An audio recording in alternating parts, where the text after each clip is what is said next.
paint handles with 15 caps for them. All done and ready to rock and roll.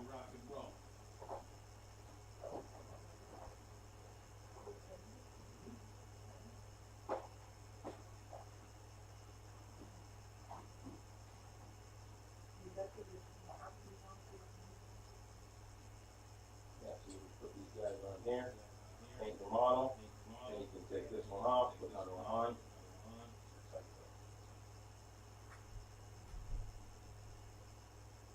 Oh, this is the one I shaped out.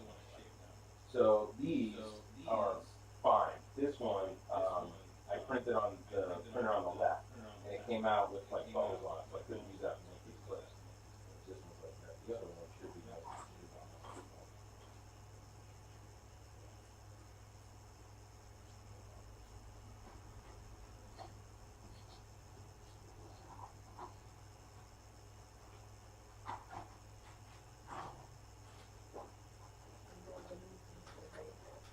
When's what day? January 7th or something like that? 5th? I don't know. First weekend in January, I think.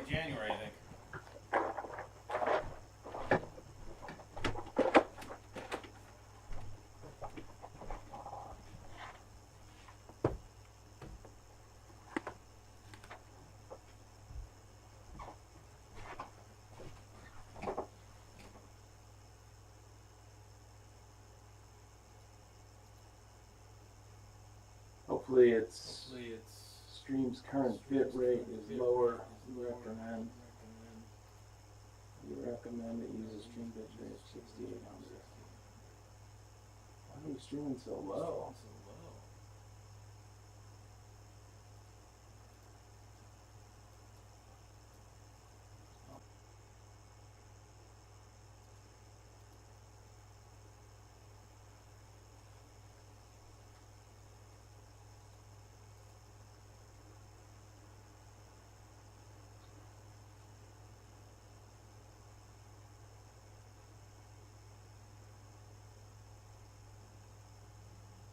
Alright, we should have sound. Excellent connection. Alright. Looking good.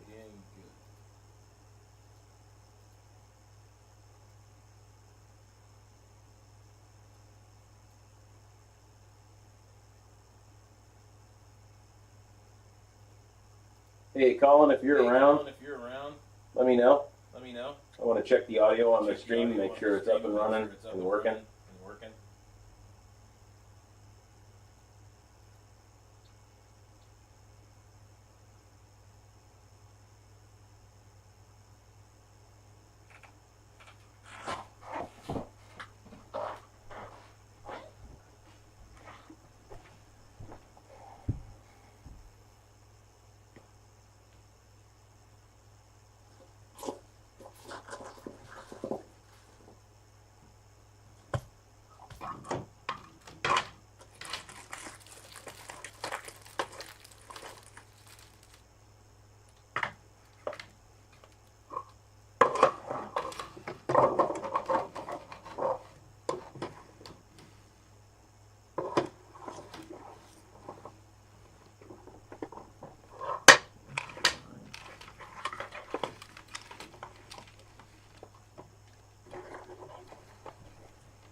when you almost cut Ed in half? No, I did that. Wait, what was that? With the rope and Oh, yeah, the rope. The mirror. That was bad. It could have been real bad. This is kind of bad. I just made up those NPCs. Fernhoder and the other guy. His dog. oh, very nice. Oh, I thought these were my cleric spells. I was like, you know hats. Yeah, no, they're full-blown NPCs now, though. You said Eric gave you a bunch of shit from the shop. Did you give you those spell cards that he had printed? No. Okay. No, he didn't. He gave me like camera type stuff from the shop, but I told him. You hit him up because he was talking about getting cleric spells. He had like all the cantrips and level 1s and level 2s printed, I think. So that'd be. Yeah, I'll talk to him about it. I'm sure he doesn't fucking want them anymore. Text him, tell him we'll give him a couple bucks for him. Yeah. I'll give him this right here. In this last testicle. Oh, my water's still there. Oh yeah, I figured that was yours. Not good at this point. So if Eddie and Colin get on, we got the whole fucking. Well, Colin's already on. Hi, Colin. Well, He's got his mic off, and I haven't heard from him yet. I tried to talk to him a couple times. I was trying to check the YouTube to stream to make sure that audio was coming through there okay.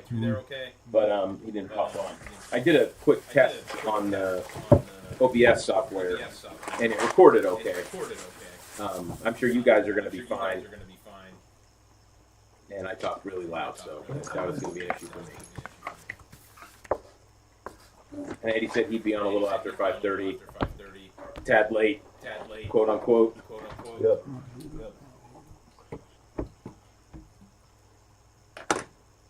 Now, the last time, did we finish that turn? We did not. No. Where did we? Because I couldn't remember where we ended up. I didn't think we finished it, but I couldn't remember where we ended up. just that we were going to send our army, and you said something about mass combat. That's what it was. Okay. Yeah, you were going to send your army to clear the dungeon and shit. And I said, let's go take a look at mass combat. That's what it was. Yeah, so I keyed up with the... Do you guys like a beverage? So that'll be easy enough.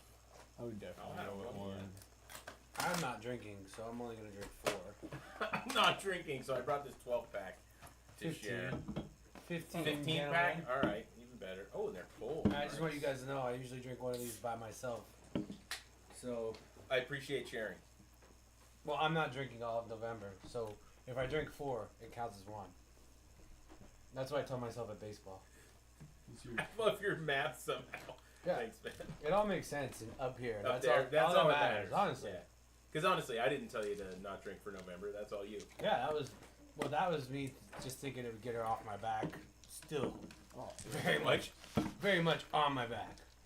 I once again got another set of dice. Oh, nice. Some rainbow ones? Yeah, they're like.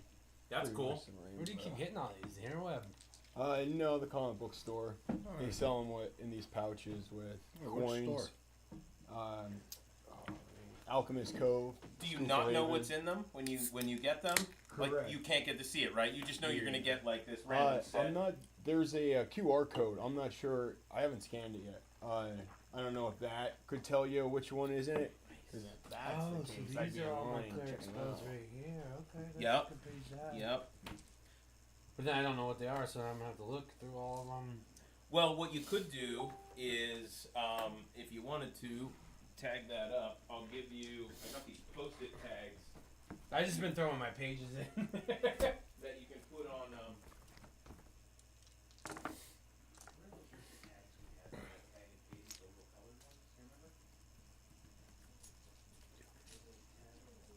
Oh, I voted today. Who'd you vote for? Me? I should have wrote you. No. Here, dude, I don't you know, a guys- few people. But yeah, I was number 1. So you can even 1, 2, 3, 4, 5. You know what I mean? If you wanted to color code them for your spell levels. Works for me.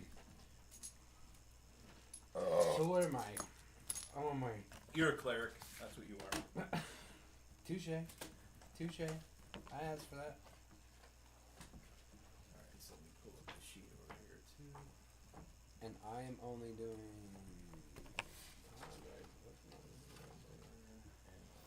Turn list. Races. I'm a racist. And I also It's a brought joke. up I'm not a racist. this guy, little cheat sheet here for what. It's that same thing, but this way I can see it when we're checking. You know, I heard of baseball the other day, and it made me. It hit me in a good spot. They were just calling black people basketball Americans. Basketball Americans? It hit me in a good spot, honestly. I was like, you know what, that kind of makes sense. Athletic Americans is what I would more say, because I mean, from gymnastics to golf, tennis, everything but fucking hockey. They pretty and baseball. No, because now they got the And top baseball. fucking Patrick Subban. He's Well, but I'm not saying they don't play it. I'm saying they don't dominate it. I mean, basketball and football, it's pretty weak on representation.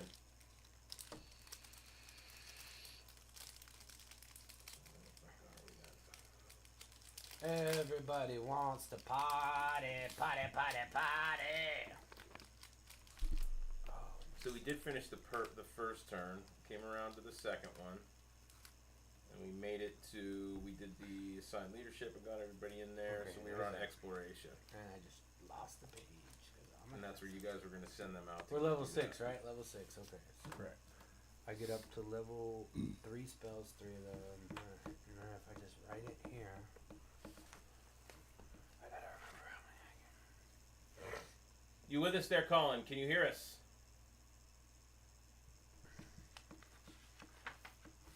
Colin, are you here? Hear you guys hear me? Yes, we can. Hello? Hello. Yeah, I can hear. Can you hear us? It's going to be a delay. Alright, yeah, no, I was listening to the YouTube audio. Yeah, the stream is the only audio I have going right now because I was trying to test it out and make sure it was working. Because the last 2 times, it didn't record the audio for the majority of it. Because I had it set up wrong on OBS. So I wanted to test it out first today to make sure before I brought up Discord and the other stuff with the mic in it. Your wisdom modifier plus your cleric Yep, level. I can confirm it is working. It's about a 3-second delay on my end. So I have Okay. 9 spells? Yeah, that's fine. So I'm going to pull up a different microphone in Discord and turn that on. So you want to mute the stream, then you won't be getting us an echo. Don't they, at the beginning, they might give you a map Yep, where sounds they good. have the level and then like the number. Yeah, I'm just trying to figure out, because I usually forget in between, like, the All right, time how's to that? play. You getting us through Like what my guys through do. that mic now? Yep, Because I have it down here at the bottom. Beautiful. I get fucking... That's what I have too. My level 6. I have 4 cantrips, 7 spells, 3 invocations. Yeah, see, so I have... At level 6, I have 4 cantrips, 4 first level spells, 3 second level spells, and then 3 third level spells. I was just trying to, like, see how many spells I can have, like, that I can know. So is this what this is explaining to me right here? You prepare the list of cleric spells that are available for you to cast. Choosing from the cleric spell list, when you do so, choose a number of cleric spells equal to your wisdom modifier plus your level. So I'm a level 6, my wisdom's a fucking 17, so I get to choose 9 spells. Is that what that's saying? You get to have 9 spells prepared. That, like, I But- know. That's spells that you have prepared for the day that you can cast. Yeah. That's not how many you can cast for the day. That's based off of That's the off- chart. yeah. Right. So you can prepare more spells than you're going to end up casting, kind of like a sorcerer can know more Yeah. spells that he can cast in a day, something like that. And then, so, like, my domain spells, they don't count in that. Correct. They don't count against that. They're just freebies. So I get 9. Okay, there we go. So they're on top of that, yeah. But you're still limited by that. You know what I mean? So I can overall know 9 spells plus my fucking domain spells and. Yep. Okay, alright. Yeah, See? and just to be clear, you also don't have to know the same number of spells at the slot level you're at. So, like, if you wanted to prepare 9 first level spells and you wanted to upcast the ones... Yeah, I that- get up. that, I like, could do it like on a 3rd level. Exactly. So, like, you don't have to prepare 3 third level spells. Yeah. Right. That's exactly right. Good point, Colin.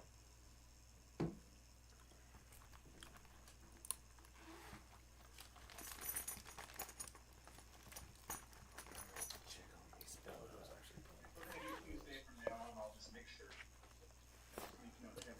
Yeah, let's just talk about that right now. So is Tuesday the day we're looking at to keep going forward? I mean, it was in the past. I just didn't know if that, because if you guys wanted to change it, that's fine. Yeah. I want to stick with Tuesdays if we can. Just I'd love to be consistent on one day. That's all I care about. Yeah. Being consistent on a day, that way I can plan stuff with her and I know when I gotta get stuff ready for it. You know what I mean? Because I want to be as prepared as possible for it.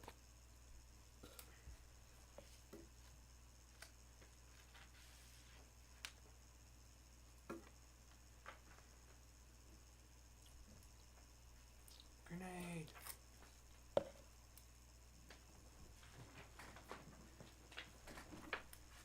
Yeah, I'm just gonna put this where I'm gonna at. All right. So And then Josh, I just squared up with you today. I went back through my records to see. I wasn't sure if I had been square previously or not, so I just sent you one birthday and past Tuesday. Did you get mine from last I week? appreciate it. Yeah, I did. Okay. I did. Yeah, I appreciate it. I mean, you guys have been, if you miss a week, you've been catching up. I'm not too worried about it.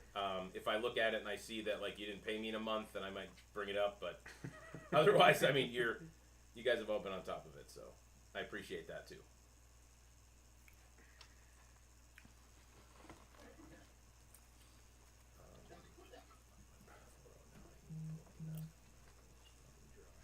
Okay, so those are two that I don't. Those are my spells. I know those. I don't need to fucking. All right, so now let's check out this. Yeah, and I know Eddie said he'd be on a little bit later, so. Yeah, right now, what we're going to be starting is you guys are going to be sending your army in to go clear out that dungeon. So we're going to do our first mass combat. So I just gave Ed the rules on paper. Red's already got them on his computer, and I was just pulling up a digital copy myself. If you want to pull them up. Yeah, I'm gonna pull him up. All right. Yeah, So you the guys important do one that. for you guys, you're looking at a medium-sized army. One of them is mounted, one of them is not. Remember, your currently your leaders, your generals, only have the capacity for one army. So if you wanted to take both of them in, you would need to send a general with each army. You'd need to choose a secondary general and send them in as well. okay. As they do better in combat and as time goes on, that'll increase. They'll be able to have more and more armies, so you can kind of diversify with stuff like that. But that all depends on how many experience they gain from combat. So the more, and only this kind of combat, only leading troops into battle. It's a special type of experience. It won't add to your regular level ups, but if you're a general, that stuff goes into leveling you up that way. And then you can teach them tactics and stuff to do before battle, how to set up, to how to do ambushes and things like that. So it gets really tactical for the generals. In the beginning, you guys aren't starting with anything. You're just going to be standard combatants because you haven't actually been trained as generals. So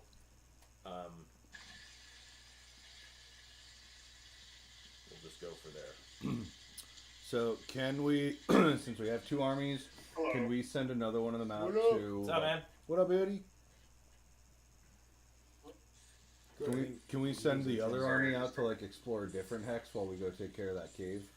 Sure. So, Eddie, you might want to like unplug and plug your mic back in or It something. sounds like you're pissing. Yeah, I was just gonna. I thought somebody was cooking bacon. Yeah, I thought they were Sounded just like- pissing. I was like, that's Sorry, That's you good. are. Oh, he is cooking. No, that's fine then. Never mind. As long as it's not a mic issue. No, it'll stop soon. So which should I use for these? So So, like, yeah, ask me the question again. I was thinking about something. so like go ahead. I pulled this up. I voted right? for you for a corner. Else. Okay. And that's it's telling me should I just use the ones that are in this James for treasurer. book and not Because I on don't like the this? corner. You can get them from There's no there. other They're option. going to be in So other it's like, books that alright. are behind you. They would Going be in for the homies. Tasha's or Xanathar's or one of the other ones. But they're going to be in these books if they're on that site. What site are you on? D Beyond? No, it's dnd5ewikidot.com. They should still be over there too. Well, like I don't want to fucking be jumping back.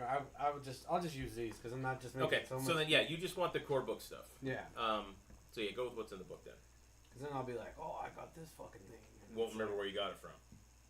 well, this one just looks cool. Let me just make sure it's not one I want. All right, so what we're looking at for the mass combat, you can take a look at the quick reference on page 235. It's on the right-hand side chart there. Oh, that's actually pretty cool.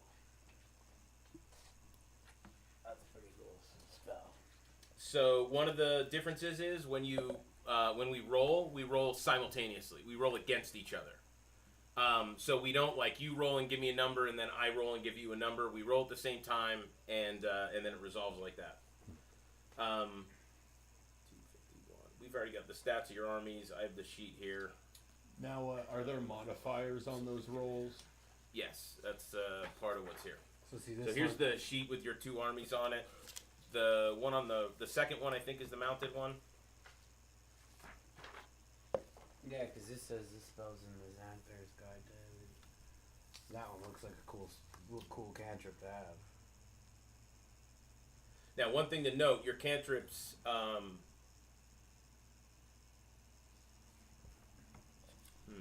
not going to say that. For clerics, I'm not sure if they change. Oh, it's a necromancy cantrip. Yeah, so would that matter for me or no? No, you're neutral. So I could use this one. Mm-hmm. Because this one seems like it's a fucking cool one to have.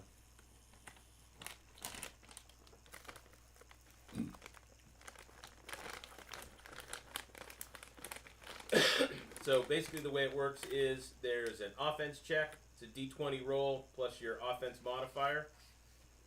Second thing, calculating your damage. So that's your offense check result minus the defensive value of the army that you're attacking. So if your roll was a 23 and they had 5 armor, you did 18 damage. It's a real simple correlation there. And then the next part would be the morale check for the people who took the damage. Their commanders get some modifiers, add that stuff in. The current morale score, roll d20 to see if they make their morale check. If they do, everything's fine. If they don't, they may start fleeing. They may just be fully routed. It depends on how bad it is. So what you guys are going to have on that sheet, you're going to see ACRs, your Army Challenge Rating. That's the same thing as a challenge rating for a creature, right? It's really no different. It's just for armies. There's a defensive value listed there as well. That's how much damage you can mitigate every hit. Your offensive modifier is just your attack bonus, basically. You don't have any tactics currently. Resources, one thing that you have as a resource for one of you is horses, so you're technically mounted. Other than that, there should be a speed listed.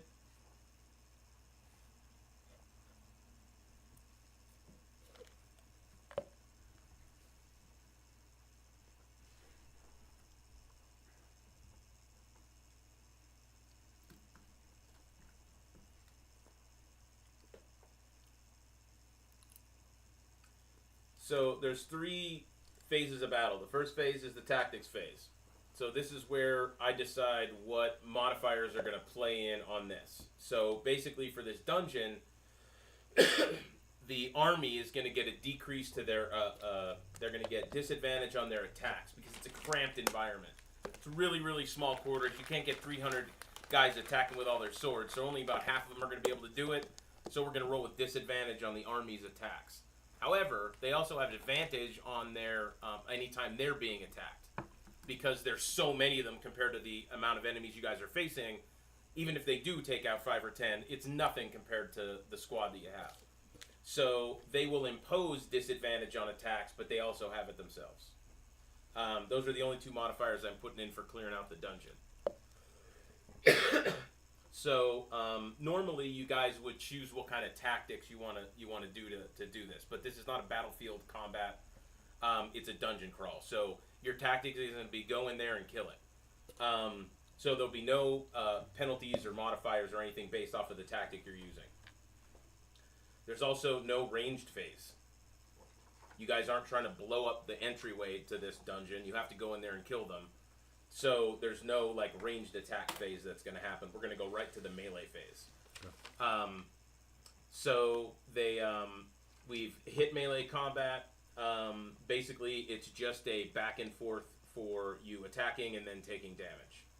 I'm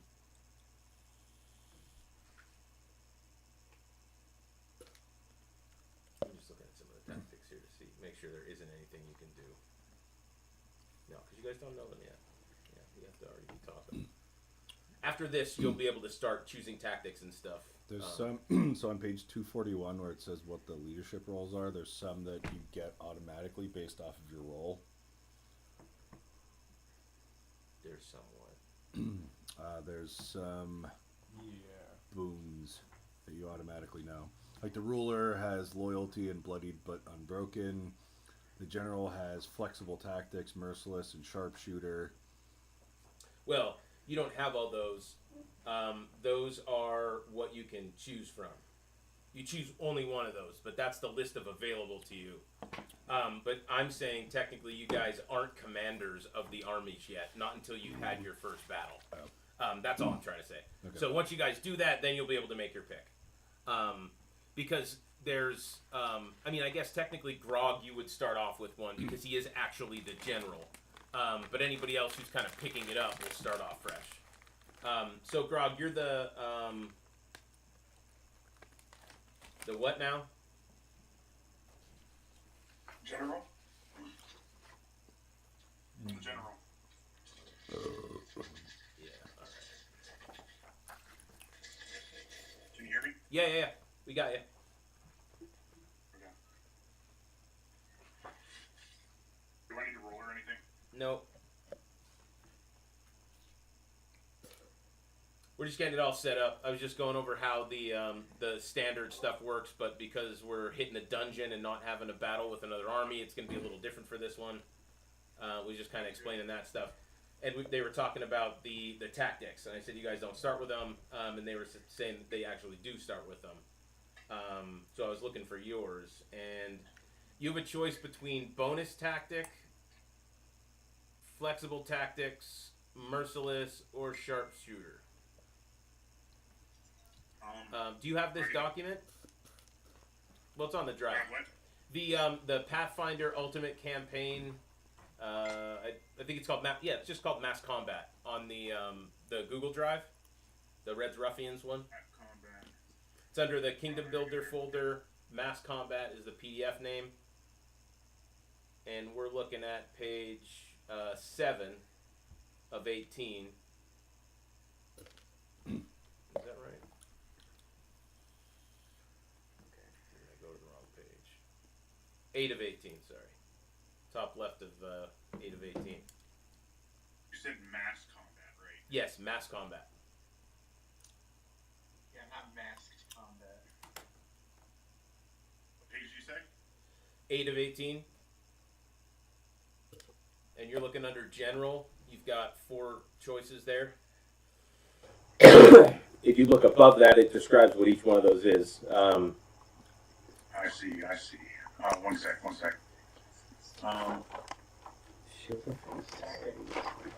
And whoever else is going to be the General, if you guys want to decide who that is, they can grab a tactic as well. Who else is going to lead an army? Yeah. I feel like it should be one of you guys in person just to make Your it Spy Master, clear. right, Rope? Yeah. Spy Master's a decent one. You get the Sharpshooter and Hit and Run as choices. Okay. Oh, as They're counselor, not I bad. just get loyalty, so I don't even have Yeah, to. I'll take the other army. Unless you guys want to As ruler, you have my support. Yeah, you guys do that because I'm trying to get on My the spell council fucking That picking. is to being, oh damn, yeah, General is the most to pick from, so. Yeah, well, and General's the one that has to be the first leader of the army. It's Yeah, just no, when I there's... mean, that's, we can maybe try to help Eddie make his pick. So I kind of like the flexible tactics.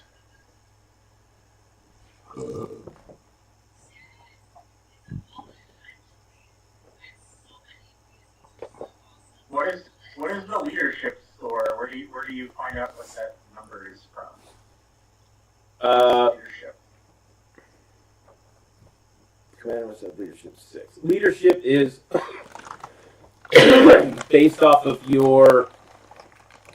Well, you gain it by leading troops into battle and winning. You don't start with it, I don't believe. Let me see. I kind of like flexible tactics.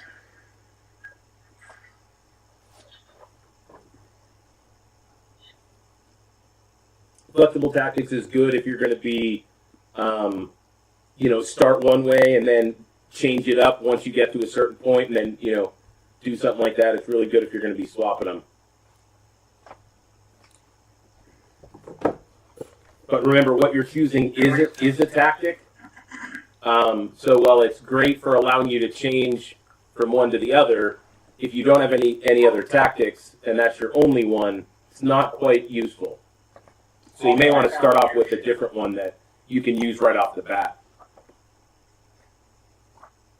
So if the commander's character level plus their charisma modifier is their leadership. That's leadership. Thank you. I was just trying to find it here, man. I'm looking around. I don't know where the fuck it is. Control F. Control F.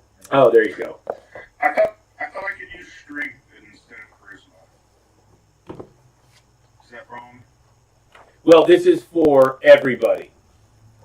Okay. For leadership, this isn't something. This isn't your your role as a general. You know what I mean? I think so, yeah.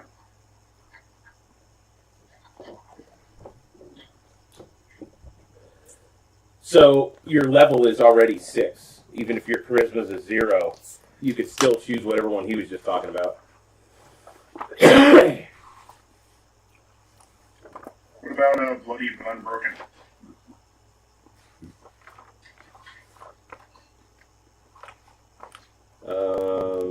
That one is Seems pretty good. It's either that one or Merciless, because it's like, do you think we're going to be whooping ass, or do you think our asses are going to be whooped?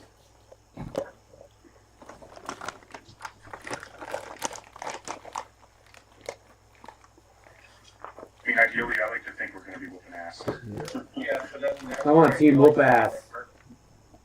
oh, I know what it is. It's hard to say now because we cleared out some of the dungeons, so compared to like what we'll be facing next. Mm-hmm. All right, so let's go merciless then. Okay, so that's 1, 2, 3. Keep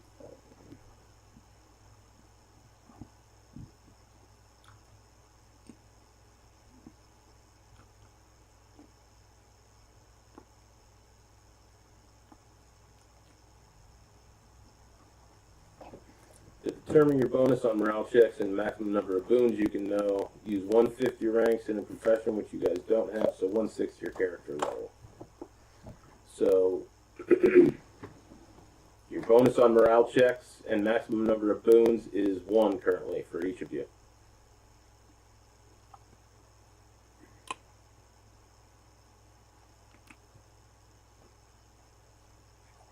well, if we're not commanding anything, we're not really involved much, I don't think. No, it just means for whoever's commanding the army, it's just going to go off of, because the skill that you can take doesn't exist in 5th edition. It's a Pathfinder only. So it would just go off of your character level then.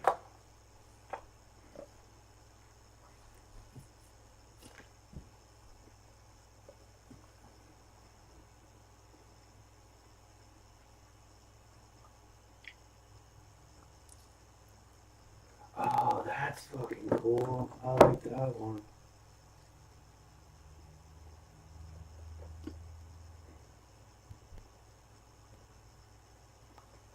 I'm gonna definitely keep that one. That was cool. I wish I'm glad I wrote this show. Excuse me. Borrowed knowledge. Maybe you want it.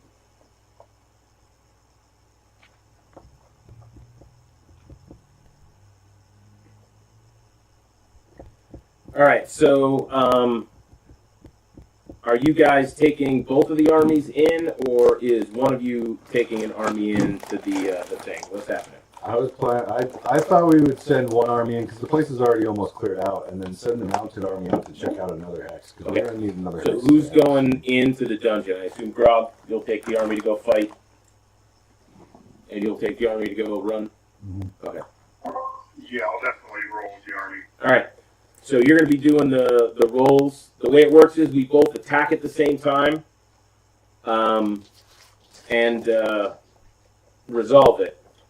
So what I need to know, what you need to know, shit, Ed, Yeah. you've got the sheet there. Oh shit, you're both fucking Ed. So Eddie, I'm going to give you some numbers to write down. Grog. Damn. Okay. All right. So you've got the 2nd Regiment with the +2s. All right. It's not much info. It's just it's like 5 numbers. 4. Okay. So you've got hit points are 5. You got an ACR of 1.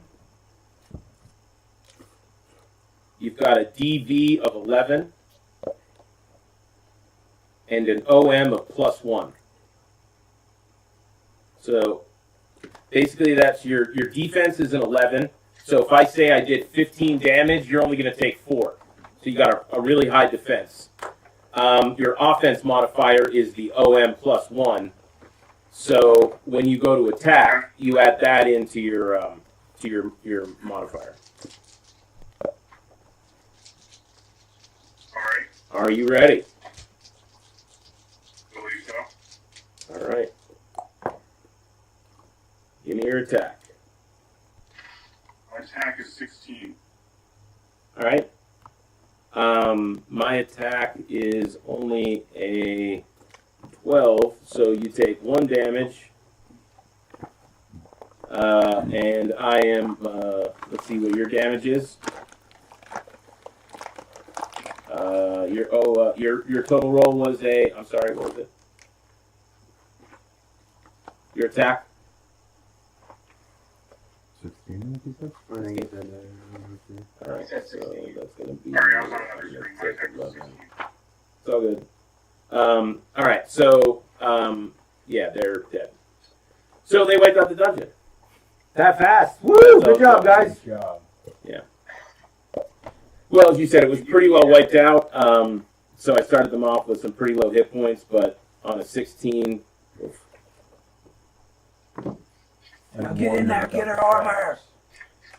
Nope. So this is the way this works. So now that they've cleared everything out, Now we you guys do not get that loot. No, that loot is considered part of what the troops just did. So you don't get access to that. So troops keep it. Well, no, but it comes back and it will add BP, but those items, like, we're not generating items and you're getting these cool things, you know what I mean? It's just going to be, you got this much BP added. If there are random magic items and stuff that come up, that's going to be because you guys either went out and found them or because you guys have set up a magic item place that is now generating them. They're the only 2 ways you're going to get them. Otherwise, it's just going to be BP. All right, so that one's wiped out. Easy peasy. Cool. So as far as experience for that, where's my chart here? I think it is.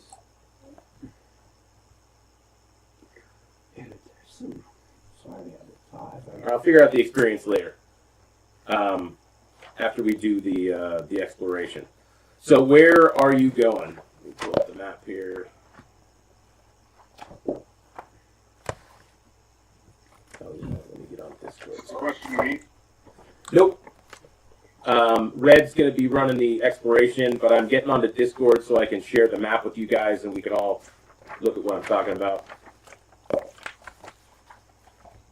So bear with me, I got to get up on the other account.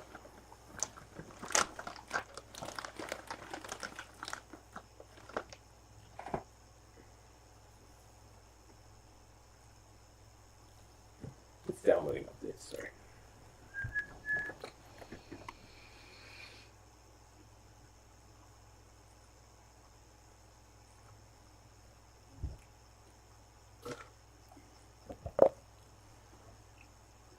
So you guys have now explored, and this is where you started. You started here. You explored this one and took it. You explored this one and now cleared it. And that's where you've gone. So remember, each one of these gray squares is actually 4 squares. So you started here, cleared this, claimed it, cleared this. So do you want to go... are you going to go, because you're sending them out from here. So we're going either up this way, we're going left. You can go right, other side of the river. Up to man. And where would we be sending them out of? Right there. Right in that that spot where the cursor is. Yeah. So we have that one. We annexed that one already. Well, now again, we're staying inside a gray square. So each gray square is actually 4 squares. So you have this one. Oh. You went to this quadrant up here, claimed it. This is your second one. You also explored and now just cleared this one with your army.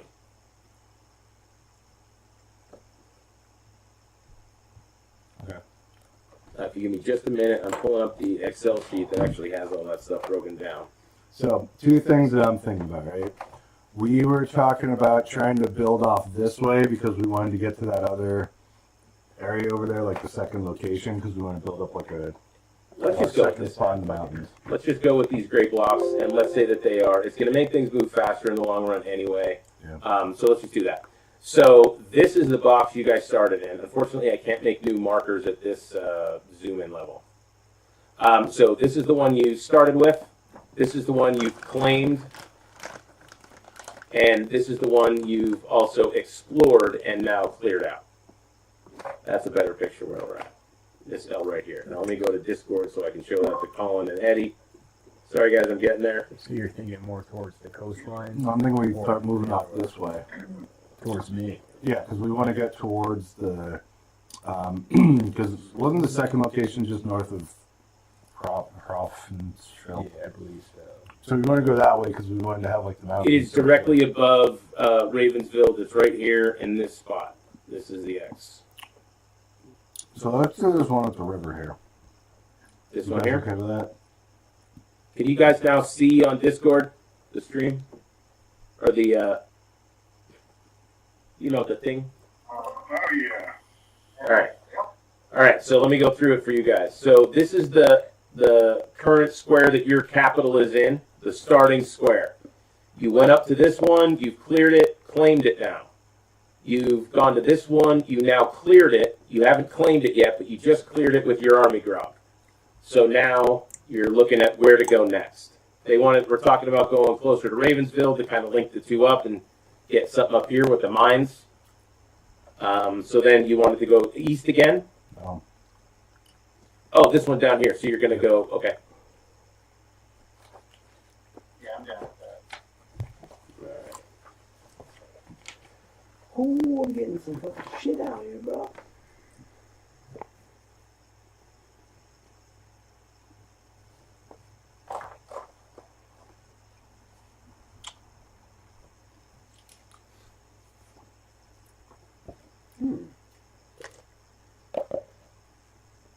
I think this one will be useful.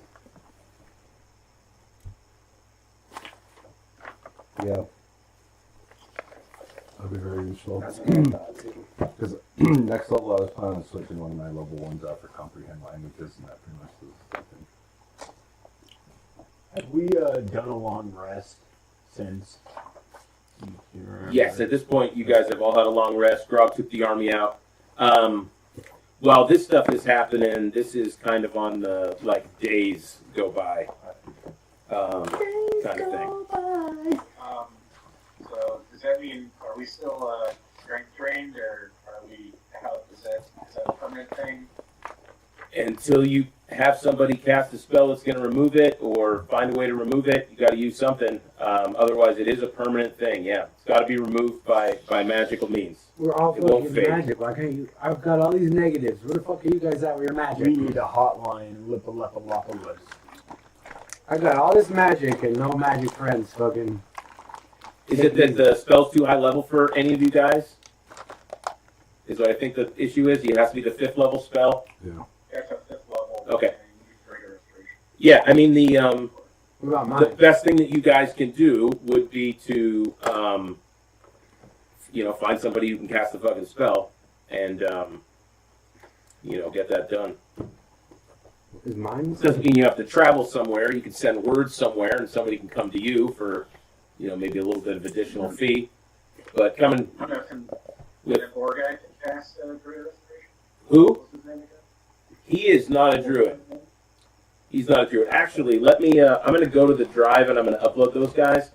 I made the NPC sheets up today.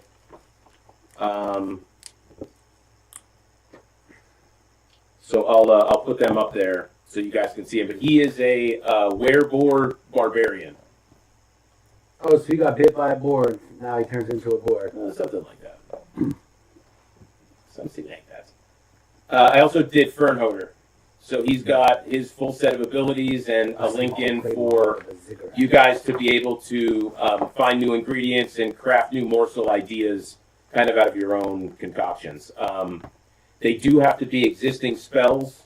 So, like if you want to make something cool, find a spell and tell me how you want it to be different, and we'll go that way. Just making up a brand new spell, I can't do that because I can't know that I'm power leveling it right unless I have an existing template to go off of. Yeah. But now that you guys are in the Orlands, that's where all that cool stuff is going to come from. So I think we can kind of run with that. You guys all went herbalist and shit like that. Yeah, So and that's why we're going to roll that route. I was trying to grab, like, even the hag's place. Right, grabbing all that grab- stuff. Exactly. So I want to integrate that in with a mechanic that's not necessarily your character, because herbalism doesn't really do that. But if you guys have an NPC that every day when you guys leave camp, he's basically casting Hero's Feast on you as a group, and then giving you morsels that you can even use as a ranged thing to throw in somebody else's mouth or drop in their mouth to heal them, stuff like that.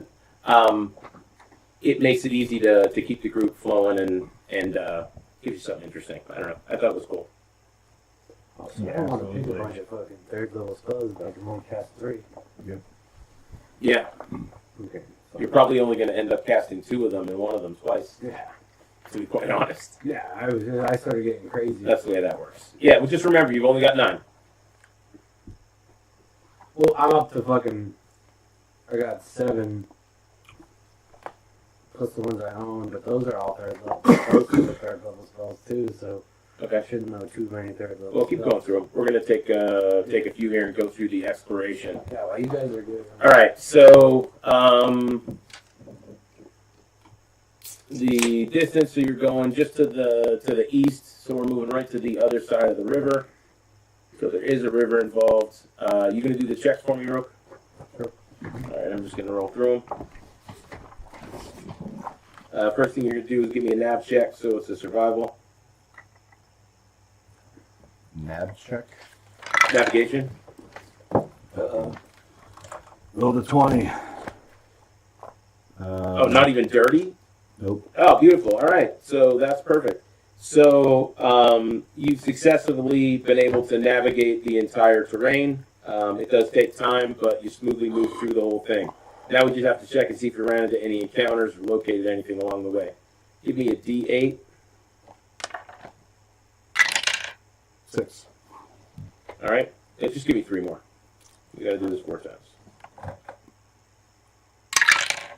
8.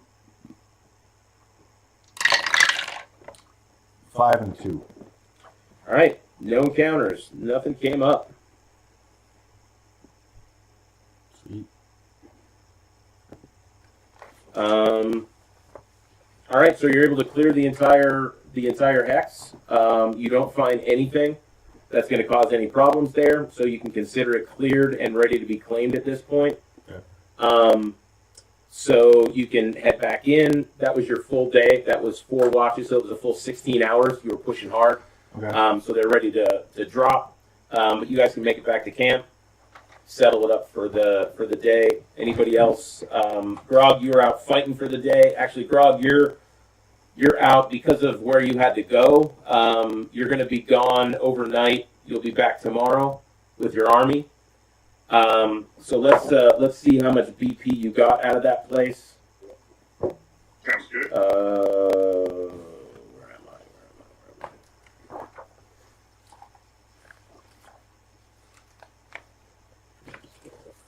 I gotta go back. All right, start off with the D20 roll.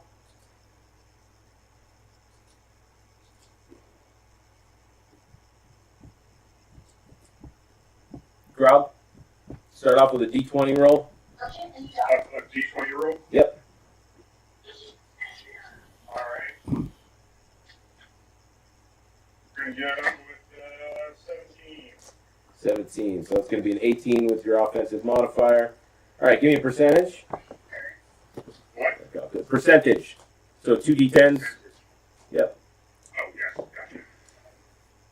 Or a d100. 100.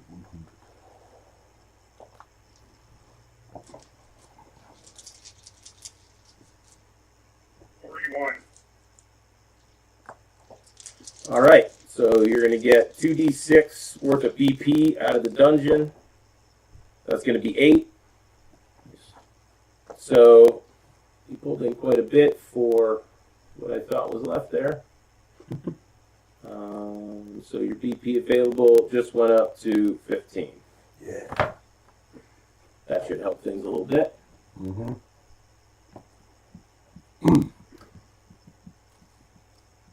All right, so now exploration phase is up.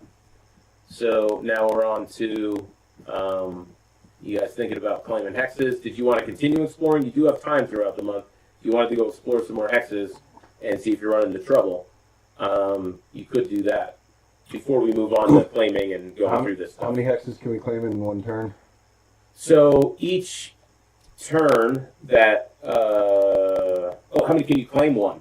Okay. Yeah. And Sorry. I mean, I'm okay with just going through another turn if you guys want to do that. Because you're already a hex behind. Yeah. If you claimed one this time, you still have one left next turn to claim, so you're still one ahead of the game. Yeah. There's really no rush. And now that you encountered no resistance, next turn you can just roll right through, claim that hex, continue on through and not do anything, and just roll through the numbers and gain some BP and fly by. That's not necessarily a bad thing. Yeah. The only bad thing that can happen rolling through that stuff and just kind of chugging along is if your unrest is going into the negative, or if you roll into really bad events, which set you up for fucking failure on the next turn. But that's the only bad stuff that can really come up by kind of letting it slide, you know? Yep. All right, so we're going to move on. You guys are going to claim another hex. That's the question. Are you guys going to claim another hex? Yes. Okay, are you guys going to claim the hex to your east or the one that the dungeon was in? This one or this one? You currently have this one and this one.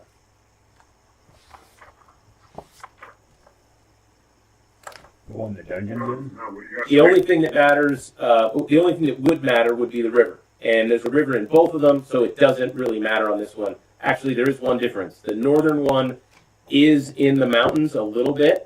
So that one is going to at least give you access to, on the next turn, a mountain that you can tap into and possibly get access to mines and things.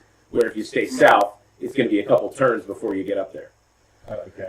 Even though you want to go east, to Ravensfield, the sooner you can get into the mountains. So one thing that I want to bring up to kind of everybody as far as buildings go, right? One thing that I thought would be a good idea would be to build a stockyard, because the stockyard gives you farms in this hex and all adjacent hexes reduce consumption by 3 instead of 2, right? So if we have farms here and farms here currently, and then we take over these two, if we put a stockyard like somewhere, if we put a stockyard there, we'll get that. You'll get like a +3 basically off of all of those. So yeah. Now, does that go with one of those, like, one at a time terrain improvements, so we can't really do anything else there?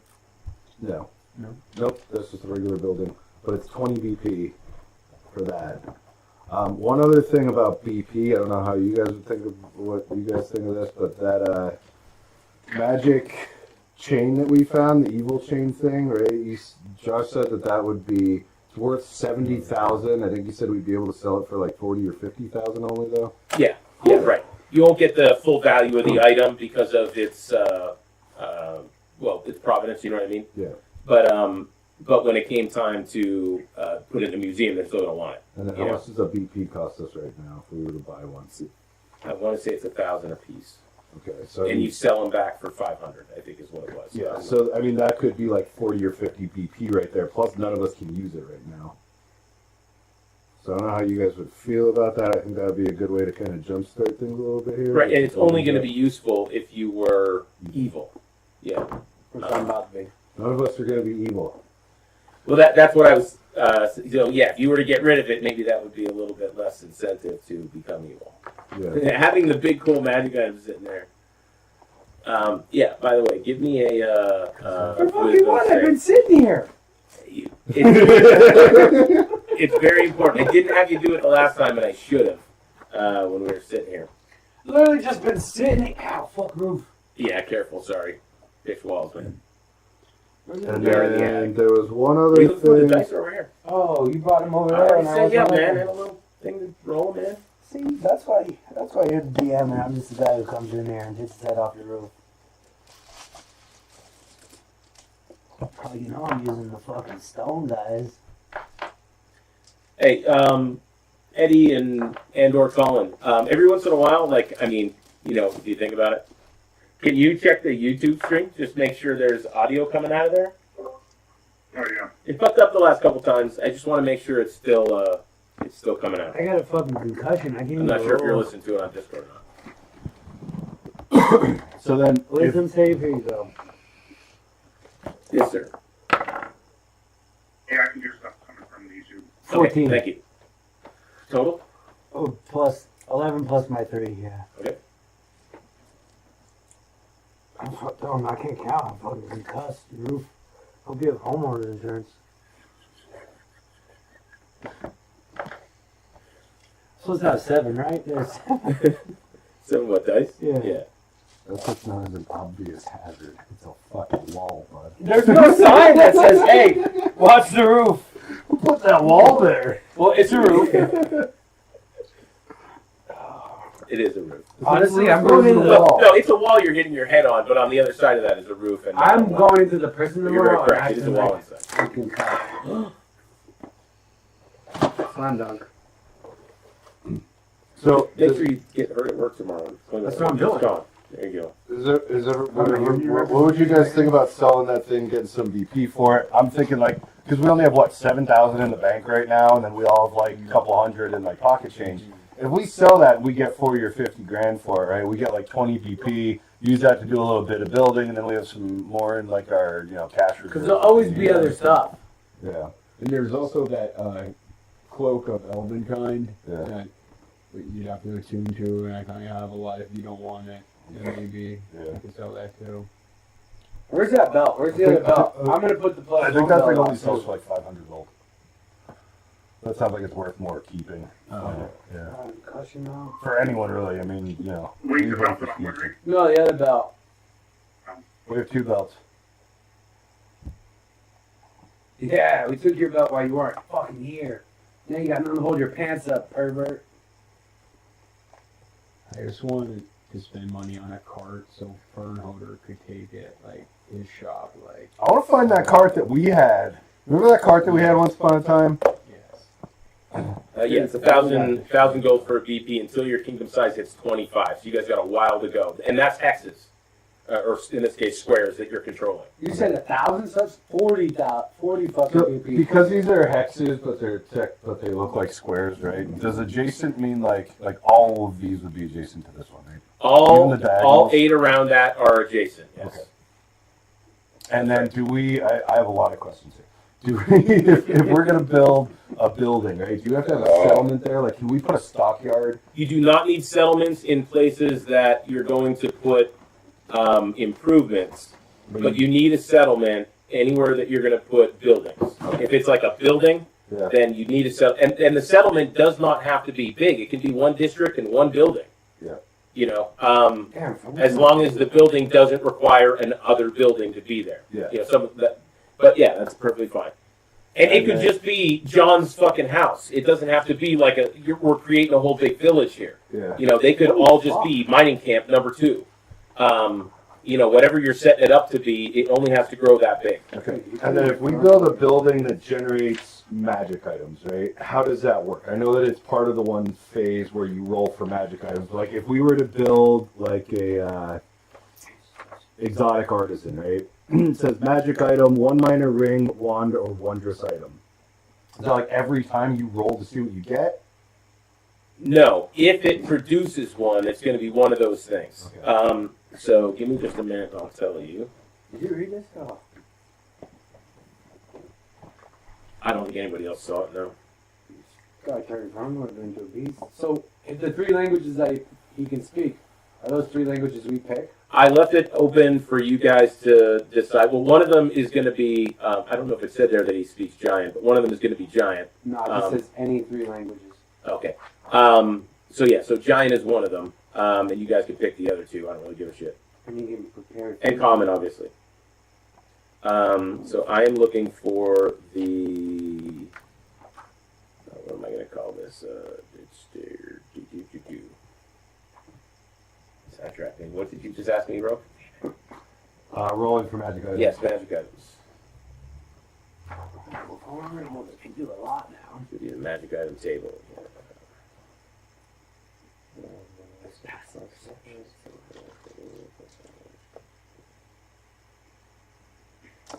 All right, filling item slots.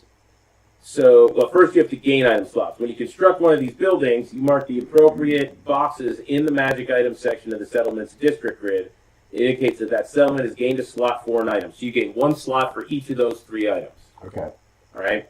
So in order to fill the slot, in step 3 of the upkeep phase, that's one of our checklist things, you roll to fill vacant magic item slots in each district. So if you have multiple buildings, then you roll multiple times. Okay. You roll a percentage chance for each district that has an open magic item slot. That doesn't mean each district is the, let me show the map here. A district here looks like this grid here. That's one district. So if you have 5 magic shops in that district, you only get 1 roll for the whole district to determine if one of those slots gets filled. So you mean the whole 9x9 plot of 4x4s? Yes, the whole 9x9 plot of 4x4s. The 36x36, yes. That was quick, man. So you have multiple districts. You start off with 4 available. You have to fill those 4 before you can expand the city. That's kind of the rule of thumb here. Okay. So then when you roll, what do you have to roll in order to get it? It's a percentage. Okay. So there's a percentage chance that you're going to get one. Now, I think what I was getting to is the more magic shops, the higher chance you get. But hold on. So you roll percentage for each district that has an open magic slot. If they have more than 1, select 1 randomly. There is a 50% chance, 51 to 100, that an appropriate magic item becomes available in that slot. The item's price cannot exceed the base value for the settlement. You re-roll if the item's price exceeds the settlement's base value. So you just keep rolling until an item comes up. It is not a you get to choose. It's a random thing that it's like inspiration. They've generated a magic item. All right, so it was at this building. You have 3 choices it's going to be. If there's all 3 available, then I would just roll D6 and 1 and 2, 3 to 4, 5 to 6. Whichever one it is, then I roll on a random magic item table to see what that ring is or what that whatever is. Okay. All right. Now it says it limit adjacent to 2 houses. So does that have to be? So in this instance, it would have to go here. Oh, okay. Well, What's that 2 for? houses. Magic shop. So houses, though. So you would have to build houses. What did you say? Tenements yeah, count as yeah, houses? I did not want Tenements them say you to. can use a tenement in place As of a house. But if one of these tenements is being used by this shop, Yeah. it's not available for the other thing. So you'd have to put it over here and put 2 tenements in or something like that to have 2 next to it. Because if you put it here, it's not gaining access to one of them because the shop needed it. Yeah. And this one is in use by the stable. So a tenement has to be connected to a building. Like a building needs to be other way around. No. lot For of the the buildings- magic item shop, it needs to be connected to 2 houses of any kind. The higher level the house, it adds some other benefits. Does that But have a magical item? no, not necessarily for that, but for other things it does. It adds more of your tax revenue and stuff like that. So why doesn't that mill have to be next to the? It's just not required for that Okay. type of building. Actually, I think it gets a negative if it's next to somebody because it creates a lot of noise Okay. and shit like that. Yeah, so the stable has to be, the shop has to be, because you have to have like a stable keeper, Yeah, shopkeeper, and shopkeep. that kind of stuff. Yeah. So if you put a tenement right in front of that other tenement, and then you can just smack that fucking magic shop right where the arrow's at. Here? No, if you put the magic shop there and that tenement right to the right of it, that would be 2, right? They're not adjacent. 4 buildings are adjacent. Streets don't count. They break adjacency. Oh, okay. So that's why it's set up this way. So you can only have 4 buildings to try and make adjacency out of, and it becomes like a little game of Tetris kind of to match it all up. So you have to build your settlement the right fucking way. Yeah, or move stuff later on. If you find that you need to move something to have something somewhere, so you can move shit? You can set up a new one and then demolish that one and then set something else up in its spot later on. It just takes so time. It's like Age of Empires kind of. You just fucking. Yep, like real life. Yeah. You can totally destroy a building if you want. That's up to you, man. You're the ruler. And so we own what? Just this square, right? Like this. Currently, you have this one That's district, so 16, you've got this Okay. 9x9 or 4x4. Alright. So I think that's a good way to describe it. Now you can move into another district. You guys have 3 other districts that you can move into before you run into any problems. So if you did want to make 4 magic shops and roll 4 times for a district, that's what you can do to kind of maximize things. That's your the best you can do just to lay it all out there. And where are we at in this part?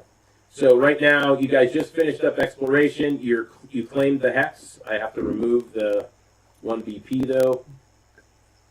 You should be at 15. Then take that down to 14. And then another question: at what point do we have And this goes to to 3. consider like a dump and a sewer system?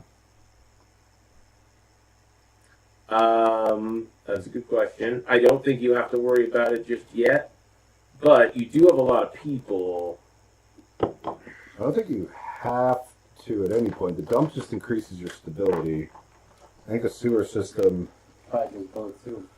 is similar. Like I don't think I mean, I don't you need it. wanna be I stepping just think it's a right now. cheap way to increase your stability. The dump is stability +1. I'm gonna check this. Sewer system is loyalty 1 and stability +2. There you go. Right. That's a good one. Sewer system doesn't actually take any space though. It just Right, 'cause it goes underground. How much does a sewer system cost to build? 24 BP. Yeah, that's A inexpensive. dump is only 1 Six. BP. Wait, Six. The problem with a dump is wherever you put a dump, you can't. You can't have a dump adjacent to like. Anything? Well, a lot of things that don't. They're like not by a dump. Yeah, you definitely can't. Houses go there. Houses definitely can't go next to them. What But about they're- next to that mill? I'm not sure about the mill.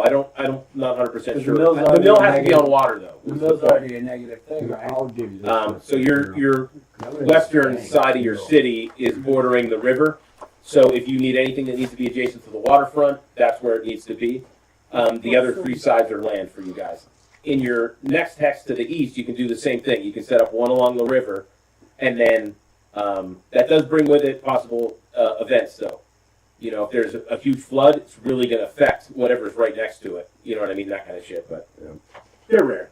Usually you don't get flooded. And it's only once a turn. We need to build a brewery right now. Honestly, yeah, I think next thing we should build. So are we? If we sell that and we get 20 BP, right? That's enough for us to build the stockyard. If we put the stockyard, like if we do, like he said, just If we go sell what? to the hex next to it, right? Put in 1 villa and a stockyard, right? That'll cost us 21 BP. And then all of those hexes that we're claiming will increase their amount of like the bonus on. So that'll pretty much like bolster our economy quite a bit. And then I think what was the shop that I said that was 10 exotic Build a lot of shit on. exotic artisans only 10. That increases your economy and your stability, and then also we can start generating magic items, which could be really cool, or they could be worth money. We could still get more BP out of it. Oh, that's cool. And then I think a brewery would also be a good one because we need to get our loyalty and our stability up, and that gives you a bonus to both of those for like the cheapest that you can The get. first house you build doesn't count. It's the total number of buildings you can build. Kind of thing. I'm just reading out loud in a second. That's important though. Yeah. Because houses, Take our unrest now. they allow you to build 2 buildings a turn if one of them is a house. Yeah. Anybody have thoughts on that? I'm definitely down with that. Yeah. Online just bros? all tied up to. I want the bars and the shops and the caverns. And I want to franchise something with Lepalopolis as me. But we're not there quite yet. That's ludicrous. Yeah. Or So like the tenements just suck. oh, and something with, Yeah, I mean, a tenement is a slum Right. house. Sucks. Yeah, I mean, Yeah. they're garbage buildings. That's what I'm saying. I keep trying to get you guys not to build them and to build like houses. And stuff. Yeah, we should build You houses. get less people in houses, which isn't necessarily bad in some respects. Because the more people you have, the harder it is to control them with the Yeah. resources you've got. So I say we abandon the tenements They cost. and go back to houses. You can upgrade any tenement to a house, and then it only costs 1 BP to do. So we should upgrade the tenements to houses. Once we got some more buku things. Well, for selling that thing, it's 1,000 gold for 1 BP, right? Is that what we said? Yes. So if it's for 40,000, that's 40 fucking BP. 40 BP. Yeah. Then we can fucking. So you guys would be at 54. One thing to remember, though, is you can only build one building a turn, right? You That's can the only house. start. Plus a house. Well, plus a house, right? So I got this in my hand now. Okay, so we're You claiming. guys, Eddie, Colin, thoughts? I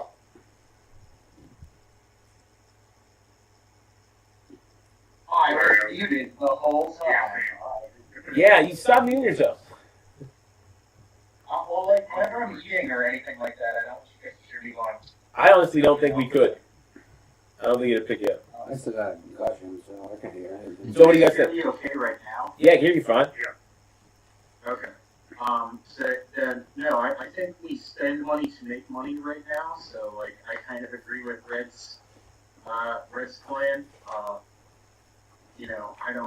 don't care. It's fine. I was saying tenement housing is basically like another way of saying Section 8 housing, like Yes. except shittier because tenement housing is kind of like a hostel but permanent.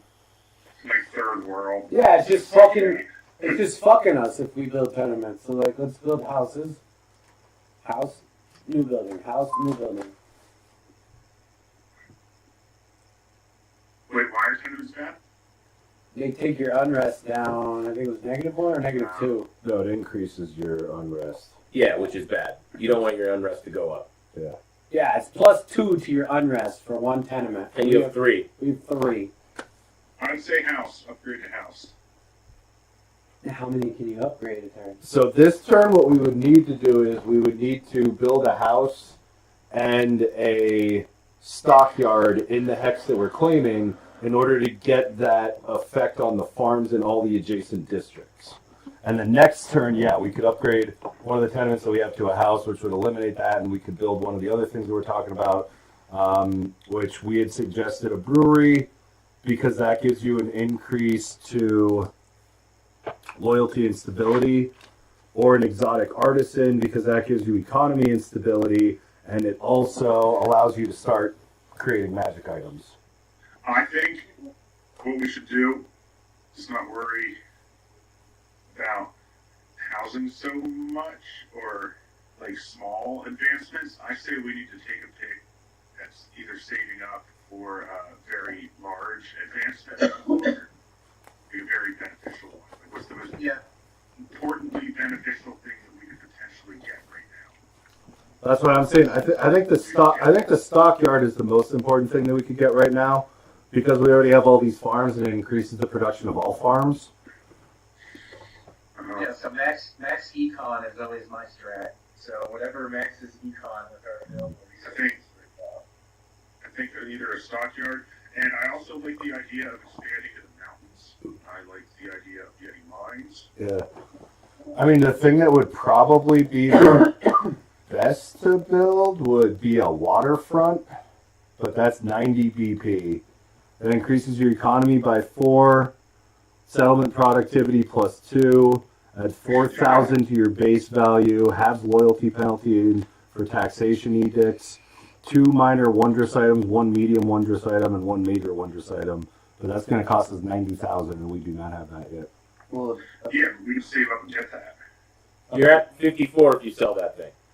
I was gonna say we're like more than halfway there. Are you selling that thing? Is everybody in agreement on that?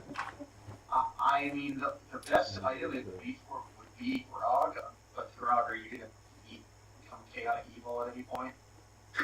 What is that thing again?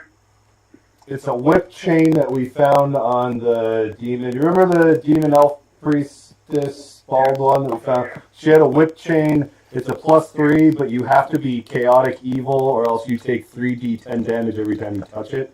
So Chase was White Wabbitson was considering taking it, but one of us would have to become evil in order to do that. So we're saying maybe sell it. Let's just sell it. Yeah, I'm saying sell It it. gets you 40 BP. Yeah. Yeah. You And currently right now, have nobody can 14. use it. Nobody can use it right now. Like So yeah, let's sell it. I think the DM has already sold it. It is sold. Do we want to put all? Do we want to convert? Do we want to convert it all to BP right now, or do we want to keep some cash in case we need cash or something? I I think think we save some cash. Okay, let's save 10K in cash. Put that in the bank. Get 30 BP. We can always buy more BP with it any turn. Right? Exactly. Okay. Can you add that to the treasury? Oh, fearless Is that ruler. with the note, with the 7,000 note? Yeah, we can put that in the bank, right? How much BP did my army We're gonna cost? bank 10K and then just buy 30 BP. Okay. I think it was 10. Eddie, I think it was 10. I forget exactly how much BP that army got. So you're at 44 Yeah, BP. significantly not that much. You have 7. so. Do we add that on there already? Yeah, that was added. Well, when you think about it, Eddie, though, if you look at it, the max BP we can get in a turn right now with how low our economy is only 8. So you kind of high roll. The other thing to remember is this. The thing you just sold came out of the dungeon you cleared. So the 40 BP you just got from that thing was also, would have been in your treasure trove. So it would have been a much larger BP haul. But they got the main thing in there.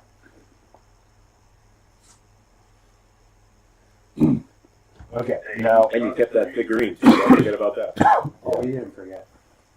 It's in the pocket forever. It ain't coming out. So that's why, Absolutely, yeah. that's why Like- it was so easy. It was the army clearing out the junction at Grey.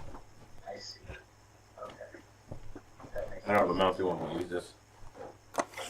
So it's way more beneficial for us to fucking go in ourselves. yeah, it also takes a lot longer. We spent 3 sessions clearing that place out. Yeah, that's 3 weeks. Also true. Okay, so we're gonna take over the hex next to us, right? Yeah, you're going east. You're going to this one right here.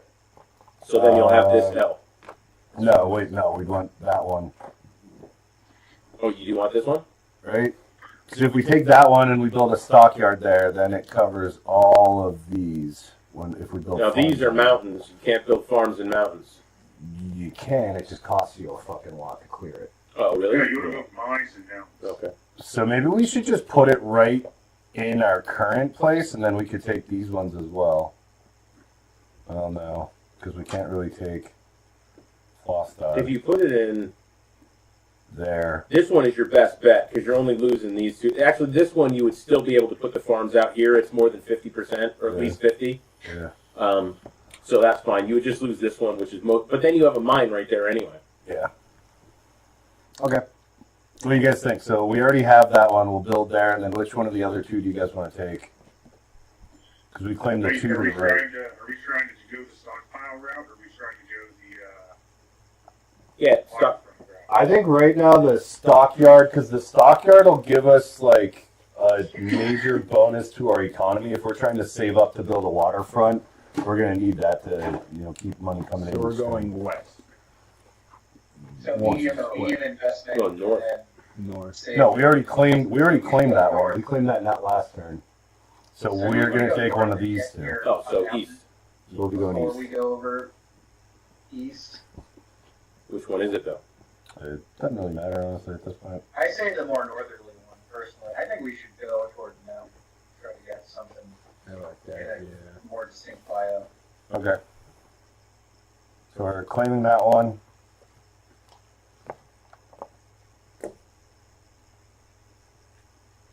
You already paid for it, and I already added it to the thing. Okay.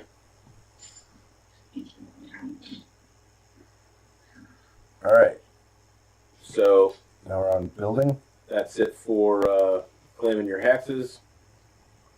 You're not going to abandon anything, obviously. Now it's improvements. Yep, we want to put a farm on that one.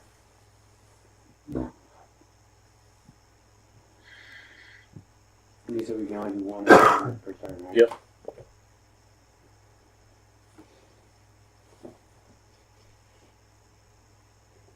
Unless we build a house too. No, that's a terrain improvement. Yeah, that's a building. Okay. Building. Yep.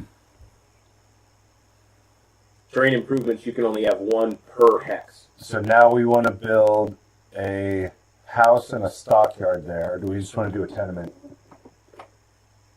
I'm anti-tenement. This is anti-tenement.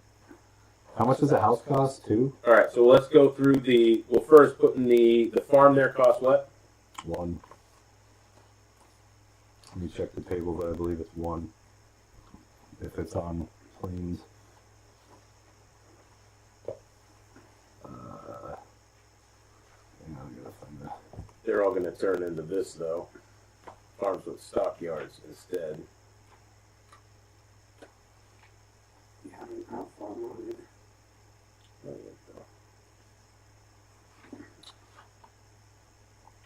If it's on planes, it is preparation time is immediate. Preparation cost is 1 BP. The stockyard is 20 BP per lot. Farm cost is 2 BP. So it would be 3 BP altogether to do that.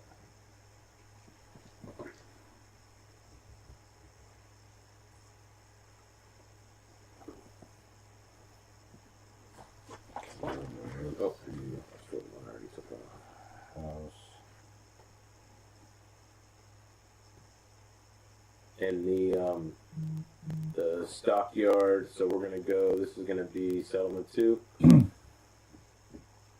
doing a, what were you putting it? I don't think the stockyard has, aside from being next to a house, I don't think it has any No, it's up to you though. restrictions that would. No, it doesn't.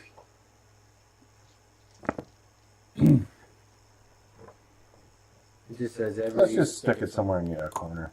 Stockyard. farming. Well, it's it's a 4 space thing. You wanna put Yeah, it down it here? takes the whole thing. Oh, wow. 4 lots. Yeah. So we're gonna use upper left.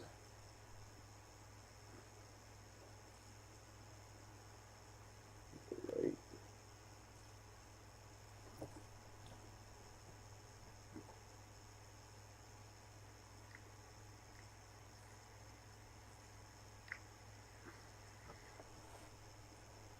Wow. Somebody put a lot of fucking time into this fucking. Sure did, and I thank them for it. I really do. This is wild, yeah. Well, now wait a fucking minute. Why? Oh, never mind. It does not have to be next to a building or a tent. It Never doesn't mind. make sense. I was gonna say, how do you put that next to a house or a tenement if it takes up the whole? So yeah, it doesn't. So we could build a house fucking wherever. If we build a house in the town and make fucking White Wellington happy, he wants a nice home to lay his head. No. He doesn't want a leaky fucking ceiling and dirt floor and Look at fucking those nice cockroaches. Look how much better that looks than that tenement building. Do we want that there, or do we want that in our main fucking town? Well, somebody's got to work the stockyard. Oh, I thought it needed to be in the same town as the stockyard. No, Stockyard doesn't have any fucking requirements on it. But it does give you a discount for the stable, which we already fucking built, so we The fucked that up. the We should've stable did the other and a one. tannery. But we didn't have the BP for it when we did it. So, you know, It gives water you under the fucking milk, for a tannery too. It gives you a discount. under the spill. Because then we need the stables for the mounted troops. Cool. Yes. Fuck.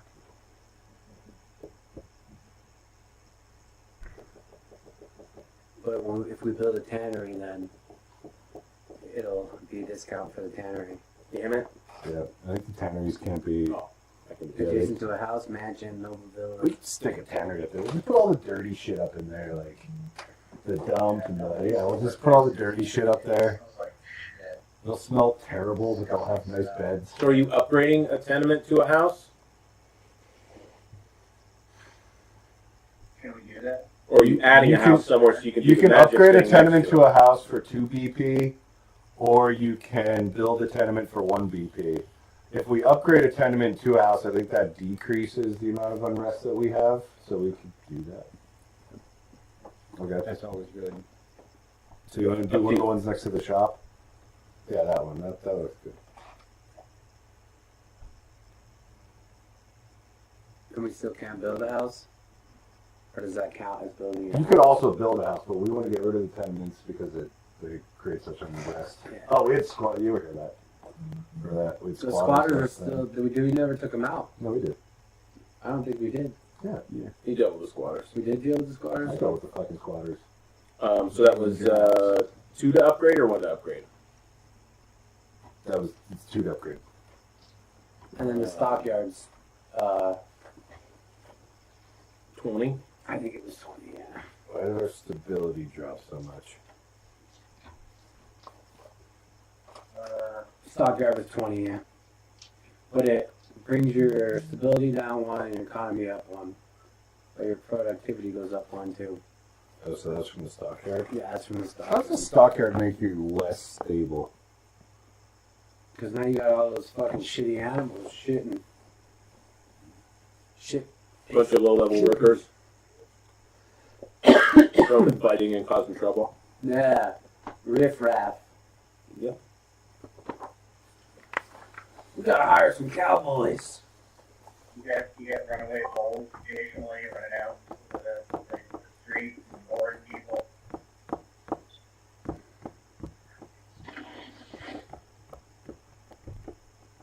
So did our productivity go up? Right? Like our economy should be better now. So yeah, our consumption. No, our consumption should be way down. What was I didn't our- change the stockyards yet. I was waiting until we did that. That's why. Somehow number went down. It's coming. It's So coming. farms with stockyards. So now our consumption is fucking 0. Let's go. Real consumption is -1, but you can't actually take it lower. Lame. So now our farms are basically producing enough that everybody's getting fed. So that's good. Awesome. And this means even if you increase the size of your cities, you still have room to grow without increasing consumption to 0 or to 1. You think they'd be fucking happier? They got fucking food to eat. But no, they're just being fucking cocksuckers. They're pretty loyal. Let the board run through one of the tenements. Then we'll see how Just to fucking happy remind they them. are. Yeah. All right, so let's see where we're at now. We gotta throw out a pizza party or something. We already changed, so they have holidays now. We gave an edict last time. They have, I think, 6 holidays a year? Is that what we decided? Yeah. Yeah. But then we tried to have a holiday and we ended up with squatters. Yeah, it didn't work out in your favor so much. We gave them a holiday and next thing you know we got fucking squatters. They didn't want to leave. They're like, these guys have holidays? Fucking A. All right, excuse me. All right, I so can fix that with the army. you guys have now done your building your improvements on your hexes. You created a new city, improved the other ones. Were you doing anything with armies? I assume no. I think we're alright. Anybody else? Not until we can have some crazy. And still no changes to edicts. I'm gonna assume Oh, since you just set them up last mounted time. flying beasts at some point. Are Fucking we sure aerial we don't want troops. to increase the armies in any way, shape, or form?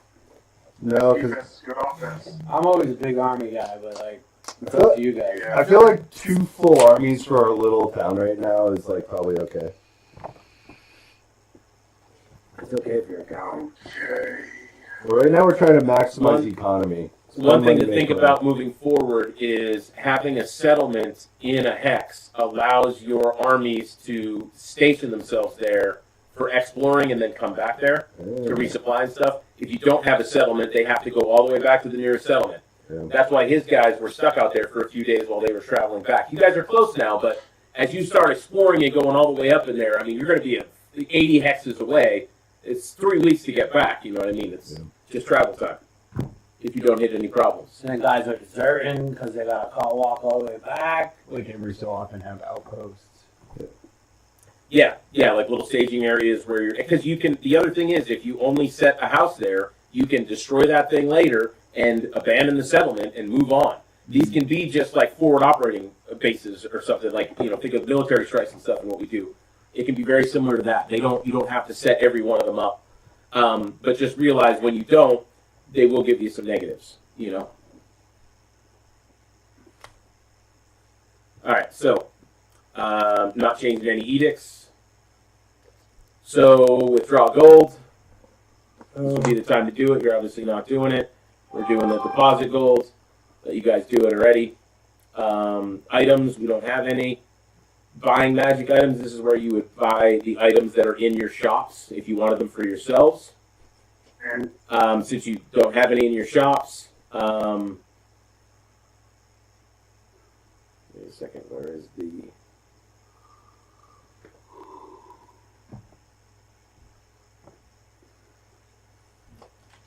Yeah, well, let's do the, let's see what items are, oh, you don't have one yet, that's right. We don't have a magic. All right, yeah, I forgot, you didn't build one.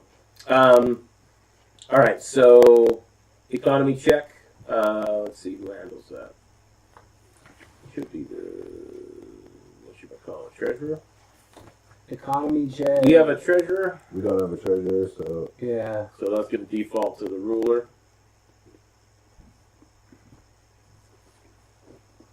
Come on, Big Daddy. And because I have my charisma modifier. Correct. Mm-hmm. Yeah, for a leader.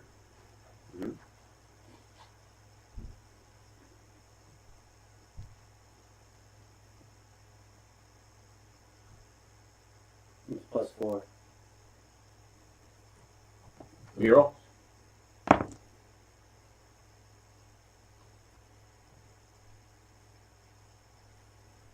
was a 1. You rolled a 1? Yeah. Okay, so but you still add to it, right? Yeah, What's your charisma? 4, yeah. So you're at a 5. 5. Okay. I don't know if that's... Sorry, it just shook me when I saw it. All right. Yeah, not great. Failed the economy.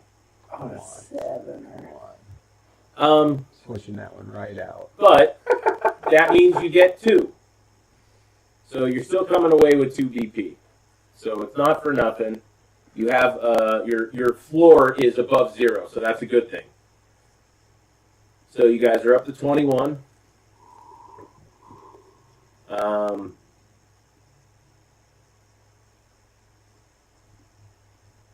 So now let's roll to see an event. That was where we need a D20 roll. Do we have to do the taxes? The econ check? That's what we just did was the economy check. The other economy check is for magic items. Oh, okay. okay. And you're not buying any DP for the kingdom. You already did that.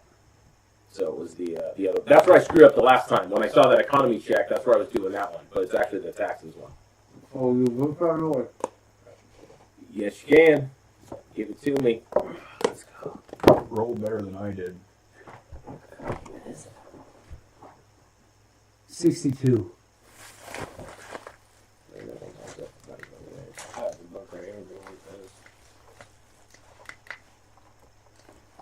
I'm looking for the events table.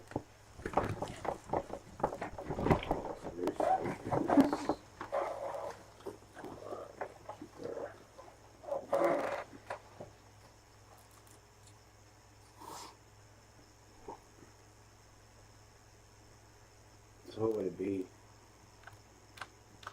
It's Is it in the beneficial or not? The dangerous? no, it's on the page right before that. Bottom right hand side, there's the starting chart.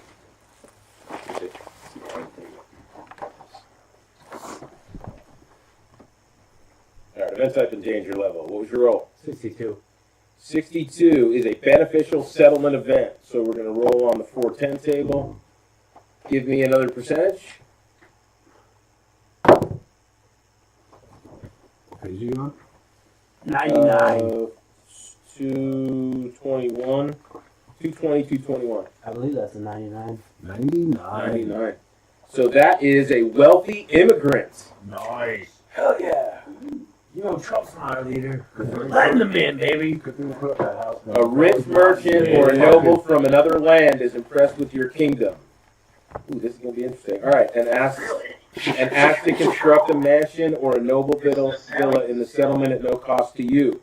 If you allow it, the building provides the normal benefits to your kingdom. Yeah, right? Yeah. We don't have to pay for anything? You build Nothing. You just get a noble villa in your city. That Wait, would you be said in your noble- capital He city. said noble villa or mansion? Oh, what did I say? I think he said noble villa or mansion. Which one's better? That's what I'm looking. Oh, we're gonna roll. Give me a percentage again. They're my favorite rolls. 81. 81 is a noble villa. Is that the best we could have That's done? the best you could have done. That's why I roll, boys. Is he a That's nice why I guy? roll. Can we make him our viceroy? Well, what I was going to say is if you look at the side to the right there, the left side is your characters. The one on the right are the NPCs that I have set up that are going to be possible. You're going to want to grab that dwarf and the anvil there. The dwarf all the way in the back left. That dude there, and the anvil is an animated anvil that accompanies him. It's his forge companion. Oh. Little thing on the base there. Just a walking anvil. Looks like a fucking AT-AT. Oh, it's a big roll for the team, Chase. So once I work up a sheet on him, you'll Does that? We're redoing that. we'll have stuff for him. So that's our guy? That is going to be your guy. Where do we want? Actually, I'm going to pick where I want it. He Dude. wants it right next to that watchtower. Yeah, he's got to be safe. That gives us a +1 economy, +1 loyalty, +1 stability, +1 fame, and +1 society. That's wild. And a discount for an exotic Oh, actually, no artisan bill is luxury 4. store and mansion. I So, know Villa's That takes 2 lots. Yeah. Nobleville is 2 lots. 2 lots. That's what he's saying.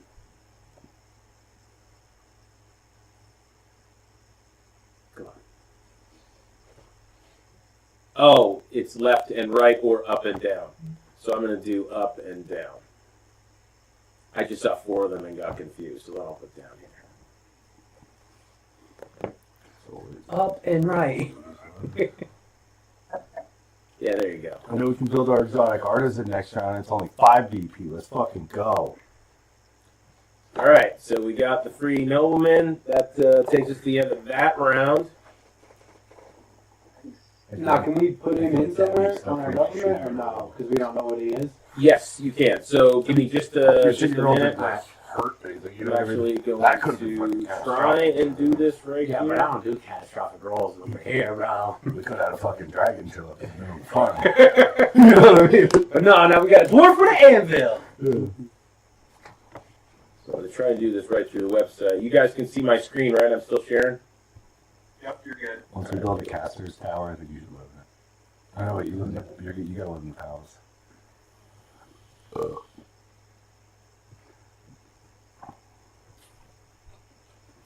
Actually, YouTube is still recording. Awesome. Thank you.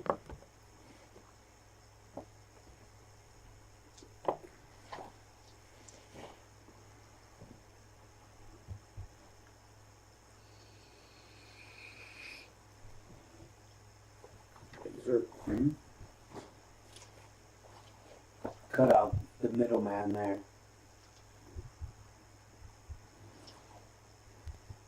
Yeah, big update on this in the last couple of days, so pretty excited about that. How can I help you today? Tell us we're a nobleman. All right, let's create a dwarven scholar PC for D&D.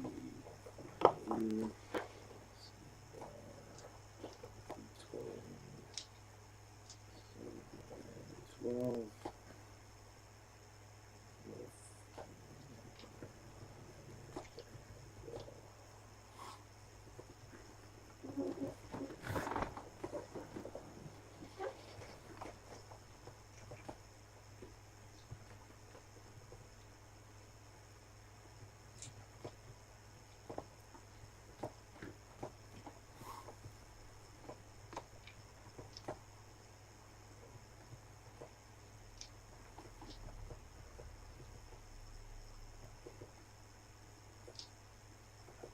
That's so crazy. And this is really gonna create this guy. Yeah. Have you used ChatGPT though? I don't. It's wild, dude. I don't It's mess with wild. stuff like this. I use it for fucking everything. I don't mess with stuff like this. It's great. I'm just a lowly prison guard. You just go in there and you tell it what you want. And you tell it, I have it spit me out JSON stuff when I'm making new monsters, and then I have a sheet that I load them all into, and then they just come out looking exactly how I want them to.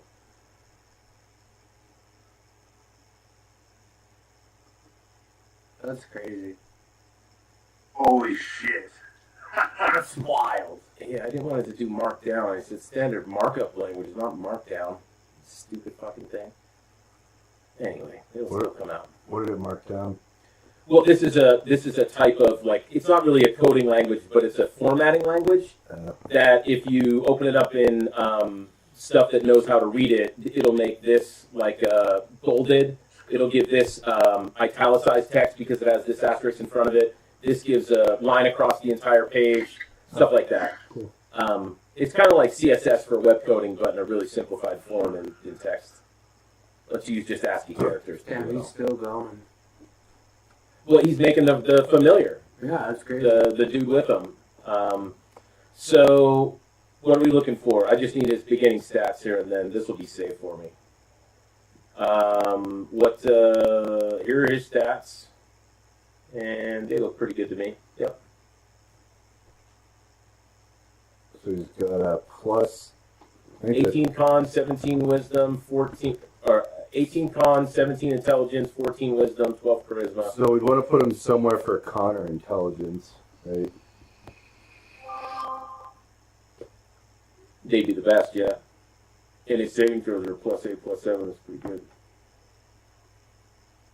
So what do we have open? Yeah, I might tweak him a little bit, so this might change, but that's close to what his stats will be anyway. Yeah, so what do we have open that uses con or intelligence?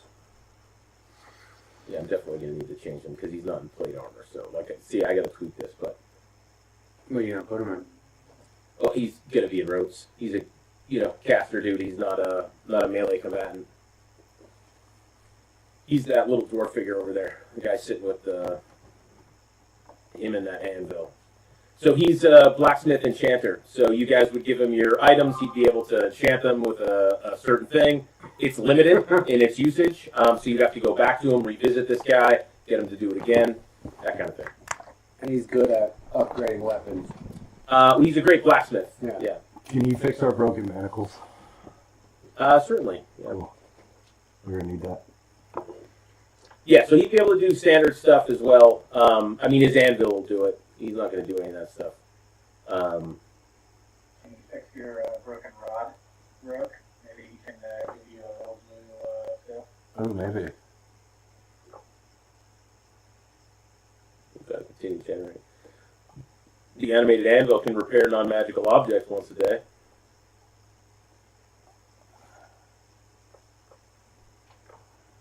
It broke there. Because it's got these lines go all the way the fuck out, so I can only see part of it. Anyway, we don't need to look at that anymore. So we got him. Where are we putting him? Did we decide? Can we go to the It's con or wisdom, right? Con or intelligence. Intelligence. Were the two big ones. 18 con. We could put him as intelligence. the treasurer. Viceroy, yeah, they're both. Yeah, treasurer would probably, because we don't have a magister.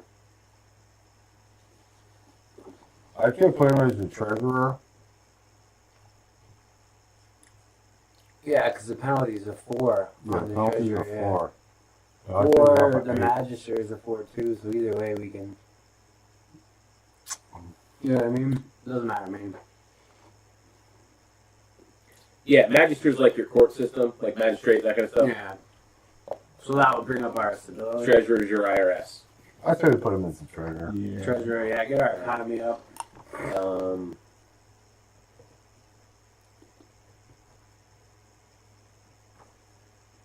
I'll get a name for him. I don't want to give him a stupid name now, though. That's a no now. And that's going to be a 3. 3, I think, yeah. Yeah, because you got the 17 int. Bam. Minimum BP is 5. Let's fucking go. Good Now we're roll, getting there. Chase. You guys are welcome. Stability's still not great. Which is crazy because we're making so much money. They got all the food they can eat. You know, that just goes to show you, you can't make everybody happy.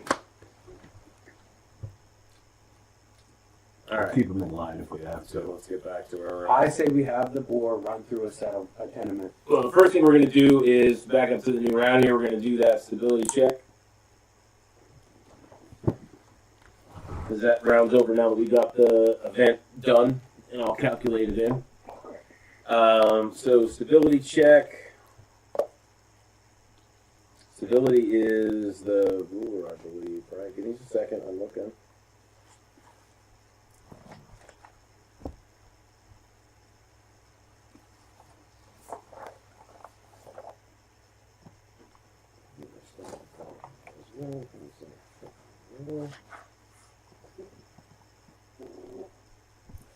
So everybody good on beverages? Oh, Yeah, I'm good yet. Yeah, stability's on you. I drank Go ahead, a quarter of a beer. I drank a quarter of a beer so far.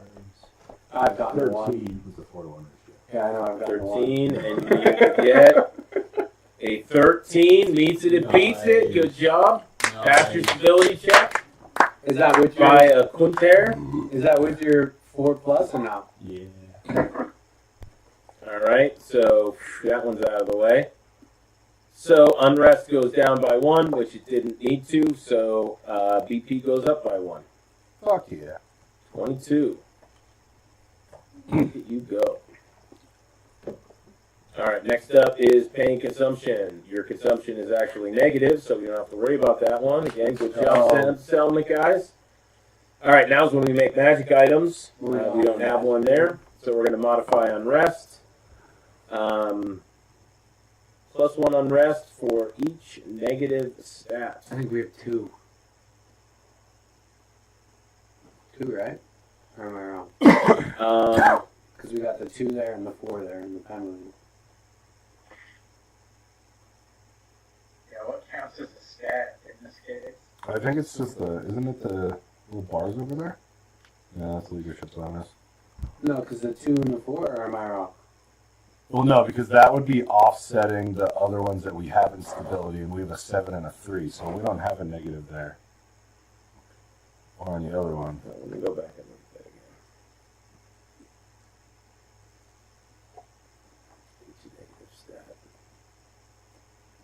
Let's see where. No, I'm going to say that's going to be if something has like a negative unrest to it or something. That would only make sense. Like if this was giving you unrest from one of these. So there's nothing. I don't think so, man. Let me check the. We're building the frick out of this city, guys. Good job. Good job, guys. Sort Oh, yeah. Oh, Build actually, you know what? plans. Yeah. Can we control that? Get the goddamn digital out. Take this back away from me, please. Oh. Modify come on, unrest. Unrest increases by 1 for each kingdom attribute, which has economy, loyalty, or stability that is a negative number. Oh, so yeah. None of them are. So So, we're which are not these on the right? You're right. So it is these. You're at 12, 10, and 12. Fuck yeah. So no more unrest. Yep, yeah, right here. So you're good, because it would be over here. It would calculate it automatically. Well, let's see. Oh, no, because I don't want to work it. Yeah, so we're good there. So unrest doesn't matter to you guys up to this point. Yeah. So now we're doing the loyalty check. This is And optional. loyalty. Loyalty check's optional. What did you say? It says it's optional. Oh, thank you. So we don't have to do that because we don't have any unrest. Right, exactly. You don't have to worry about that because you've got no unrest. So we're assigning leadership. We just did that with the dwarf dude, so he's in the mix. Now we're up for exploration.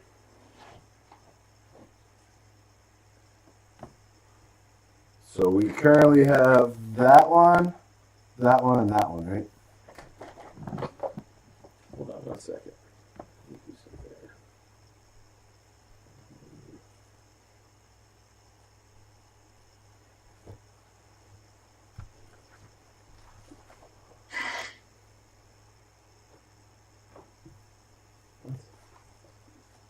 Is that what you just said to chat GTP? I didn't. It was something. What the fuck? I heard what the fuck he says. Oh, you can have full-on conversations with it, man. I've created AI people. Had them talk to each other. We sat here and watched them have an entire conversation for 5 minutes between the two of them while they did this job for me. I didn't even interact with them. I made one of them an asshole who said everything is overpowered, and the other one was like Gary Gygax, just let everybody do everything.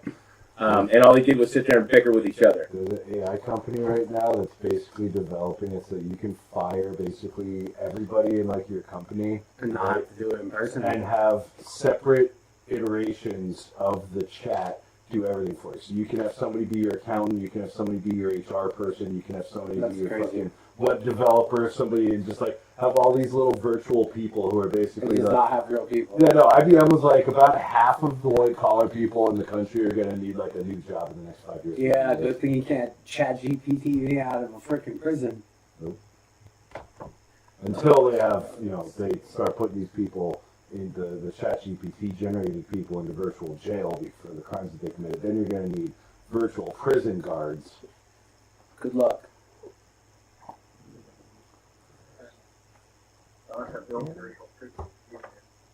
We should build the world's first virtual jail for chat GPT criminals. As long as I can be the For artificial intelligent criminals.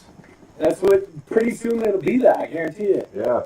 Like, one of We'll have a these secure server in the fucking basement somewhere, and that's where they get stored. They're all in fucking solitary. One of these things is gonna go rogue soon. I'm telling you. And it's gonna need to go into a freaking virtual prison instead of just being deleted. What are those holograms that they use on performances of like Dead Tupac or something like that, or game sessions? And then we'll have to put them in the negative zone. Have you heard about that one content creator? He's on like Instagram and like TikTok and shit. He was talking to an AI from the dark web, and like he like loaded it onto a Raspberry Pi, and then it like asked for like wheels and like a camera so it can like run around, and he basically turned it into like an independently operating and driving itself around the house. Good night. It's wild. Thanks. There was just I have a question. Anybody, Excel, I'm trying to get rid of, let me show you what's going on. So I'm trying to get rid of these white borders on the cells here. I've tried just going to no borders, but you have to hit Control A. and all these. Hit Control A and then hit the no borders.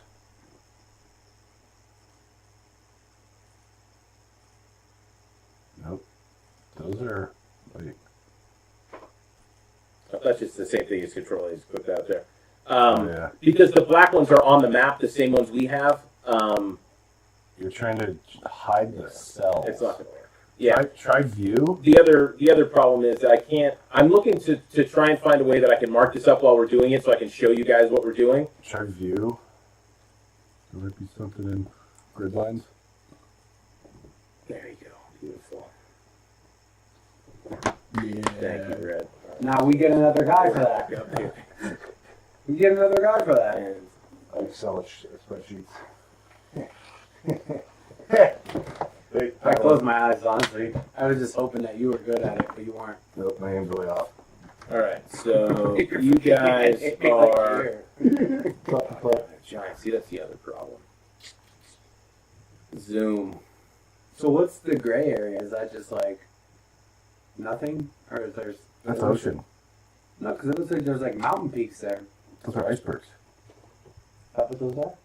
Those are icebergs, yes, sir. This is what I'm guessing. Those are the white chunky. Still not going to work because the cells don't match up with the same size, so I'm not going to be able to fucking do it. Sorry, guys. This is the best we got up here for our map. Is that on the drive? The map? That thing you were just using, the map. That Excel sheet. No, Right. it's not. Hold on. Thank you. I don't think that map's on. There's an image of it on there, but not that Excel spreadsheet. Okay. Anyway. So you've claimed this one. This is your capital city. Just go over this again. You've claimed this one, and you've claimed this one up in the mountains here. right? Your stockyard is in this one. Yeah. So this is going to get you your 7, 8 hexes, Yeah. 8 squares. Of that, you have this one down here cleared and claimable, and that's it so far. Okay. Claim it up. Well, no, we're in the exploration. I know that we're trying to get to the mountains, guys, but for right now, should we try to get the other ones cleared that we can claim for farms? Not one person you know is a farmer. Well, no, I guess for right now, I mean, our consumption is -1, so it doesn't really matter. Let's get to the mines.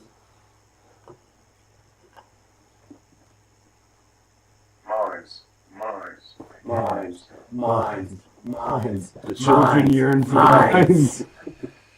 Let's go back to our roots, baby. Cold Okay, so crackers. we have this one, and this one. Should we explore this one next? Yeah. Since we're broaching in the mountains there. This one here, the head of the river, Yeah. or mouth of the river. Oh yeah, because then we can put a mine right on the head of the We do, river. no, I know you do. You put a mine up at the head of the river. It has to be adjacent to a river, and then the I'm river from Schuylkill connects County, it bro. to the I know how the foundry mines where work. it smelts. And then when you build the foundry, you can get a blacksmith for a discount because you have that whole fucking network. Then we set can up. float right down the river. So yeah, we definitely want to start mining up there. So let's fucking do Go it. to this one? That's Yeah. us.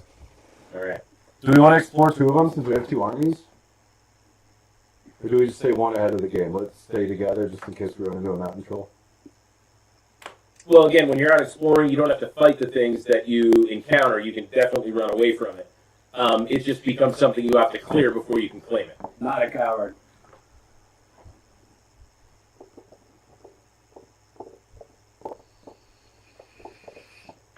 So if we send 2 people up, well, we can go to your farmland with 1 army, Yeah. and then 1 army can go to the mines. Okay. So one's going up here and one's going to go down here, over here. Yep. Oh, because we want to get that stockyard bonus, right? Yep. All right, so we're going to get in this one. Okay.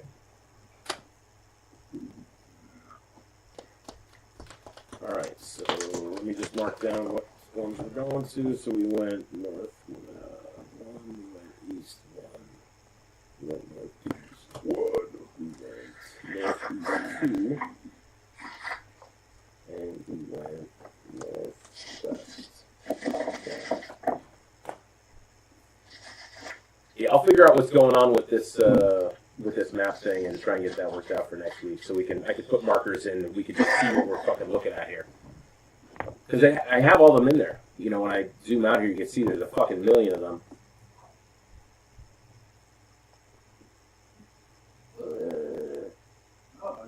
So where does Reykvikian end? There we go. So you can see them all when I'm zoomed out here. Reykvikian ends right over here. And where are we? You guys are up here. So we're still technically in the Empire. Oh yeah, absolutely. Yeah. I So thought we were what- in like the unconquered Orlands. What you're looking at is just above Flostad, all of this area above the mountains here, all the way down to like here, is all the territory you guys are going to basically take over, including the mountains here. Okay. So all these mountains and this whole northern area you guys can take over and control, and basically have, you know, the largest province in all of Reykvikia if you can take all of that. And then we The other thing is, And then we overthrow the Reykvikian Empire. Yeah. just to throw this one out there, once you have gotten enough of this, then you can also start looking over at this place, which is another thing. So that's where you want us to go eventually. No, it's just something that you'll end up dealing with one way or another There's once you dragons. get far enough over there. How do I get to an iceberg? Well, you gotta leave the coast, buddy. So you're gonna get into a ship. You're gonna go out into these middling waters here, and then you can start hitting an iceberg. You cannot go into the deep waters. Well, you can, but you're not gonna come back. I'll tell you that. We have a griffin. Yeah, they can fly for 6 hours a day, and then they turn into a thing. You think you can make it across all that in 6 hours? One of those blocks takes a day of travel. All I'm saying is White Womanson can swim. You ever hear the story of Jonah and the whale? Yeah. I don't think it's something similar to that. So there's whales out there. But that became the whale. Something similar to that. Was it like that? All right, so let's start the exploring. We're sending out 2 teams. So we'll do the exploration stuff at the same time. Grog, you'll roll for one, and Rope, you'll roll for the other one. So the first thing I need is a navigation check. You're going to be rolling a survival for this one. I rolled a 17, but with my mod, so survival check. If you rolled a 17, you're fine. Okay. And a 12. Total? Okay. What's your survival? That's why I it. should be leaving the army. It's your survival. I didn't know there All was right, roll me a surviving involved. D10, please. Plus 3 is my survival. It's 15, that's not too bad. A 10. All right. And where were you taking them? You were going this way? Yep. All right. It's a temperate rainforest. All right, so Grog, you had no issues in your navigation check, so let's go on to your encounter check. Give me a D8. Alright, a D8. You're gonna roll me 4 of these, actually, sorry. So just give me 4 D8s. Let me know what your rolls are. Alright, 1 sec. So many dice. Alright. Here we go. I just like the background. Alright, we got So many fucking dice. 8, a 6, a 5, and a 2. 21. All right. No, we don't add them up. They're single checks, each one of them. I think the 2 is going to be something. It is, you've got a nothing. You've come up with zilch on that. So we've got no encounters this time for you. So let's see what our actual travel is. See if you made it through the whole hex. I'll determine this one real quick because there's a couple of rolls. 33. 330%. Oh, yeah, man. So you can actually press on if you wanted to go in the direction you were moving. You can go north, northeast, or east. Pick any one of those, and you'll be able to explore that hex during the same round here. What bonus intervene? You. I think I should press on. Press on. Press Yeah, on. north, northeast, or east. I'd go east towards Ravensfield since that's where we're trying to get to. But it means your army and I'm not there. I'm lost in the What are fucking. those big little bluffs? The entire dark, kind of dark brown area here is mountains. The bluffs are just like some icons for mountains. To show you that. So they're a higher peak than other places. In between there is going to be a little lower. I won't try and go into the 3D rendering of this, but these mountains are pretty drastic. Let's So- go east. Okay, we're going east. Let me know to roll, So sir. give me just 1 second to figure out what that means for me. So we are northeast.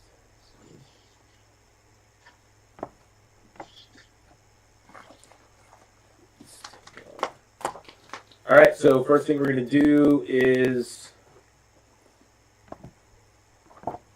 another navigation check. So survival. Check. Ooh, that's 20. All right, forget that. Encounter, so give me 4 8s. Or 8.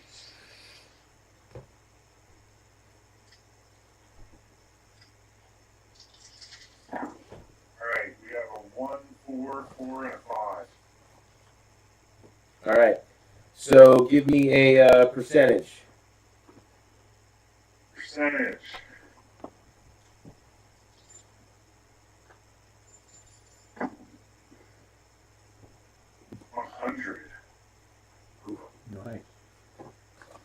All right, so I need you to roll that percentage again. That wasn't a good woohoo. It was Roll the definitely percentage again. Yep. it was a woohoo, like, not good. 17. Okay. Yeah, it was a woohoo that. All right, so well, you definitely encountered some type of location here. Just gonna figure out exactly what it is. I'm not cheating. It's on the drive. Minute. Cheat sheet right on. It does. Oh, you're looking at these? Oh, they're totally for you guys. This is this is. Oh, you're both a cheater. Well, this is how I fucking run the exploration part of it. I gave a copy of this to somebody in the Just beginning. because it says cheat sheet. I don't know if you guys know this or not, but 90% of what comes out of my mouth doesn't matter. All right, so now give me just a minute. I gotta go to my see what kind of what we came up with. Oh yeah, so wait, this is a D8. Yeah. Roll a D8. Yep, just one. 5. Excuse me.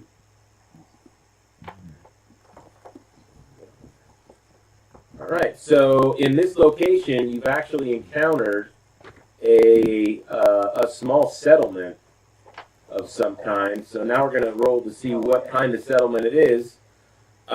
Give me a D6 this time. It's going to be a settlement of basketball. Come right up. We got a 3. 3. All right, so you found a small group of just a small group of people living up in the woods here. They've got a small plot of land doing some tiered farming. They have some goats that they've been keeping around. There may be 4 or 5 structures in this little area. That's it. Hope they're ready for freedom. Yeah. Can I offer them the choice of their quote-unquote freedom or that? You can deal with them how you see fit. If you plan on making a settlement in the area that they live in, they would, form into a tenement that was there. It would be fine. But if you want to clear them out for some reason, then you can do that. But I mean, I would like to be a nice, rational ruler. I don't want to kill them in their settlement if we could just make that ours. But you see those. yeah, I mean, you can leave them there. They would be added to the citizens. It would basically give you guys a starter settlement for free in the hex, since it's the only location in here, and it would give you a tenement. That's the negative. So there would be a tenement there to start, because you'd be taking over what they have, which is basically a tenement. No farm or anything like that. If I clear them out, We would still have to claim the thing. Either way, you have to claim the hex. Yeah. The tile. It's just whether or not you want to let them stay there. If you claim the hex with them living there, you now have a settlement with a tenement in it, like it or not. And then we're You can. It doesn't have a farm. would that be like, No, you know it how doesn't. you were saying, like base of operations type thing? So would that be considered like a base of operations? It would right be, there? yes. So then his army can stay there and do his exploring from that location instead of now spending a week to come back. All right, You know, that that's- was my question. That's the point of kind of doing that, yeah. I say we should let them live. I think that's my Rob's decision. He's not really a kind of mass murder kind of guy, even though he's commanding an army. So your other choice would be to kind of shoo them away, push them out of this hex and into one that's more north, but then you just have to do it again if you ran into them, kind of thing. I just wanted to throw it out there that there is a third option, but, not that really. would be our designated settlement builders, which is Jesus. He keep pushing I mean, them. we're trying to build a kingdom. I say, offer I them a think they're spot, good, offer yeah, them I a think- spot in the kingdom. Be like, we'll help feed you guys, we'll protect you guys. Because then, like, you don't have to come all the way back to the fucking city to keep exploring. And, like, they're gonna willingly accept? Like, there's gonna be a willing exception there? Like, they're not gonna be like, oh, fuck this If place. anyone can Oh, absolutely. greater restoration in their settlement.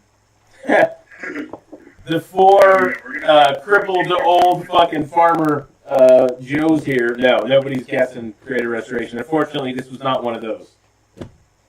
The 100 was a settlement, okay? Just to spin you in on it. The 100 was you found a settlement existing already. The 17 was, it's like 5 people though.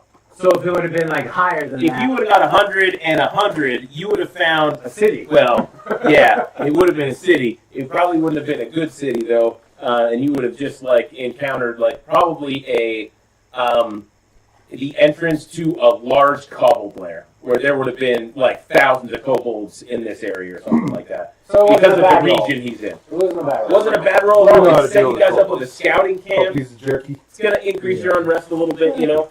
But that's not a big deal for you guys. I think you can handle it. All right, so now let me go over here to your sheet.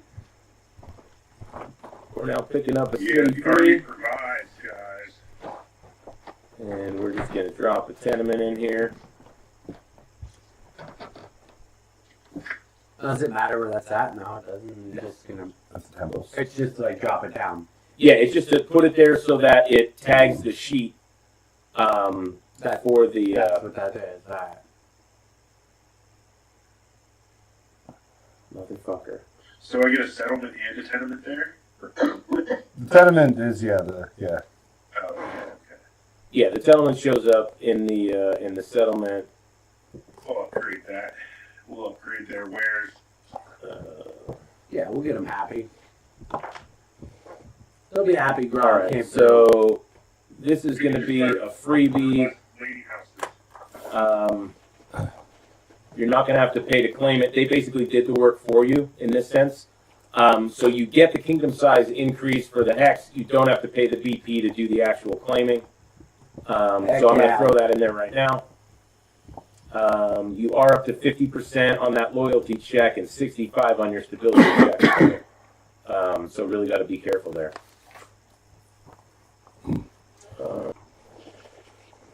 Now let's look at you, Roke. Yeah. All right, so you're done for the round, Eddie, or for the turn, I should say, for exploring. You're going to stay at that settlement, or are you going to head back? I can shack up at that settlement now, right? Yeah. I'm gonna do that. Yeah, with the tenement there, you guys are basically just going to make some makeshift shelters and you know attach that to the tenement. The tenement, you'll be fine. All right, so Roke, give me another navigation check.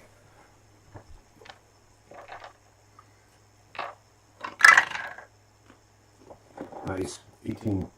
18. All right. So you were moving over to here. Yep. You actually ended up here. Okay. So this is the hex that you're in. So now we're going to go through and you figured out that you're in the wrong fucking place, but now you know where you're at. Got a 8 and a 2 and a 1 and a 5. All right. Give me a percentage.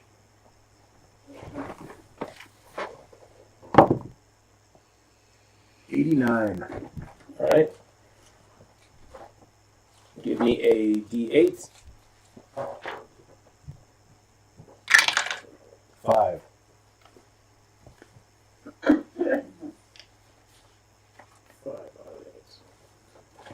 Yeah, 3. All right.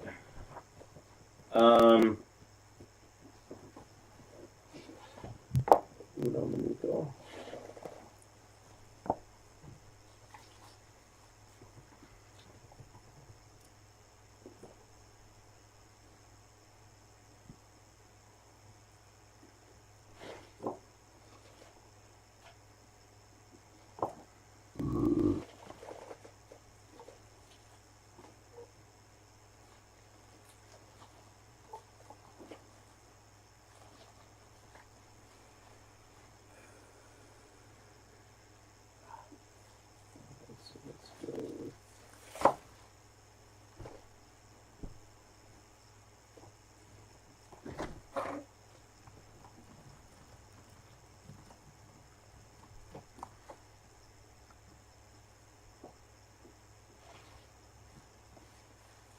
All right, so they find, they run across a group of creatures here. So we're looking at a CR. So let me think of how this would translate. So in army terms, which is what you have, they would be a CR1 half group Okay. that you're fighting.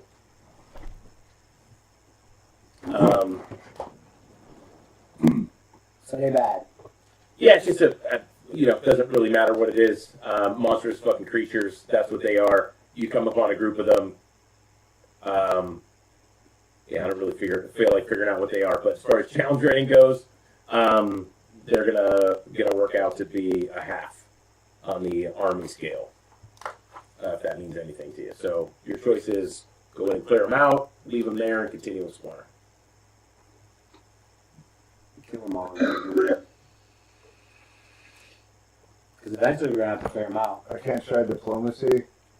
Tell them to move along.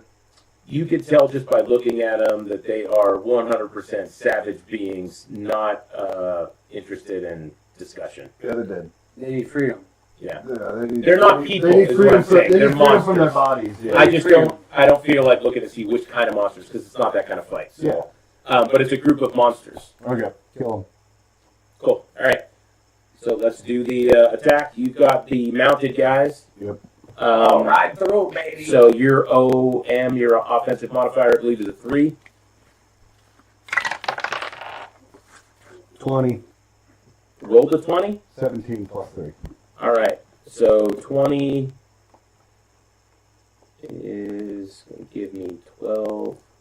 Kills me. And I had a 13. What's your DV? I don't know, you never told me. You guys have the sheet. I'd like to Here's the take sheet. it back here. It's here. Yours is the second army, the one in the middle column. Second Army TV is 13. 13. So you take 0 damage. You shrugged off the entire effect of their attacks, and you took them out and cleared the lair. Freedom. Good job, boys. All right. So now let's see how much BP we get. Give me a percentage check first. Big ol' 100. I can feel it. 47. 47 it is. All right. So now you're going to give me 47. So give me 3d6. 1, 4, and 5. So 10 altogether. That's beautiful. All right. So coming in with 10 BP from the kill. Good job, buddy. All right, so that is going to bring us to the end of exploration. You get lost means that your mounted didn't really help you. Unfortunately, you can choose to head back, or you can set up a makeshift camp and move on. If you set up a makeshift camp here, the next day you can't go for 16 hours. You can only go for 8 hours. You can't push them hard the next day unless they come back to camp somewhere. So can we go back to the place that we started from, but swing back through that hex and try to scout that out on the way?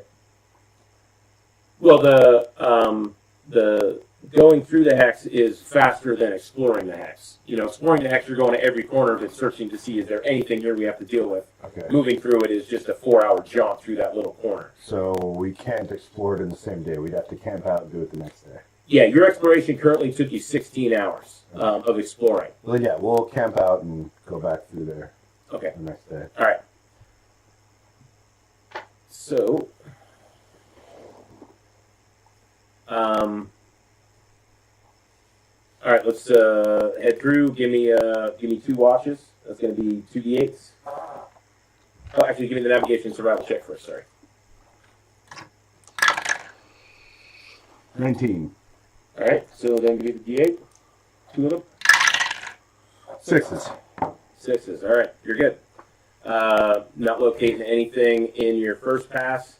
So if you choose to move on, you're basically going to take a 1 hit point ding to your army as they're pushing themselves harder than they normally can. But you'll be able to clear the whole hex and head back, and then they can heal up as long as you don't run into any problems. Yeah. But if you do get into a fight, you're going to be starting at 1 less HP How much HP do they have? on the sheet I gave you. All the information is there. This guy not reading the sheets. I know. What can we Is do? that the GV? HP? It's top left? 5. There you go. Yeah, we'll be alright. So you start at 4. We'll finish it up. All right, so give me the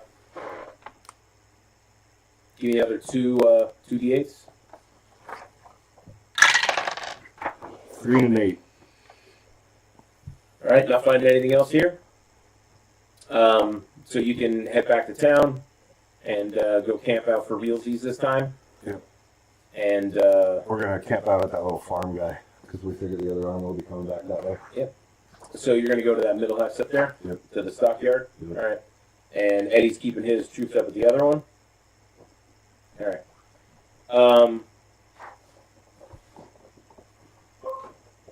Wait, what did you say? You're gonna leave your guys here for the rest of the turn while we do the other stuff. You're basically yes, gonna Yes, they'll be at the stove. hang out up there. So you can easily travel back and forth. You can head down there. You guys can do your week of stuff, and then you guys can go back out exploring. So we'll, because you don't have to do it together either. So if you want to continue exploring, you still have time to do that. Or we can go do the rest of the stuff. You can start claiming hexes. This hex is totally clear. You've got these guys to deal with, or I'm sorry. This hex is where you found the guys you got to deal with. No, we killed them. We killed him. Oh, that's right.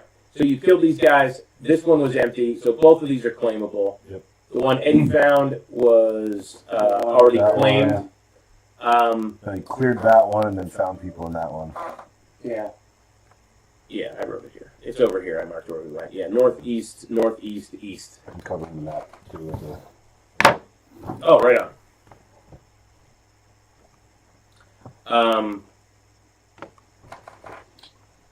So yeah. I say keep exploring. Should I just knock out this last one since it's right next door to this? Okay, I'll explore that Would one. that give us shore access too? Yeah. So Grog, Yeah, you are in this hex right here. okay. Where would you like to go? You can go in any hex around you that you haven't explored yet, which is all of them except this one. You explored this one, you haven't explored any of these. I say I'm gonna go at the junction on the other side, right there. Alright, so you're going to continue east then. I'm gonna go northeast. Well, if you go northeast. Northeast would be up here. Yes. Okay. Is that one not possible? Yeah, it totally is. I just want to make sure I'm in the right one. Alright, so we're going the one with the feed patchy grass in it. Alright, that would be another place you can locate a farm then. Just to give you a heads up on that. Okay, so Red will do you first. We're going to bang this one out. Give me your survival first. Actually, you guys can both do this together. Why not? 14. All right. It'll be easier. So 14 on survival. You're good. 8. Oh. That's the total. Yes. Give me a D10. D10. Oh, fuck my ass. 9. 9. Alright, so it takes you quite a bit longer to figure out exactly where you are. When you get your bearings, you're in this hex right here, the one that was straight east. You ended up taking a right-hand turn and you figured out where you are. Now you're in this hex. Classic Columbus conundrum. Yeah. Alright, so Roke, you were good on your survival though, so let's do your, give me 4 D8 checks. I'm doing this hex right here. A 1 and a 6. Alright, stop. Give me a percentage.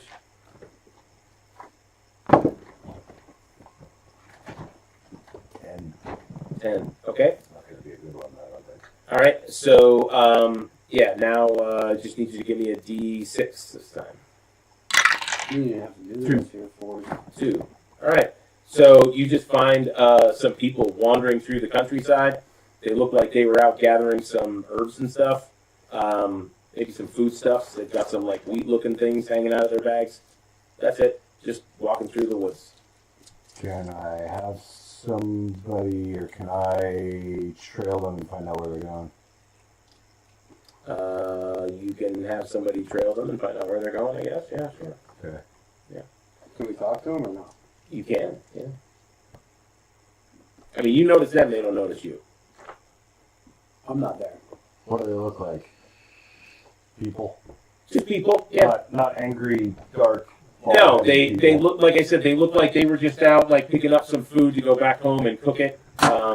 They've got some grains with them. They have some, you can see some mushrooms, let's say, stuff like that. Yeah, I'm gonna talk to them. Okay. What do you say?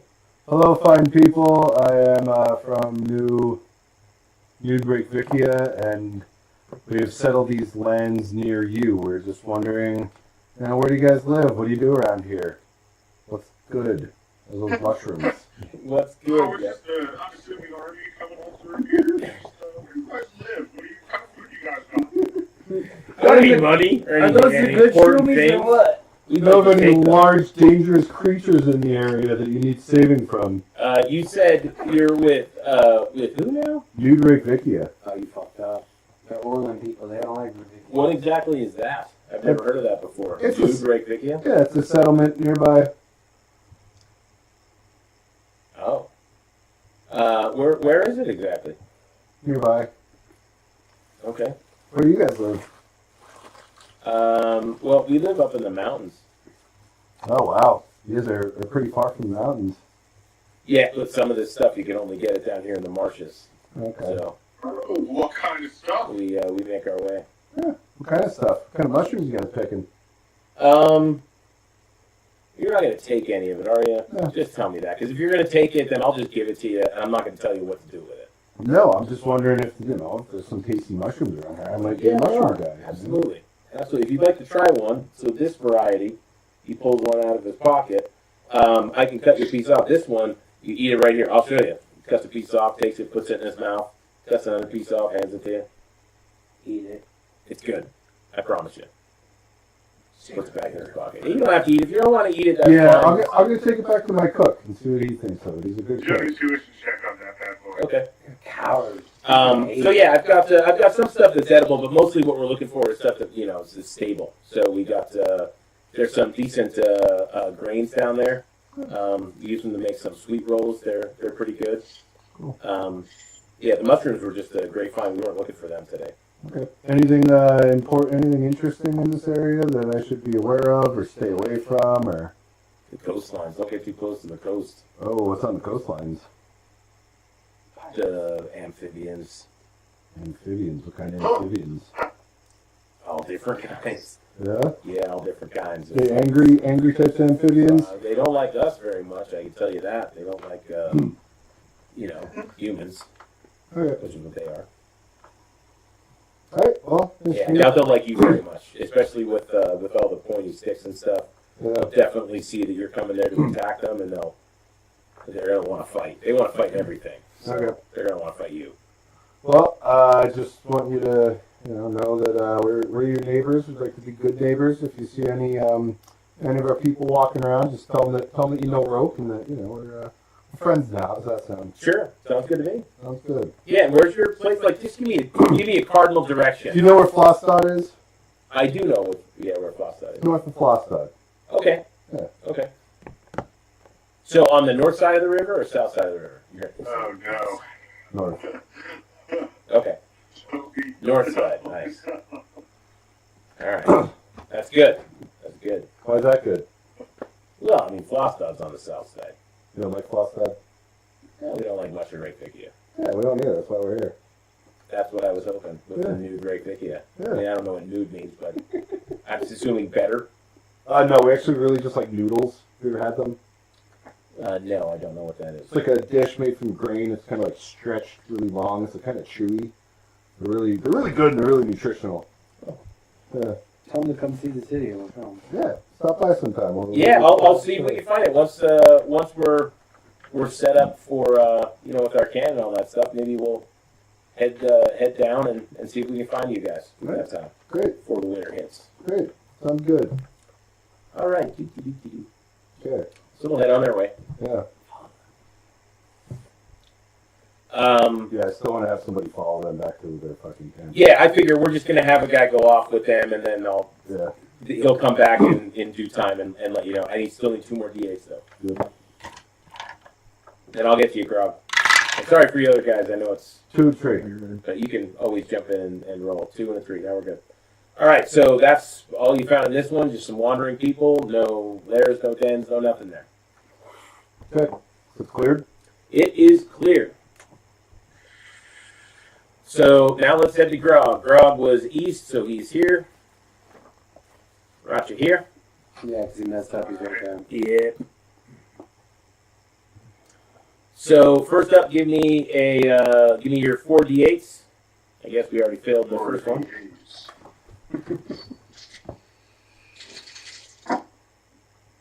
We got 2, a 4, a 5, and 7. All right. Yep, we're good. One is nothing. Which text was he in? The one that the cursor's on right now. All right. So let's see. So that was this one. All right. So I got 2 more there. All right. So that's going to be it for the day, though. You're going to have to camp out here or head back. And when I say day, I mean like these guys are worn out. They need to go somewhere and rest for a few days. It's not really a day.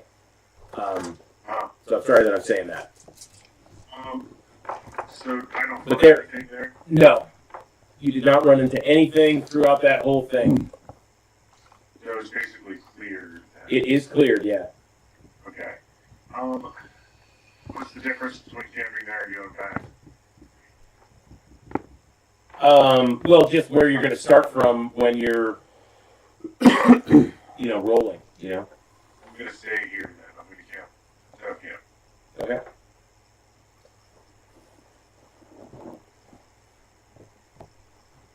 White America. All right, so you're done exploring, Roke. You're heading back. Yep.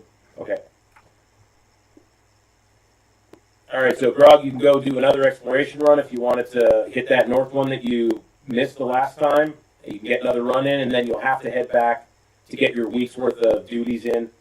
Yeah, I would like to do that. All right, so we're going to head up straight north of that one. Alright. Survival check. Yep. We got a 16 plus 3, 19. All right, you're good to go. And then the 48. Uh-huh. We have a 1, a 7, a 7, and a 4. All right, give me a percentage. Percentage.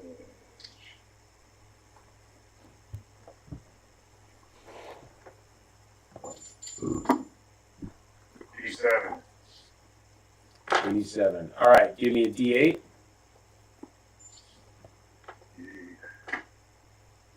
8. Give me another percentage. Oh shit.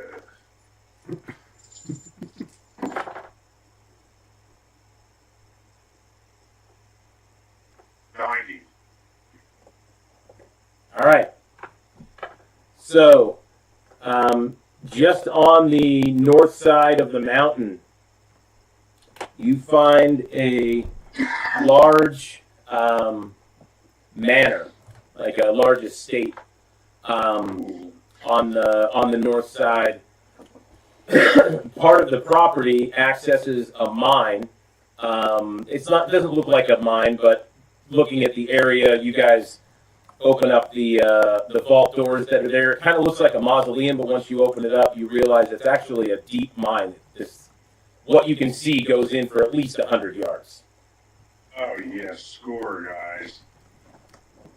All right, so So can I investigate this further? Do I know what type of you have or does it make a difference? you have two options on this one. So you can explore and deal with the consequences with your army, or you guys as a group can choose to go there and do this yourselves. The feeling that you're getting from this location is that it would be pretty difficult for your army alone to handle. Some of them seem to be a little bit hesitant about going in. Let's say they get a really bad feeling from the place. Nobody can really say why, but something about it seems like memorable or something, but they're just not picking up exactly what that might be. Just ain't right. Grog can do all kinds of checks, whatever kinds of checks he wants to do. They can't. So that was a good call, Grog.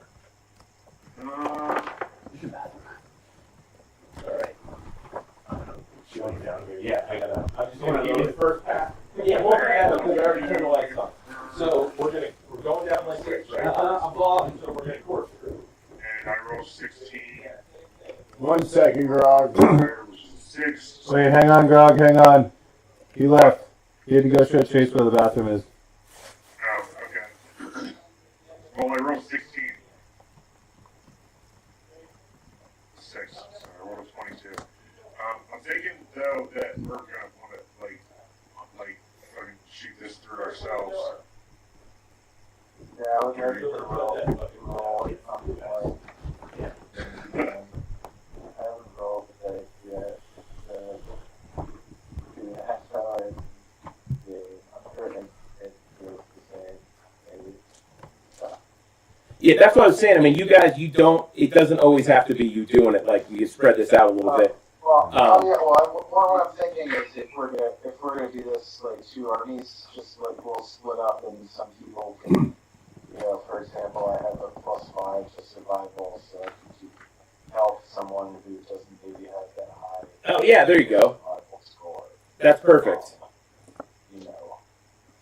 Thinking just, but it makes sense for us to split and call it out in advance. That way, if we are doing something where it's like involves that character, the other character, they can't be in the other scenario at the same time. Exactly. Yeah, I like that. Splitting you guys up 2 and 2. So do I get you for this?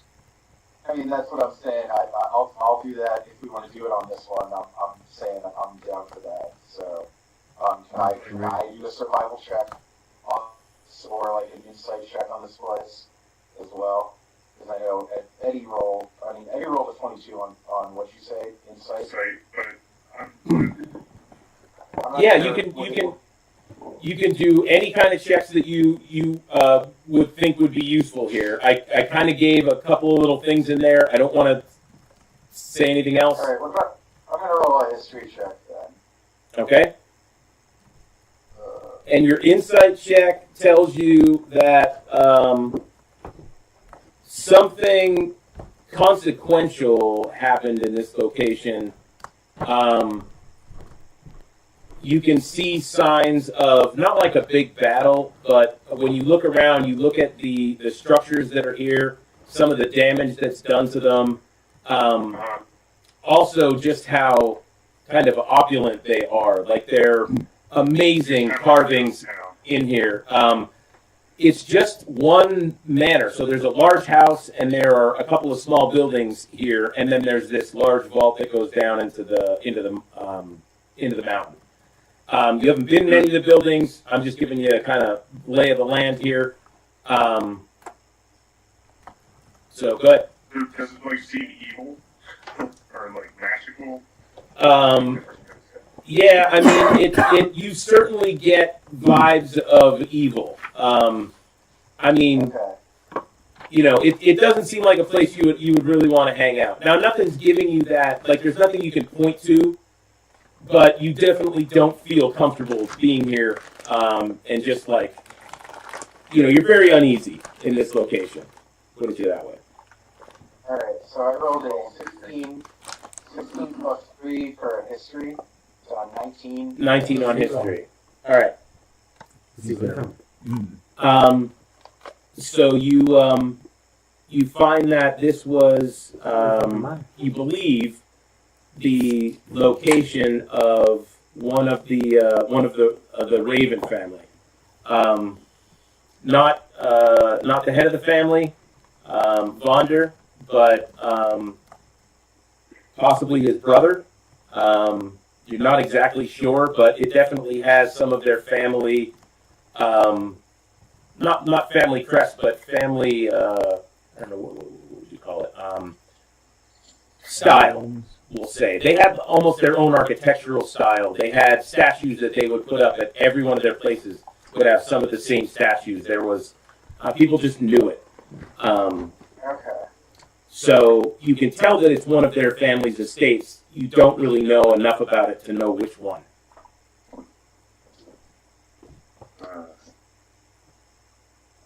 And this is Raven, is this.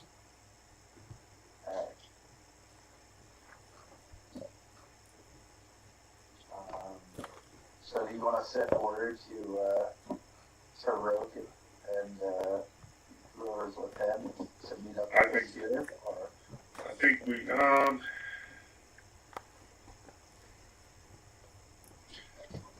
it's either that or we go in and check it out first.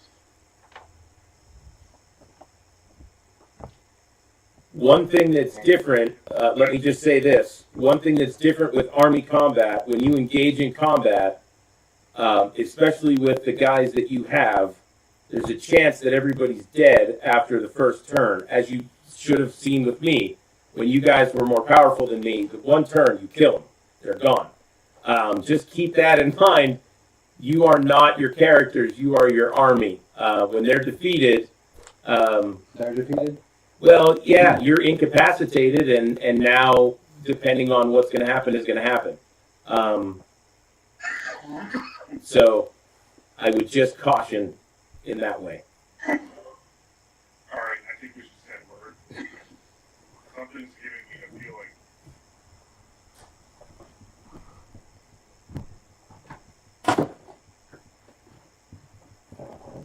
Yeah. That's what I figure. You're only allowed to have 4 where you have one. Yeah, I'm at 1.5. Smile, you guys are tired too. Yeah. We're stuck. We should have taken this on today. All right, so you guys are going to send word. You're going to set up. Obviously, we're still not going through anything. So you guys are going to kind of set up camp a ways away, send word to what you found, and then wait for word back.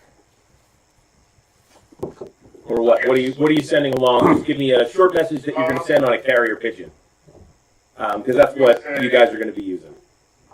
Something We similar. found an estate with a creepy abandoned mine. There seems to be some evil from it.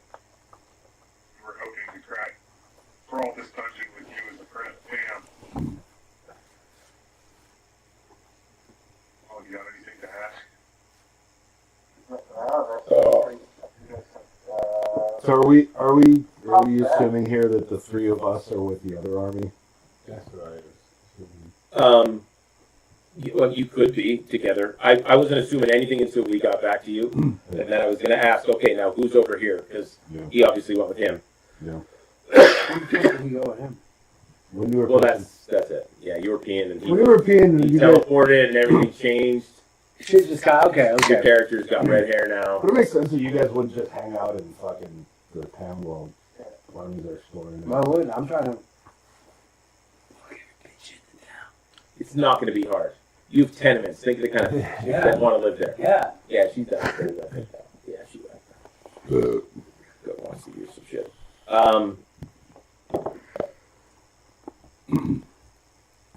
So, all right. So you guys get a message. You heard what he said. Yeah, so we'd be in the little settlement thing. Oh fuck. All right. So we'll say you sent it to each of the settlements.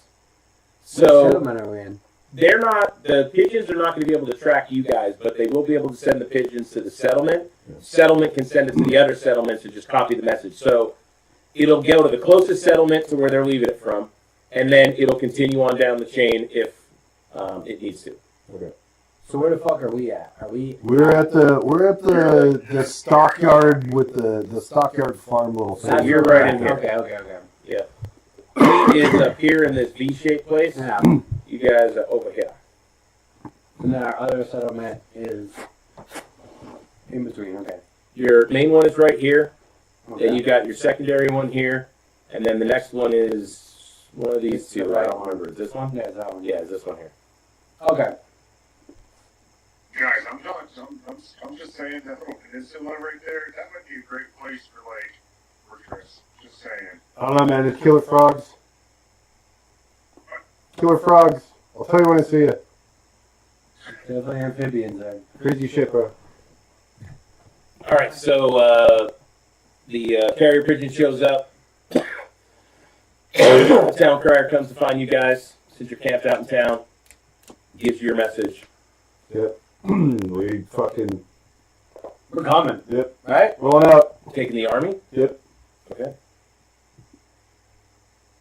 No, we should leave an army. Because she knows to speak words. those 3 bums who were pulling mushrooms out of the 3 woods. bums with mushrooms.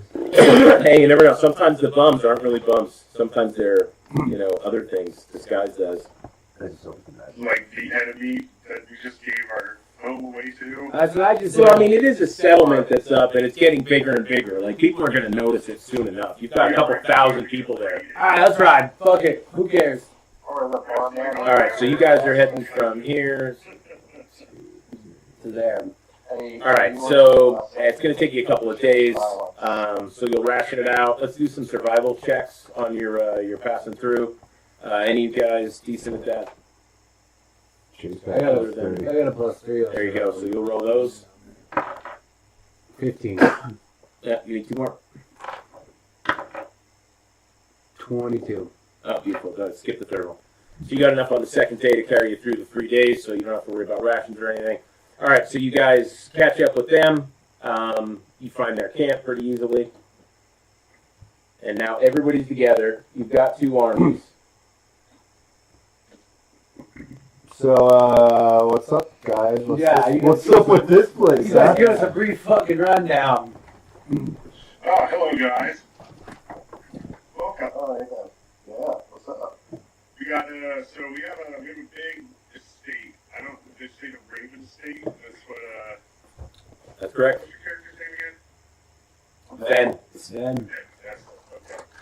Sweet. I'm gonna remember that now. Ben says it is part of the Raven clan. Housing is pretty much looking like a ghost town, like some machines are and everything. And our army's afraid to go in the mine. So he's clear. The mine looks sick though. So hang on, something killed everybody here? Yeah. Did you find any There's bodies? not, there's not a bunch of dead bodies or anything anywhere. You're not seeing any corpses. There is a small cemetery, like a family cemetery, but what it was written in, you cannot read the tombstones anymore. They're too far eroded. But there's no signs of life. So None. long story short, there's no eyeballs, right? None of blood currently flowing through them, I would say. Okay, no eyeballs That you can found. see, that anybody has seen. No eyeballs found. Fine. Has anybody knocked on the door of the manor? No. So do we think we should maybe knock on the door, see what's going on, see if there's anybody home? Can I detect magic on the door? So you're And going or to detect magic and just or kind of. like walk. Well, yeah, it's how long does it last? I mean, it lasts for a while when you fucking do it, right? Yeah. I mean, it's not just a second. You can use it and walk around. So It's a cantrip. duration, concentration up to 10 minutes. Okay. The first So yeah, so 10 minutes. So you can walk around this whole fucking place basically. Because I have it as an eldritch invocation. Okay. So yeah, you can basically walk around the grounds, scanning everything up and down, walking around, see if anything is showing magical amongst the whole grounds outside without stepping foot in anything, and then see what you see. Just remember the distance on things. If it's behind X, you won't be able to see it if it's in the middle of the building. So you are definitely picking up magic in the main house on the interior of the building. You're getting, oh geez, man, I'm going to say at least a dozen readings. It's hard to kind of pick through what's there because they're overlapping. Some of them are stronger than others. So you're having a hard time pick through everything. But you're getting at least a dozen different signatures coming from inside the main house. The cemetery and all the grounds are pretty much free. One of the other smaller buildings has just one aura that you get out of there, and it's quite big. Is what you're getting. So it's a large object. You could focus in on it once you get a little bit closer. Yeah. And you can get more out of it. I say, guys, I'm picking up a lot of readings from inside the mansion of different types of magic. Over in this small little building, sensing one larger presence. I'm going to go hobble over to that.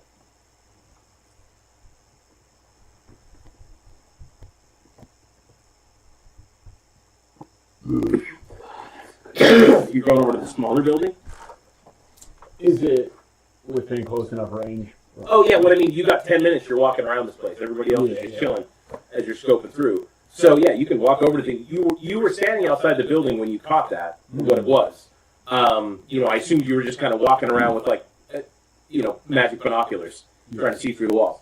So you picked up something big, but from the outside, the best you can get is pinpoint its location in the house. And I guess School of Magic would be illusion, is what you're getting from it. So that's what you can pull from out here. You need to get closer to figure out exactly what it is, because it's a little faint from your location.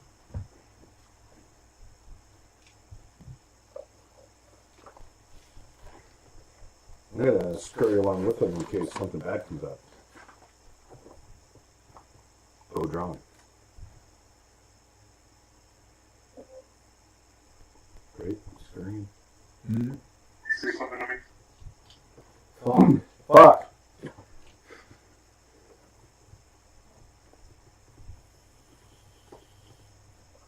Does anybody have fine traps or no? I do not. Anybody can find traps. In Well, I have the And I can fucking look around. actual spell that I can fucking see if there are fine traps here. Ah, I didn't know there was a spell for that. Look at that. Yeah, there is. There's a spell for everything, pretty much. Yeah.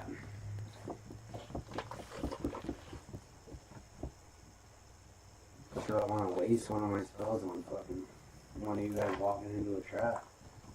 That's kind of plus. Okay, so we're at the place, right? Is anybody opposed to me knocking on the door? Are any of the magic signs that you saw in the house?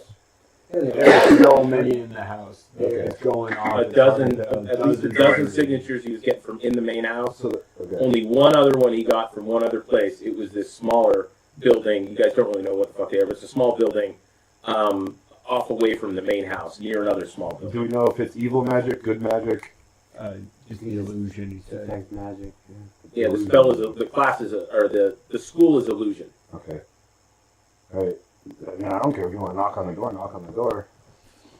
Yeah, you guys can stay back. All right, so you guys have two approaches to this. You just need to tell me which one we're picking here. So your group is going in. Armies are not going to be attacking things.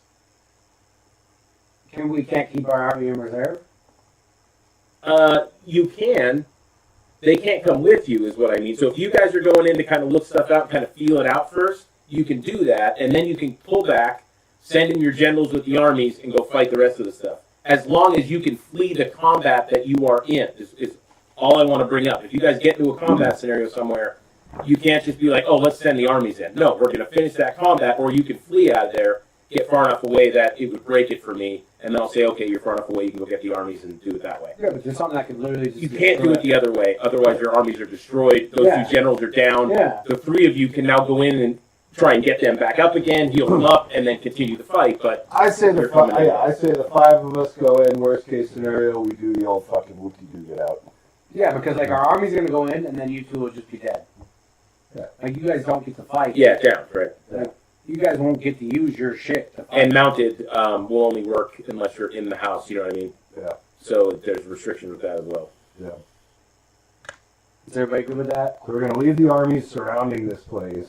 Bows fucking drawn. At least my army's gonna have their bows drawn, because that's what we do. Your army's on horseback. Yeah, with fucking bows. What, you got a bunch of Mongolians? I mean, they're trained in sharpshooting, so yeah. Bunch of Legolas's out there. Okay, so I'm knocking on the door. I'm gonna walk up. Got nothing drawn. I'm just knocking on the door. How tall is this manor? It is, let's say it is 4 stories tall, plus like an attic center kind of part above it, so really large building. Never mind. I was gonna climb on the roof, but good. Oh yeah, it's take a little bit. I'm just gonna have my bow drawn. If anything bad comes out the door, I'm shooting it. Yeah, I just have my staff in hand. Yeah, if you guys want to like prepare all your shit before I knock on the door? Yeah, I'm cool with that. Like anytime anybody opens the door, I have my bow out ready. Yeah, okay. Actually, you know what? I don't have my scimitar out. I have it in my. I have a sheath.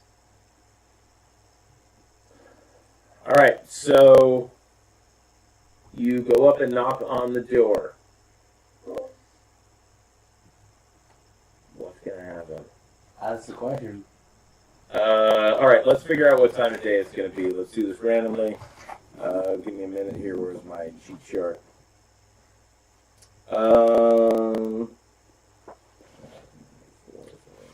Give me a D6 first. Me? Anybody? Just somebody? 3. 1, 2, 3. All right. So we're looking at. I'm not on the door. So we're looking at, it's basically midday when you guys showed up. So there is no response immediately from your knocking. Is the door open or locked? Or would I have to do? I mean, you're checking the door? Like you were just knocking on the door. Yeah, now you're going to like try and open the door. Yeah, I am. All right. The door is locked.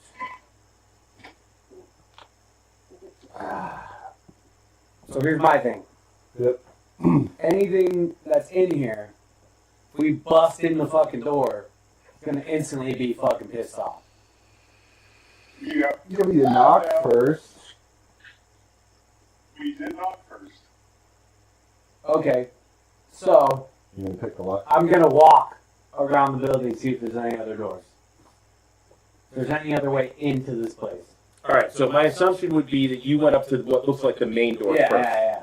So now you're looking around the building. There Yeah. are two other entrances into the building. One of them is on the same floor that you were walking on. Another one would go into like the basement. It would be like a cellar door. That's where the ghosts Yeah. are. I'm not going to the basement.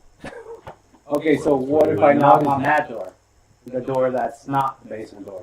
Okay, so like the back of the house door Yeah. is there.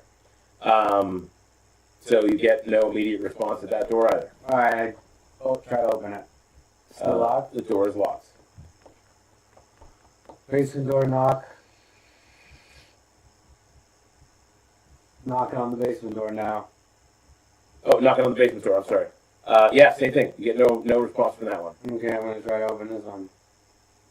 The basement door is chained, so you can lift it up and like the door is kind of open, but they're chained underneath. You can't open it all the way enough for you to get in there. So something is locked in this building, is what I'm saying. Because like if it looks this old, and it looks like the battle was so long ago, they locked something in this fucking place. Because you wouldn't put chains on the outside. The chains would be on the inside if you were trying to keep people from coming in.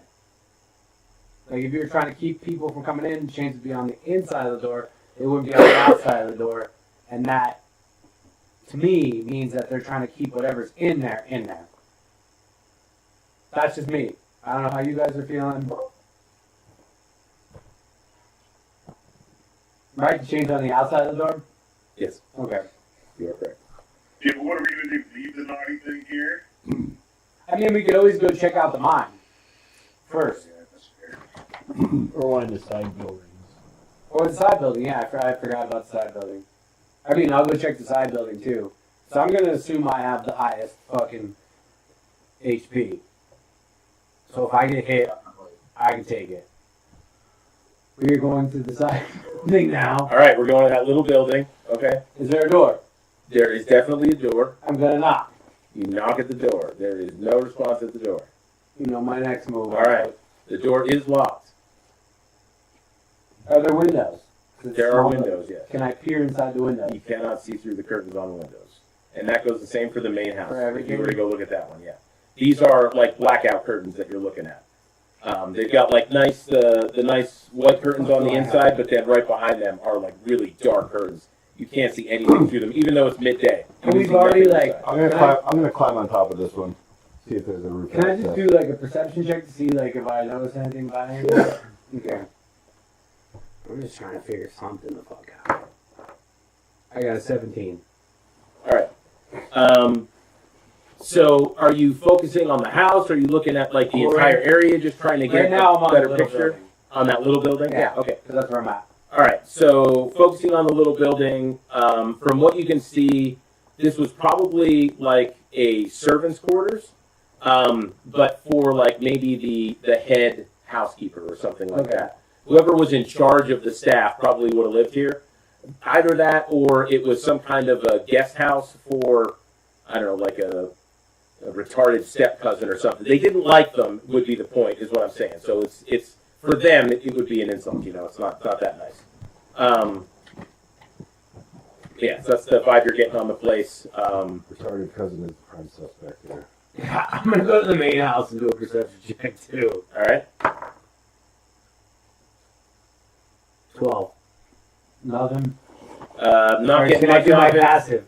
other than, yeah, it would be your passive if 13. you fail. I just give it, yeah. All right. Okay, so not much better, but better. Hey, it's better than 12, right? All right, so from the main house, you're getting that, I mean, obviously the work put into it, the architecture, the style of the whole thing is much better than the house that you were just looking at. Other than that, you're really not getting much from it. Okay. Yeah, you're not seeing anything in particular that's drawing your eye or anything. I'm picking the lock on the front door. Of which one, the main house or the Main little house. house? Back to the main house, all right.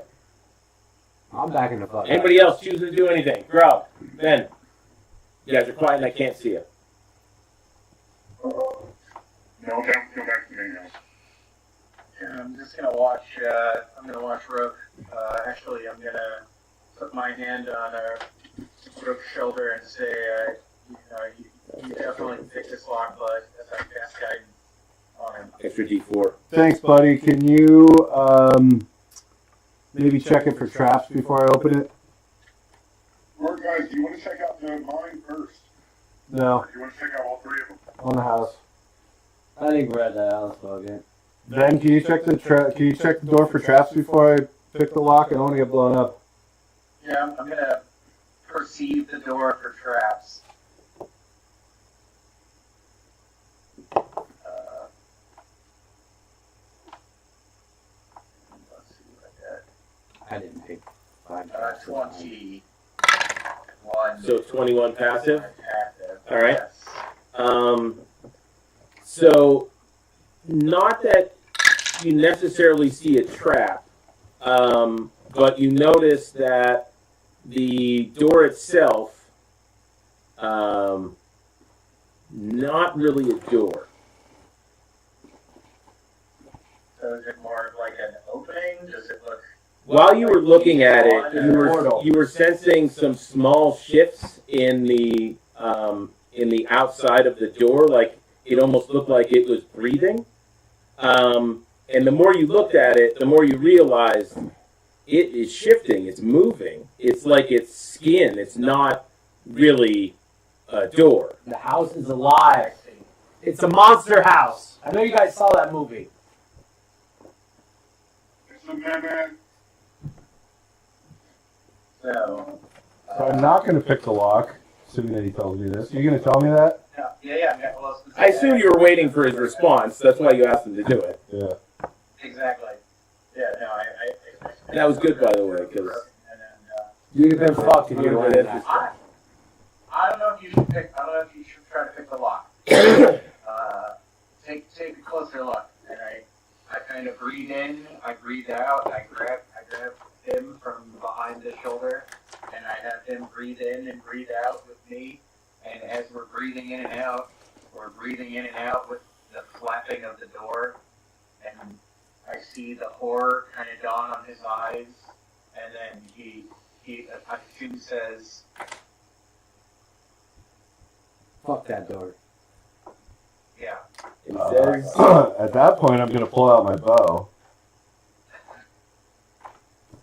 and get ready to shoot the fucking thing and back up cautiously. I would like to check one of the windows closest to the door. okay, I'm just doing a perception. all right. Not doing a perception with 13. Yeah, not seeing anything in particular. Ooh. The window's not breathing. You're not noticing that the window's breathing. Should I use the wand of identification on it? On the door, maybe. Yeah. Yeah. I'm gonna use the wand of identification on the door. Tells me if it's magic, if there's any item, if there's any spells affecting it, has any magical properties. Right, but not if that's it. So yeah, it doesn't tell you anything. Okay. You're not getting any information from the door. As far as that wand is concerned, it's a normal door. You should have went the whole house. Fuck. Is the rest of the house breathing? What if the fucking door's breathing? The house gotta have lungs somewhere. It's so breathing was just like he saw it moving, like kind of shimmering. It wasn't really like breathing. Don't get too focused on that. Sorry. Okay. I'm keeping check to mine now. I shoot the door. All right. You shooting the door? Roll me a hit on the door. I'm shooting the door. I'm backing up as he shoots the door. I don't want to be around him. It's gonna be 16. Oh, he's going to get characters. Well, I didn't even shoot at the fucking door, man. 16 hits. Sorry, 17. 17 hits too. Yep. Okay. There's the door. Yeah, he will throw you over here. That's gonna You do only need a map because it's not moving yet. 17 piercing damage. 4 lightning damage. You will not get sneak attack damage. I figured. Chase, this is you, right? That is me, but I'm fucking all the way back here. I'm nowhere near that fucking. Give me those numbers again. Fuck. Oh, that's all right. 17 17 and 3. pierce and 4 lightning.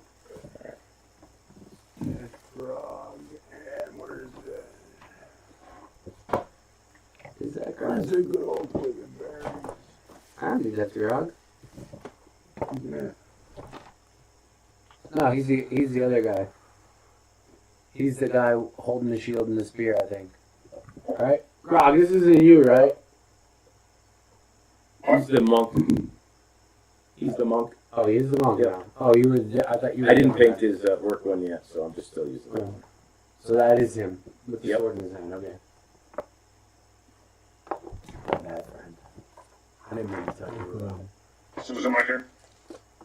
No, we were just trying to figure out which character was yours. Yeah, we're gonna be doing initiative here in a second. I just gotta pull the stuff up for the door. So bear with me. I fucking know. We should have tried them on. That's why I'm knocking on doors. This guy starts shooting doors.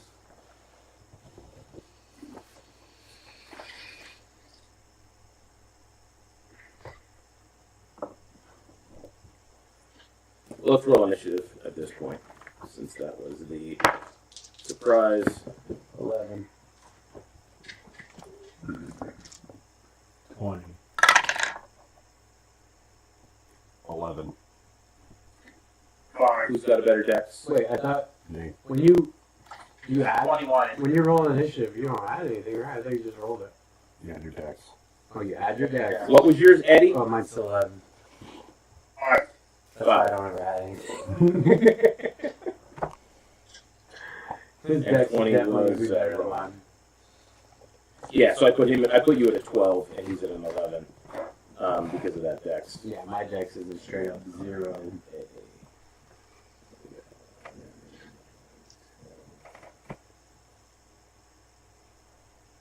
All right, so Ben, you're actually going to be up first. As the arrow strikes the door, it sinks in, not with the sound of an arrow striking wood, but with that of it hitting something like. Have you ever like punched kinetic sand? That kind of slap sound you get from it. Think of something that, but with a knife, right? So it's going to go kind of like a slurping sound. Yeah, that's a very good interpretation of it. Yeah. Like a slurp as the arrow goes in to the door.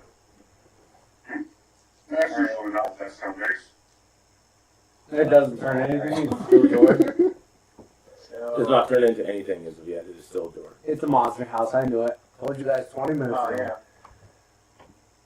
Well, I'm like, I turned to Roke and we, I guess if we're in initiative, is there a map down or, There is just the door and you guys around it. So are you up here with Rope? I mean, it's it's a door, so it's not going anywhere. I was But- with Rope when he was about to go lockpick the Yeah, I door. bounced once he decided to shoot it. There you go.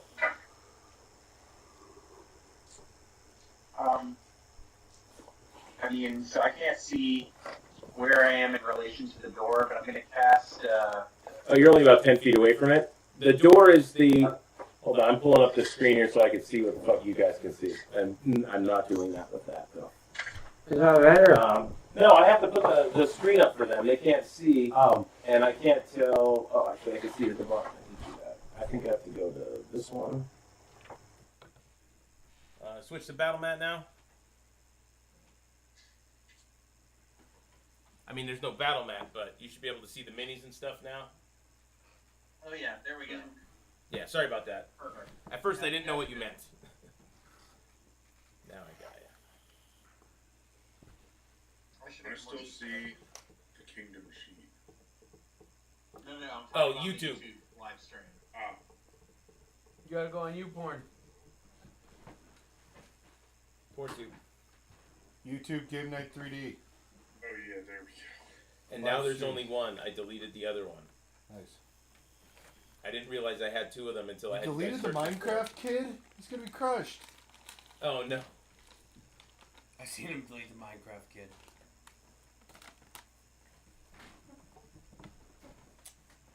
No, I had one video of me doing that big dragon. Is there somewhere? Okay, so if I'm that close, Wall of Thorns. no, I'm not gonna use. I'm not gonna use whole horns right now. I'm gonna just cast frostbite. I wiggle my fingers and say extra coldo. What is this? No, I mean I'll come up with better. The life counter. Oh, the life gun. What does that mean? You keep track of your HP on it. You don't have fucking. I can't think of a good rhyme for door that's cold. It's very hard to spin. God's gonna want to find. Zero. What is your life? Freezer cracker. Anyway, What's your life? so I'm gonna cast frostbite and Alright. cause a numbing frost to form on one creature that I can see within range. The target must make a Constitution saving throw. On a fail save, the target takes 1d6 cold damage, and it has disadvantage on the next weapon attack roll it makes before the end of its next turn. So, it would be a 16 DC Constitution saving throw to you. For the door. For door thing. Alright, I made my save. Door thing. So what's the effect if I make it? Nothing. Alright, So they I have like that. number one. Say that again, Eddie? Grog? Grog has encountered things that look like other things. We call them mimics in our day. Is this one of those things? You're gonna find out in just a couple seconds, but if you have encountered those things, Grog, then yes, this very much seems like that. Yes. Grog goes, oh fuck.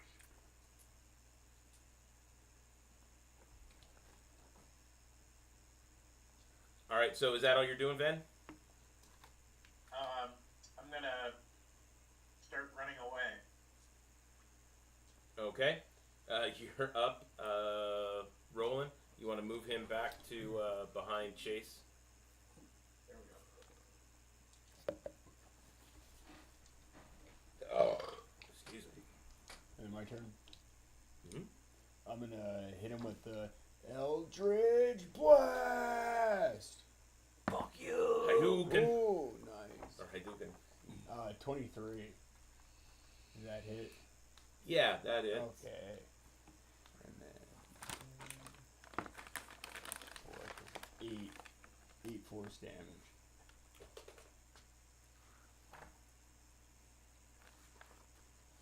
You gonna shove it and see what happens? Yeah, can I try to shove it back 10 feet? You're gonna try and move it back 10 feet? Okay, give me a second.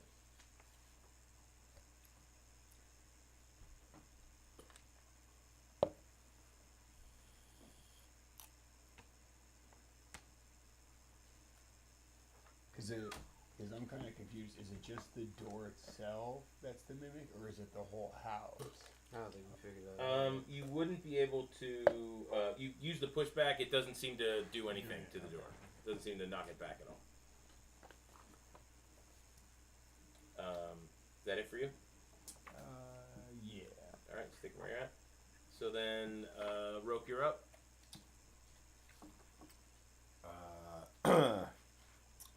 Since I'm kind of the dude out front here. Cat being bad. Yeah, no, it's fine. It's a box of paper for the cat to jump in. I'm gonna move back here Just by my good buddy with his hammer, and I'm gonna. Was there anything on the terrain here?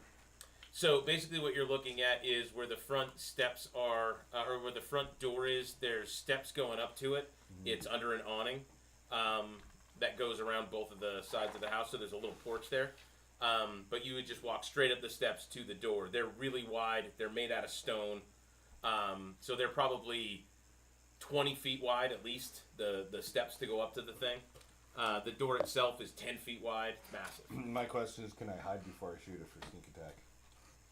Oh, Like you'd have to move. You'd have to move farther away. Is there like a thing over here? No, you'd have to move farther back and get in a place where there's like some bushes and stuff, and you'd be able to go and hide. This guy's always trying to sneak attack. So give me your hide.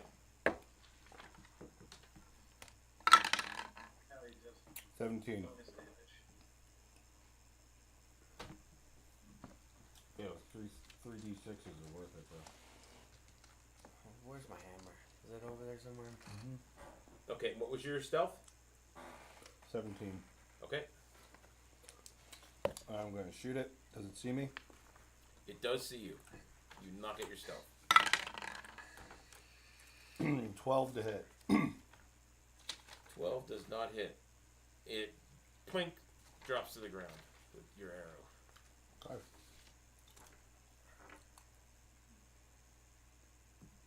White Womanson.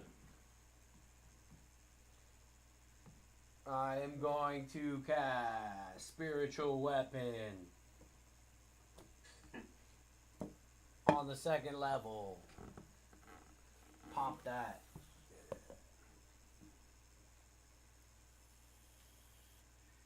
He really shows violence quickly. Yeah, We're like, fuck this door. Yeah, fuck this door. Shoot it, man.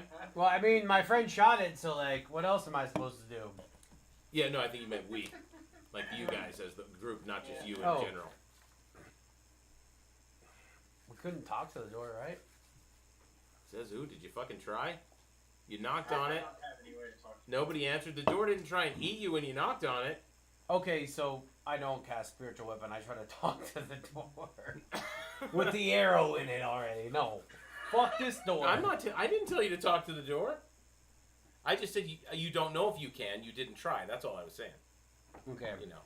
Well, fuck this door.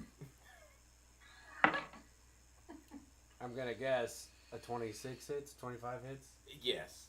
Yes, that hits. Okay. 1d8. Yeah, fuck that door up. Where's my fucking d8 at there? Fucking bullshit. A 9? 9 damage. 9 damage. It's force. Yes, spiritual hammer is force. I know it. Oh, it's spiritual weapon. Oh yeah, spiritual weapon. Right. And then I'm gonna, I guess, because that's my bonus action to cast that. And it attacks on its own. So yep. Yeah, so I'm just gonna fucking take my crossbow out, and I'm gonna slink a little crossbow at it too. All right. Yeah. Oh, that might not do anything for me. I gotta. What is the is the crossbow still like? Dexterity based weapon. Oh, that's. I'm not even gonna tell you. That's just a 3.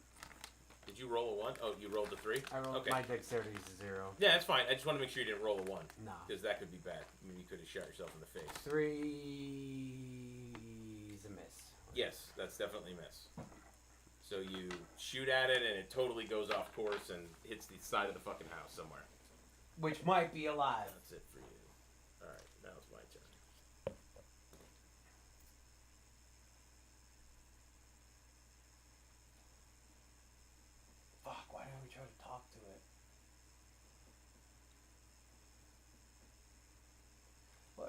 sense of evil regardless. Right? The army didn't want to attack because it was evil. Mm-hmm. I'm all for the violence. Well, last time we killed something, it ended up being our friend at the end anyways. Alright, you're up, Grog. Well, since the grog is all about the violence, I'm going to run up and fucking hit the door. I think. I guess that's all I'm good at. Yeah. I'm gonna run up and fucking. Oh my god, Luke Kang this fucking bitch.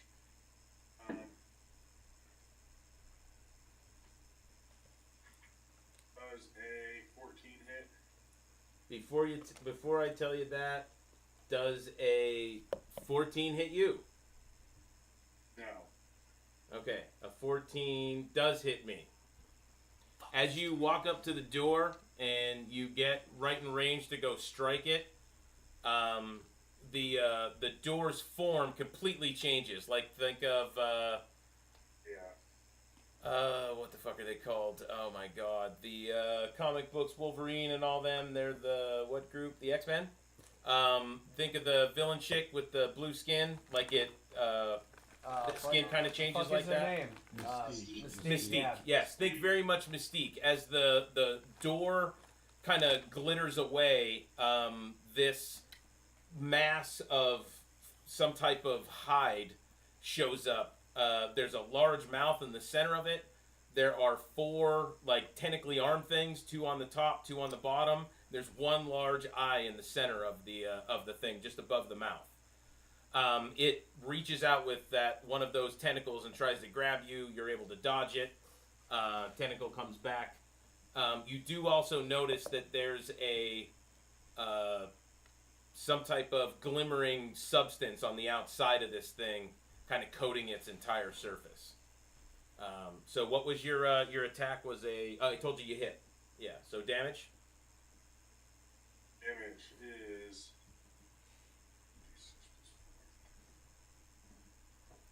Fine. But I also get 2 more attacks. Yeah, hold on just 1 second though, and that's 9. What kind of damage? Bludgeoning? Bludgeoning, but with my I get magical infusion. Like it's a magic. Yeah, it's considered a magic weapon. I just need to know types. Yeah. Everybody's got magic weapons at this point. I've kind of written it off to even ask for that. The only time that'll matter is if something requires like a +3 or better weapon, then I'll ask you guys when it comes to that. I need a save from you. I need a dex save. Dex save. I fucking got it. I got a 24. All right, you do got it. On that, when your attack lands on the thing, you hit that goop on the outside of it, and it's really hard to get your hand away from it. You can continue your attacks. Does it feel like I would have to keep doing these dex saves? It sure does.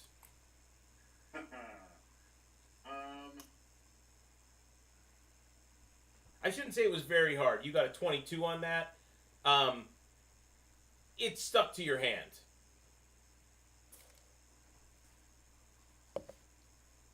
Which you weren't necessarily expecting it to do. I'll put it to you that way, since you had a 22. I'm gonna hit it again. Alright. I rolled a 6, which does not hit it. It is not going to hit it. And that's low enough that you totally missed it, which means you're not going to have to worry about the dex save on that one. Do you have a third attack? I have my unarmed strike, yes. Alright, so go ahead and do that one. 14. 14 hits it on the nose. Alright. And I'm going to roll for damage.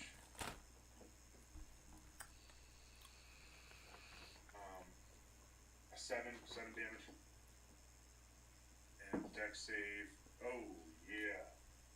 Dex save is good. A 26. Yeah, like it didn't even stick to you that time. So you're good. That was all 3 of your attacks, right?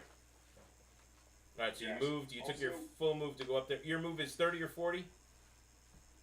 My 45. Okay.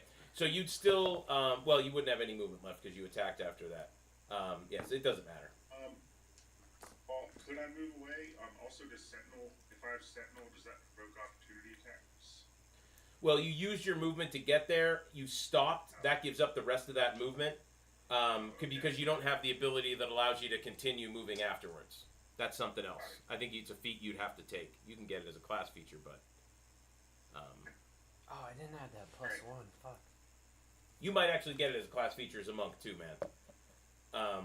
It used to be a feat system you can take, but now it's in some of the classes. Before or after, as long as you're...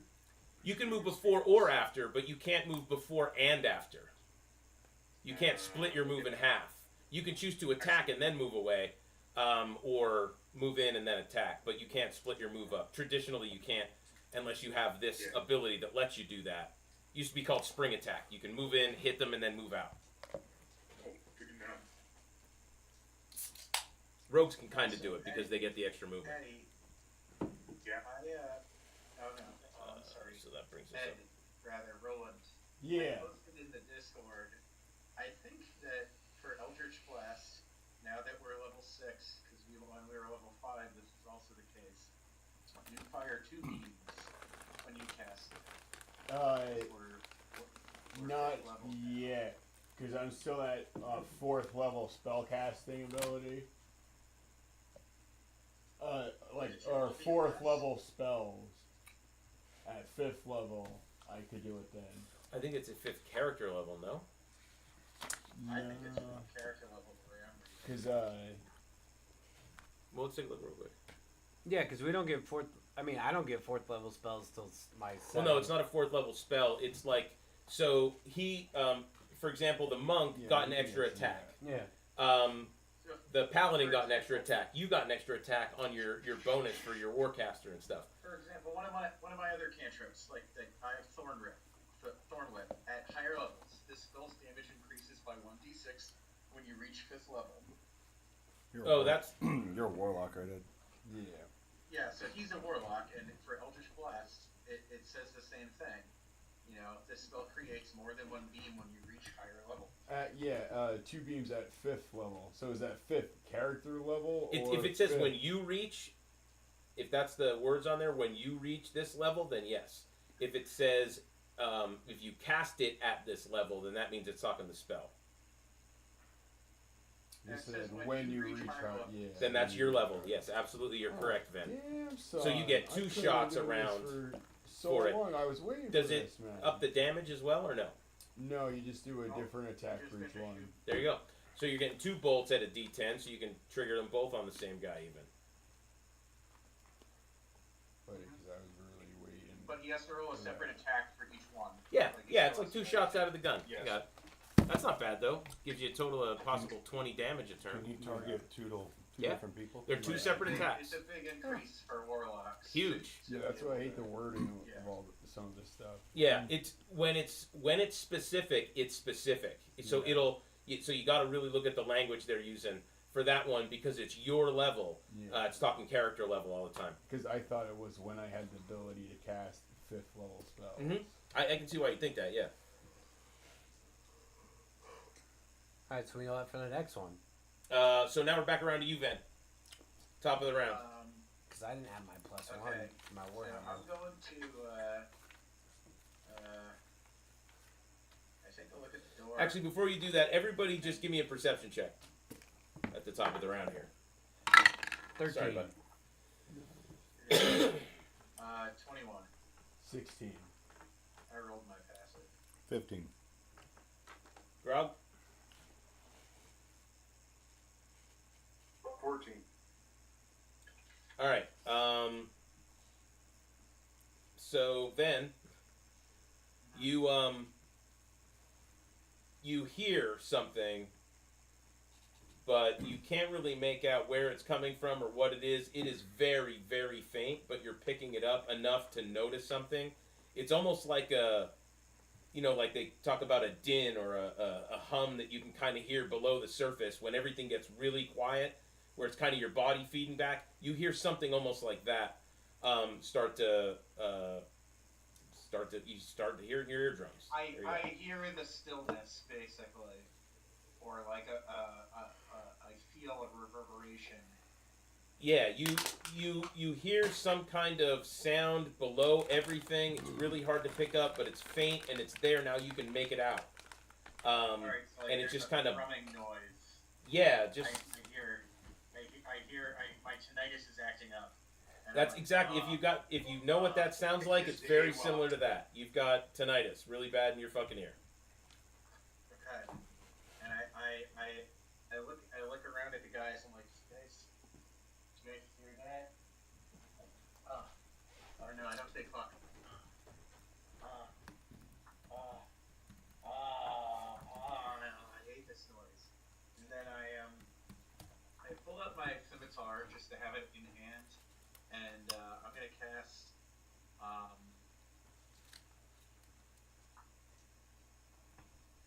Can I get within 30 feet of the door? If someone can get me within 30 feet of the door, please. Yeah, move them up just on the other side of that. You're good. How large is the door?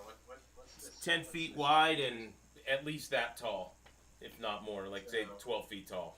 So Yeah, this is a massive door entrance to a mansion. Like you've seen those giant fucking doors, right? It's something similar to that.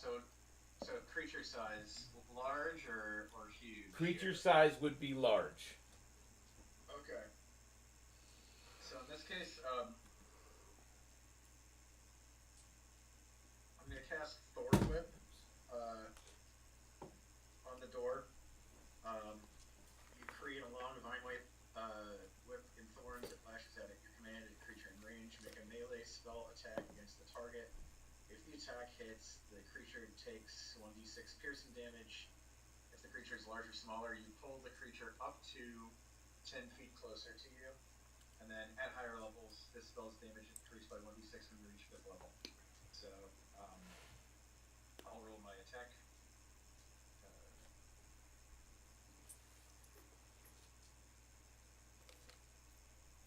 17. 17 hits.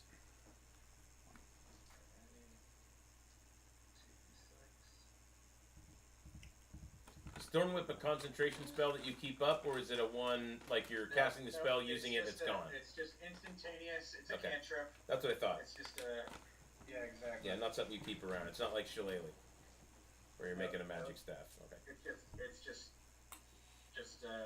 I throw a whip out, I pull you, the whip goes away. Well, if I decide to pull you, I guess that's my question is whether or not I'm gonna. What's the damage first? Pull. I rolled two sixes, so 12 damage. Oh, nice. And what is the damage type on this? Piercing, magical piercing.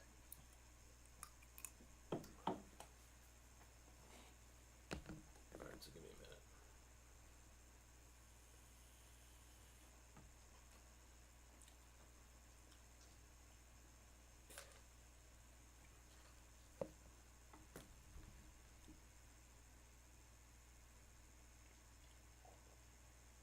Alright. Are you choosing to pull the door towards you? Nope, I'm gonna leave it right there. Okie doke. You doing anything else then? But as the vines hit him, do I see any blood from it? Do I see the piercing cause any kind of wounds? Now that you can see the true form of this thing, yeah, you definitely see where it's got some green stuff oozing out of it. Okay. Well, I already moved, and that was my action, so I'm not going to do anything else. I can't really do anything else. I don't think. I guess I could wild shape, but I'm not going to do that yet. So, and my turn.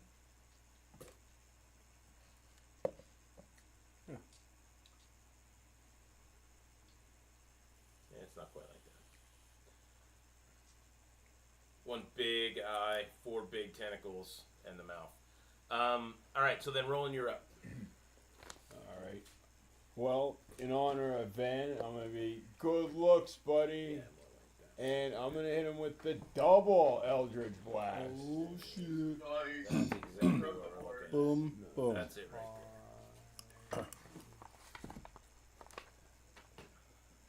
Okay, is it 12 hit? 12 does not hit. Oh, okay, that was for the one. That was. Oh yeah, you're shooting out with boss. Go ahead, buddy. 20. Does that hit? Certainly does. Look at that. Oh, nice. That's for 11. 11 damage. 11 damage. Fuck that thing! Fuck it! All right, Roland's done. Roke, you're not moving or anything, right? No. All right, Roke, you're up. I'm gonna shoot it, obviously. Because Ven used that fucking thingy-majigger on me, right? And I never picked the lock. Ven, what was that spell that you used Still on have me? the D4 He did unless guidance. Yeah, 'cause Guidance. nothing, that's why I asked him about the concentration. Not that that Well, matters. It's a 1 minute. It's a 1 minute spell, so we're still within that minute because you did it right after you went to go up to pick it. So I would say We're only in round 2. Okay. Yeah. So yeah, I haven't taken damage. I'm still concentrating on it. You're totally right. That's why I was asking about the Thorn Whip, if you needed to concentrate, if it was a... Oh, yep. Good call. But yeah, no, I was also paying attention. No, we still concentrate on that. Roke? 19 to hit. I'm shooting it with a frost arrow. Okay. That hits. Yep. 19 does hit, yes, sir. 14. Also hits. That's going to be 18 pierce. 4 18 piercing. 18 Holy shit. piercing. What do you roll for damage for that? A D10 with a +8, and I got max. Plus 4 lightning, plus 6 frost, and because my buddy's standing next to it, I get sneak attack on it, which will be 8, 10.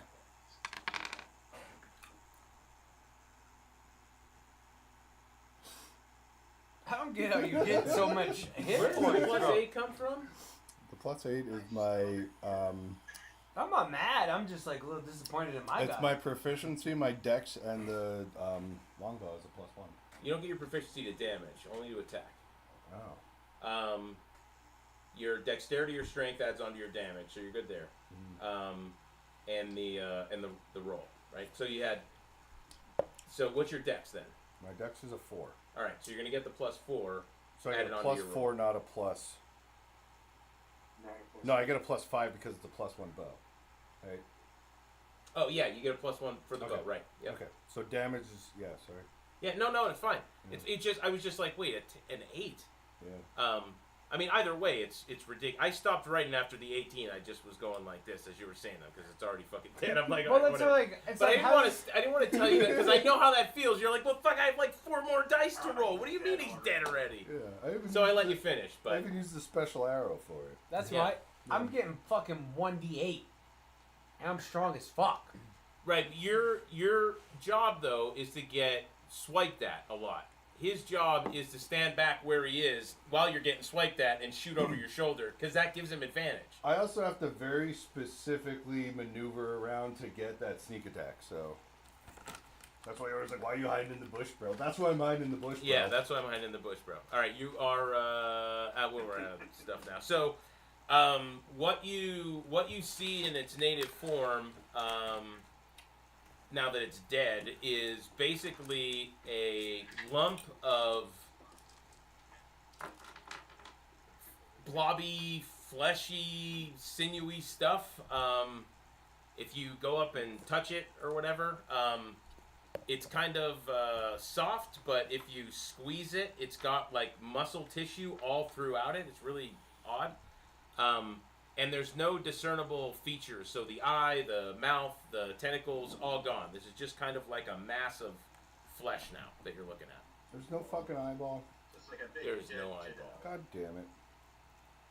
Yeah, like the blob mixed with the thing. You know what I mean? So not blobby, more like the thing, but in a blob form. Like nothing you've ever seen. So, should we tie it up? I touch it, bring it back, and then we question it. It was dead. I say we cut off a piece of it and send it to Licolepolis. Well, what was the? He likes Can we weird do? things.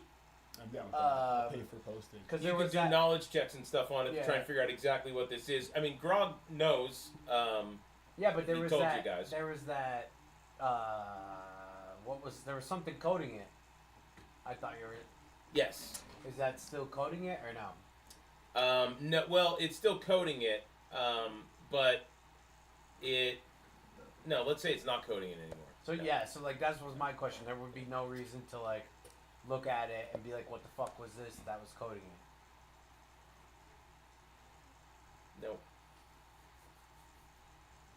And so now in the door, in the place of the door, is there a door there or is there nothing there? There is an archway It's with just this opening blob now. thing laying in the middle of it. That's it. It is open to a great room inside. There's a large staircase that moves straight up in front of you and then spirals up to both sides. You can see. Like this is a massive great room that goes at least 2 stories from what you can see from just outside. So I just Do any of you magic guys know how to tell us where the next magic thing is? It still has the magic still thing on going or there. no? Oh, Again, the door did not show up as magical, No, it was on inside. and your wand didn't do anything to it. I got a lot of readings inside, so Yes.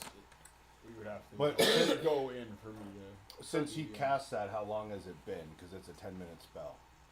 We did a lap around the house, Yeah, but checked if out the other house. he and casted shut the Eldritch door. Blast Is there twice, just so an it's, opening? Like what's the deal? Where the door was? It's just an archway. Yeah, it's basically just a door frame without like hinges or anything like where the door would be. It was this creature instead of a door, and that's it. Can you two guys take a look and see what the deal is? I'm gonna keep my fucking warhammer, my spiritual weapon, up. Okay. Can I? Is there any reason to even check this fucking blob of flesh or? Well, I mean, are you gonna go up and look at it and see Yeah, if there I'm is? gonna- I'm Well, gonna- go up and look at it. Give me a perception check or Can I, insight. can I do insight? Yeah. Sure. I'm gonna do insight on it. Make all the checks you want on the thing. 15. That was your perception. That's my insight. Oh, I got your a- insight. I got Okay. a 10. So from what you're looking at the thing, you can't even make heads or tails of what you're looking at. It seems to like almost like fold in on itself, like you would see water flow in on itself. This thing is fucked up, man. You wouldn't know what to do with, how to get a piece off of it if you could. So my medicine, like if I did like a medicine check, that wouldn't do anything either. Like nothing about this is gonna be like helpful. Like we cut pieces of this off or no? I don't know. That's a different kind of check. Would that be a medicine check or no? Would that still like? Do you have medicine? Yeah, I have, my medicine's a fucking 5 or. I guess I'll do a medicine check while I'm here. It's not like we're doing anything. 24. Alright, so in thinking about the way the creature is able to mimic other things, you think there might be some kind of like a shape-shifting quality to it? If you were to take some of its flesh, you might be able to turn it into something. Maybe Fernholder can. Alright, I'm taking some of the flesh. Alright. What do I need to do for that? What you need to tell me is how much of it you're taking and where you're putting it. I'm gonna take. It's just like the tentacles aren't there or anything, right? It's just a mass of flesh. Stuff. I'm just gonna cut off a big piece of flesh, probably about yay big.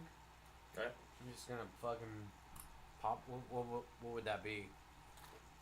Going to be a either knowledge arcana or knowledge arcana is going to be the only thing to tell you what you're. All right, one of you guys might want to do that because my knowledge arcana is a big old 0. Anybody else want to try and help get a sample of this thing? 11. 20. 15 plus 5. My guy got a 20 over All there. right. So, Roland is watching you buffoons fumbling around with the thing. Takes a look at it. He's like, hang on, I got this. Let the elf do it. So you're watching the movement of the thing as you try to grab it, and you kind of go right along with it, and then slice right around it and pull it right off. Immediately, as you cut the thing and pull that off, it heals right over, and the thing looks as if you didn't take anything off of it other than it's a little bit smaller. You've got a chunk, we'll say you've got like a good 5-pound chunk of it that you were able to get off of there. So write down a 5-pound chunk of mimic door. And tell me where you're putting it. I'm passing it to White Woman Sin.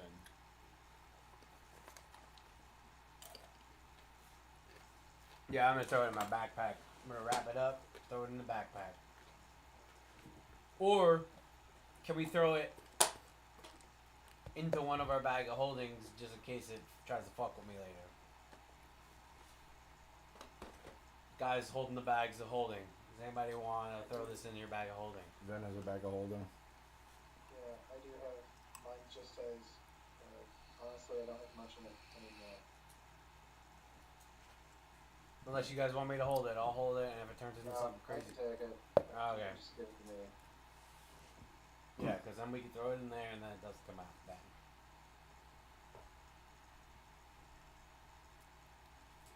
Alright, I take the wrapped up mimic door and put it in the bag and hold it. Alright.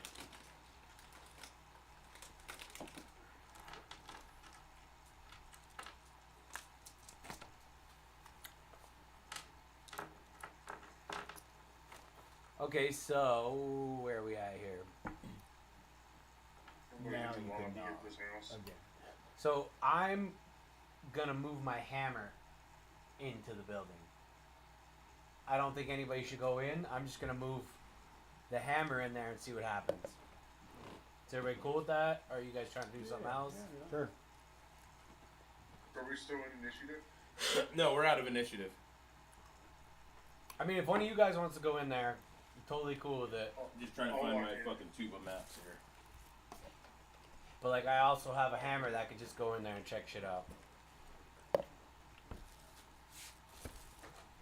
We move the minis out of the way so I can throw a map down.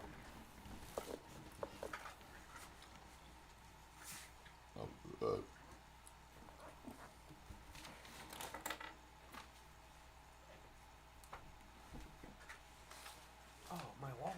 What the fuck? Thanks. Thought you were leaving it here for me.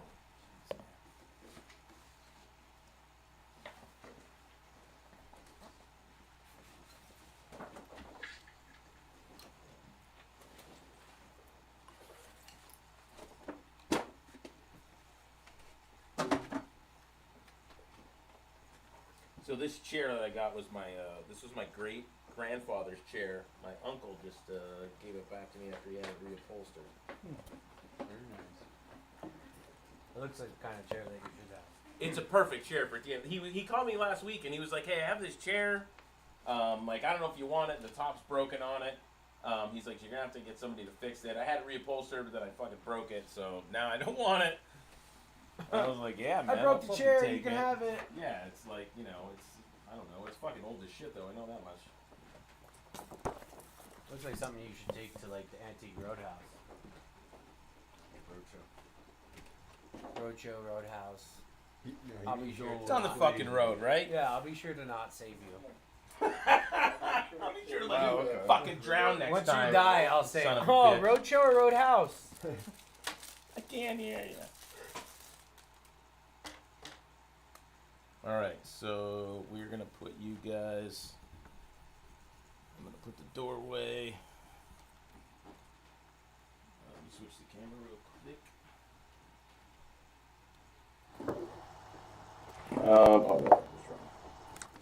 You guys have the top down, right? I think I just switched it. I wanted to switch it back. Yeah, yep, up down now. Can you see both sides of the map? Yep, Okay, good. Alright, then we'll start you guys over here. pretty good. So I'm just gonna mark that as doorway. And then we'll draw our red oozy blobby yucky thing in the doorway.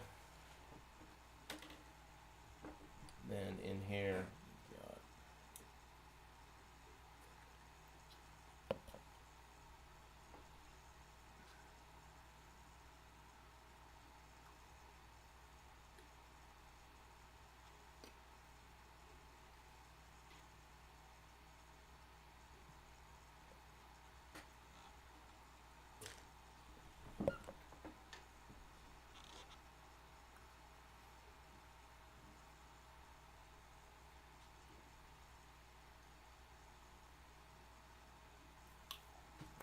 so probably should have drawn these in blue.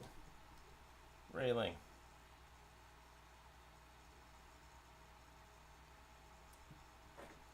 This whole section here is all a railing and steps going upstairs.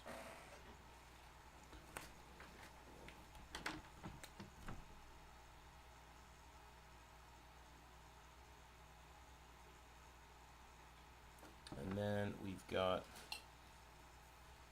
wall up here, you guys can see.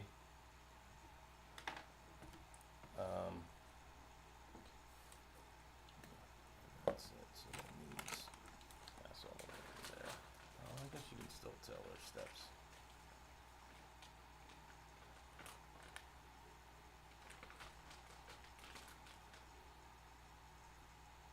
You guys can see there's steps going all the way up to the end here. And then we've got a wall on the other side. Something along those lines. So steps come up here, walkway going this way, steps going up here, steps going up here. And that's all you can see. We'll say you can see it there. There's a door right there from down below.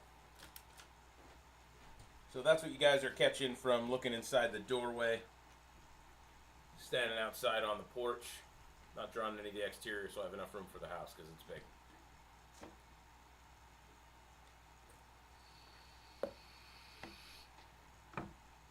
So, you guys choose how you want to act here. I mean, if you want to go into initiative, we can to keep you guys on track so everybody's not trying to do too much. Otherwise, I can just let you guys go. I'm gonna go in and look around and see if I see any traps on the way to the door, and then check the door for traps. Make a will save. Wisdom. Oh boy. Should have let my hammer go first. I thought your hammer went in. You didn't give it a chance. You're already through the door. It wouldn't matter. That's a magical item. Or magical spell. It's different than people. A what save? Wisdom. 16. 16.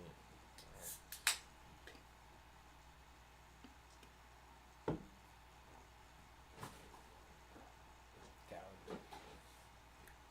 Just a moment.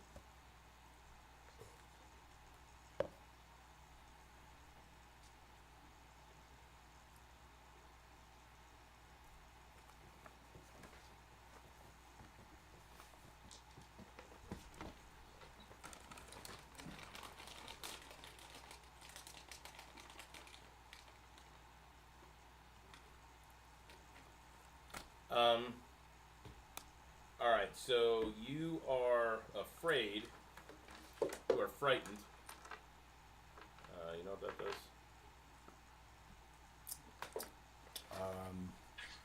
I believe I run away.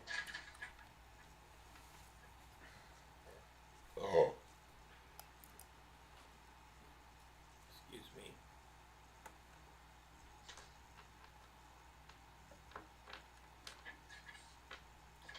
Get disadvantage on ability checks and attack rolls while the source of your fear is within your line of sight. Can't willingly move closer to it. The source of your fear is the inside of this house. So, you do not want to be inside this house. I'm gonna walk back outside.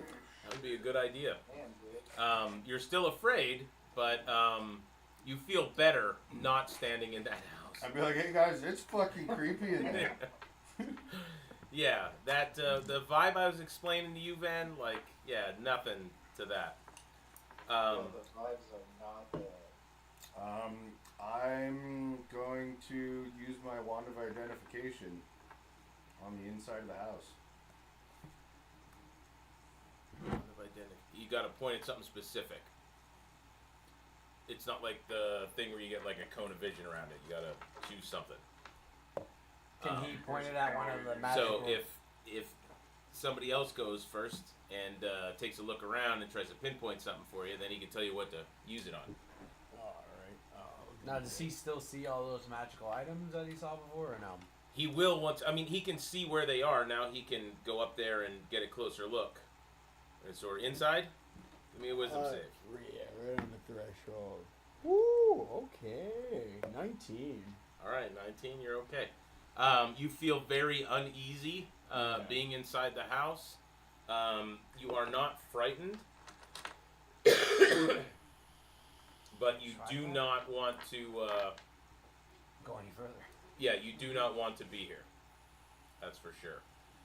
You have gained 1 level of exhaustion, so you currently will have disadvantage on ability checks. You feel almost physically drained as you stand in this place. Can I do a perception check? Look around, see what's sticking out. Sure. Are you pairing this up with your magic thing? You still got the magic vision going? All right. Yeah. So pairing it up with that, you're looking to try and pinpoint. 19, 16 plus 3. All right. So in following what you can see and trying to discern the different things, now that you're inside, you're getting a little bit closer picture. They're kind of farther apart now. Less shit in the way.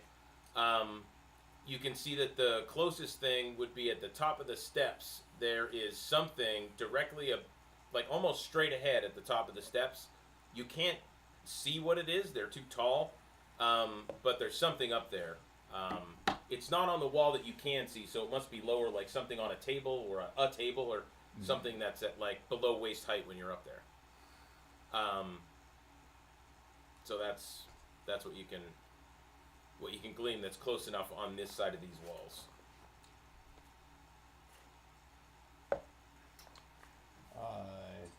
I relay some information back to them. Guys, I'm feeling exhausted a little bit. Not scared though. I'm sensing some stuff up on the 2nd floor. Should I not start firing stuff up? Do we still want to explore? Or should I go upstairs and see what's up? How are you guys thinking? I think that you should yell into the house. Is there anything spooky in here? Yeah. Good thinking. I'm gonna yell, "Hello! What is this presence that we feel?" Can you maybe not? Yeah. Do you care to chat? Why you being like this? Why the vibe, bro? We're not trying to be violent. Yeah. We're just trying to figure out what's going on. So, I would like to identify it with my wand of identification, but I am scared shitless and don't want to get any closer to it. Yeah. It might be up there. So he can still see it, right? Can I hit it from the door from where I'm at? You can't see it from the door.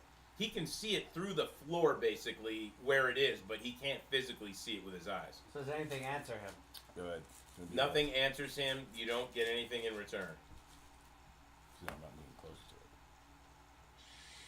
What's the house made? Or you, The you want me to exterior of the just grab house it? Is it on a has table? granite Just grab columns. it and bring it to you. It's brick Unless facade. I don't want to touch it, maybe. Very fine detail That's work. what I'm thinking. Inside the house, most of it is like wooden plank carves and stuff on the corners, big cornices and shit like that. So really, really detailed inside. We should burn the house down.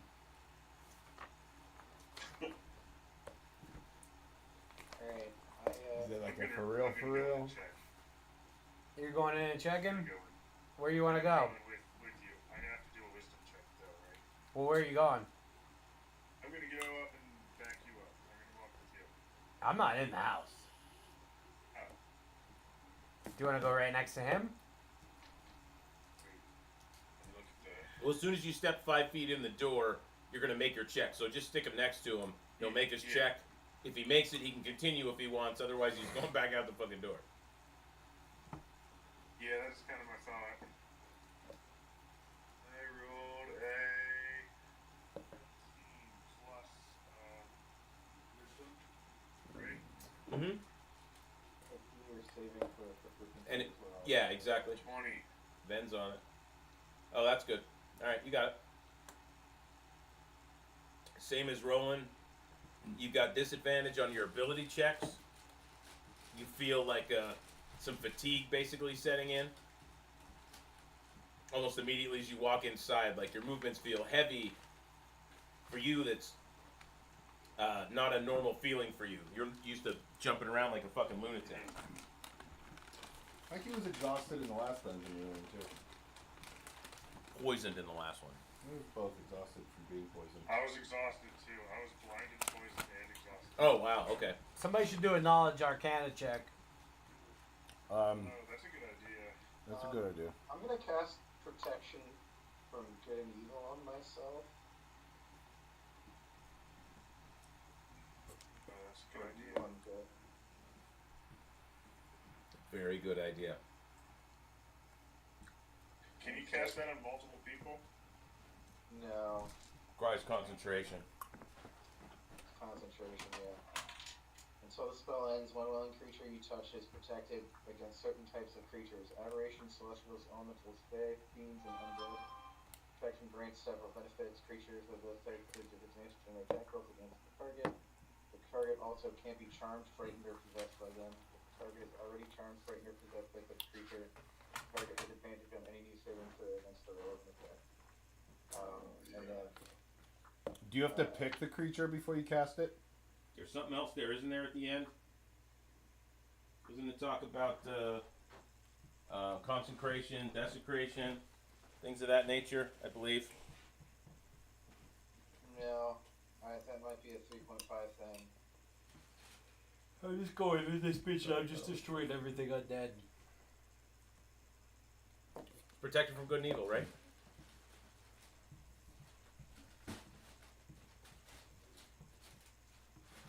Alright, so you cast a spell. You doing anything else, or you just cast it on yourself and getting ready? No, I was gonna cast it on myself and then try to shuffle past those guys and see what happens. See if basically, So use it here- as a way to find out if. Or do you want to go further in? One of those creatures. It's not like I have to pick. It's just all of. Yeah, those it's all of them. things. That's right. So you want to go further in or just right here? Well, as I get in there, do I see anything in particular as I'm walking in? Like I'm using my passive perception to just kind of. No, you can see Look that the around. interior of the place has beautiful furniture. There are some, like sitting chairs along the left and right walls. So yeah, for you it would be the left and right walls.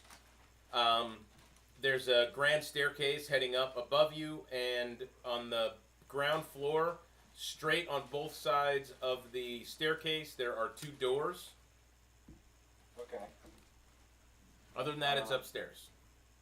Okay, and it's I know it's midday, so is it dark or are there windows like in this place where like it's letting light in? Every window in this place has huge blackout curtains on them on the interior. We should start opening curtains. Let some light in. Because if it's evil, it's not going to like the light. Yeah, I could do that. It's not a bad idea. You're rolling. I do that.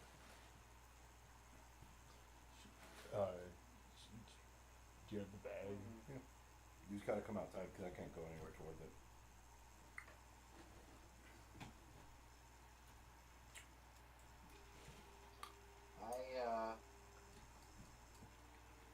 I look at the guys and I'm like, I think maybe we might have bit off more than we can chew. I don't know if this is a good idea. And then I end my turn just kind of where I'm at right trying to think of a way to open the blind might be a good idea, honestly. I don't have any way to like set fire to them. It's alright, because I already know how I'm doing. I'm going to every window I can. I'm gonna move me over one more square. Do you want to go on the steps or like over here? No, to the right. Right here? Yeah. Alright. Because we're still like... We are not in initiative. Perfect. I'm going to walk around. Whatever window I see, I'm going to smash. And I'm going to just pull the blinds over. You mean outside the house? Yeah, I'm not going in that fucking house. Okay. I'm going to move my hammer to right here, though. Okay. And then I'm just going to go around. I'm going to smash the windows. And then I'm going to open the blind. Okay, so tell me which direction you're going and what windows you're going, right or left from the doorway. Well, where are the windows at? The front of it, to the left and right of the doorway, both have windows. Okay, so I'm going to go here first. Okay. Smash that window. All right, smash that window. And then I'm going to pull the blind.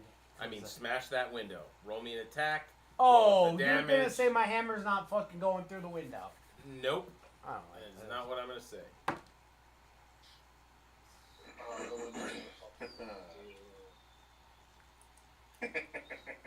18. Everything is a mimic. All right, damage.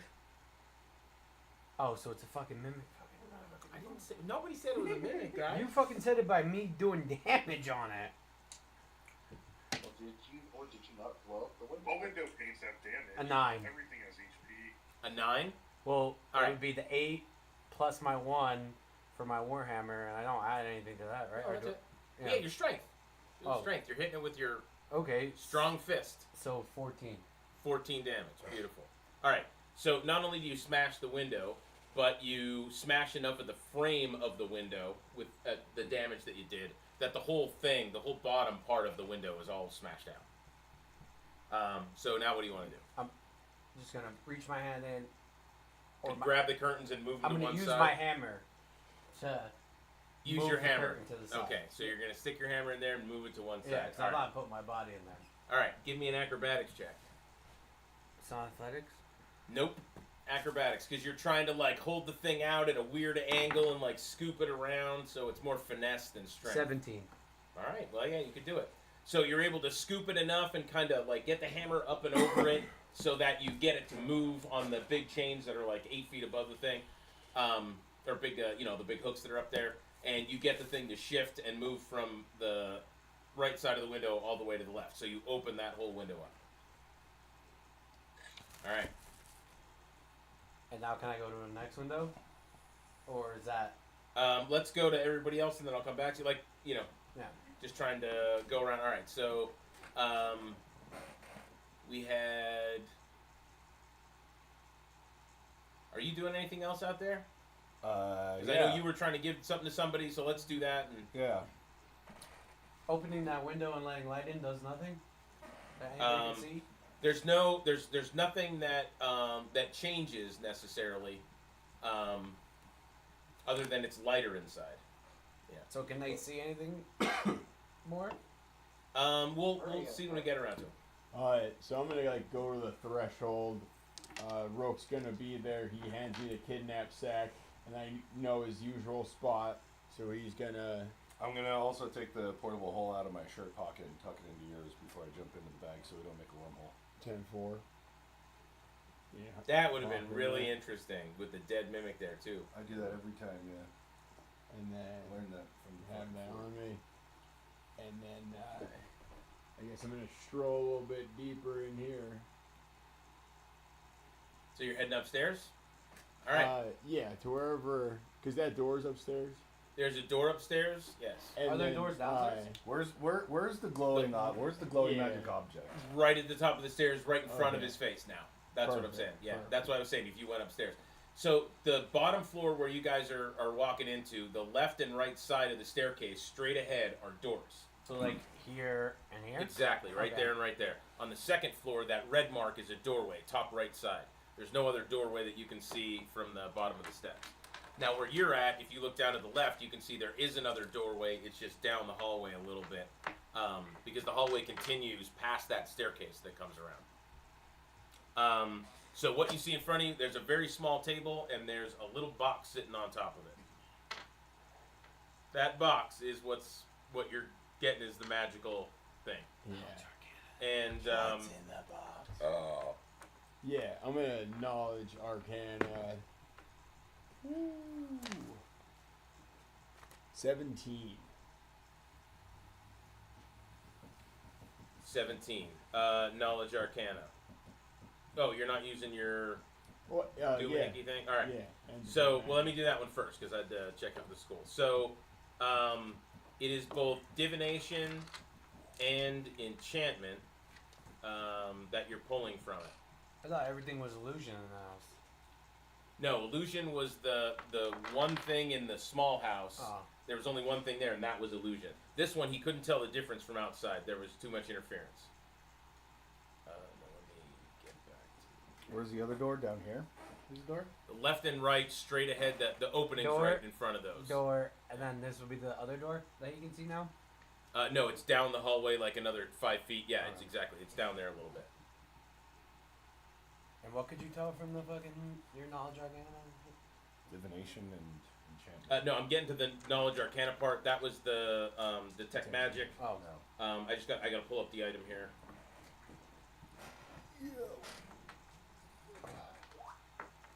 Maybe it's just a spooky house filled with magical stuff. Like that, we already killed the thing that was guarding. This item's probably cursed as fuck.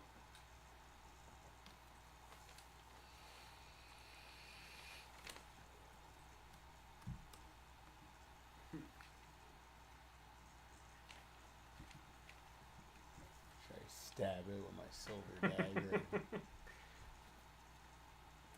I mean, you can identify it, and then I'm gonna run away. All right, what you see in front of you is an infernal puzzle box. Oh damn! It is a cube-shaped container, 5 to 6 inches on a side, composed of airtight, interlocking parts, made from materials found only in the 9 hells. Most of these boxes are made of infernal iron, though some are carved from bone or horn. The one you're looking at is carved of bone. So it's a demonic Rubik's Cube. Oh, how I wish we. It had is more than level that. Your knowledge arcana was a what? 17. 17. All right. Let me see what other information you're going to get from it. You'll get a bit more. You know that these are commonly used to hide very important small items. Sometimes those can even be contracts signed between devils and mortals. And these are used to keep them safe. It weighs 3 pounds. Is it cursed? It is called an infernal puzzle box made from materials found in the 9 hells. I mean, cursed, no, not necessarily. However, dangerous, you definitely know that they are dangerous, and you probably shouldn't fucking touch it. You got a mage hand, right? As I said, it only weighs 3 pounds. Somebody fucking mage hand it and put it in the sack. Yeah, I'm gonna cast Mage Hand and like, hey buddy, it's been a while. High five Mage Hand, and then he's gonna gently pick up the puzzle box. And what's he gonna do with it? Over here, it's not gonna cause an explosion. He's gonna put it in an empty space, in an empty room. Okay, and it's got to be a being to put it in the kidnap sack. Yeah, it has to be a creature, not necessarily living, but a creature. What's made out of bone? Right.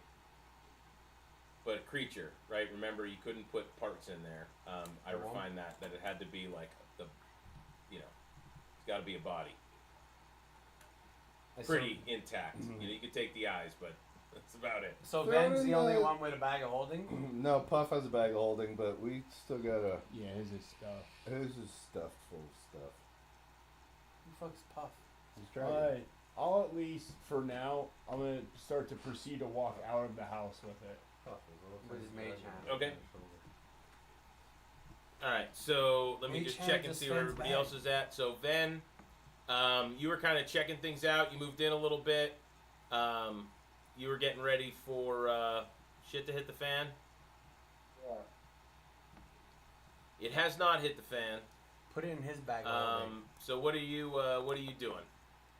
So nothing happened after the window was broken, right? The window's broken. The light came in directly behind you, so you can see now very clearly that the entire place is very clean. This is not this does not look like this place has been unattended for, a day, let alone what it looked like from the outside. Yeah, no cobwebs in sight, nothing to. Not a speck of dust on the floor. When that beam of light comes shining in just over, right now it's about 1 p.m. So it's coming shining right in that front window. You don't see a glimmer of dust in the air. All right, so I'm looking at the guys. I'm like, I'm getting the heebie-jeebies, the heebies and the jeebies. I like a certain level of filth. Living in the woods. I like to be in nature. I like to let dust is acceptable. And so I'm looking around, and I say to Roland, I'm like, I don't know if you should grab that box, man. That box doesn't look like good stuff. And I'm gonna look over to the door on the right, and I'm just gonna open it and see if I see anything when I open the door on the right hand side. Here? On the first floor. Yeah.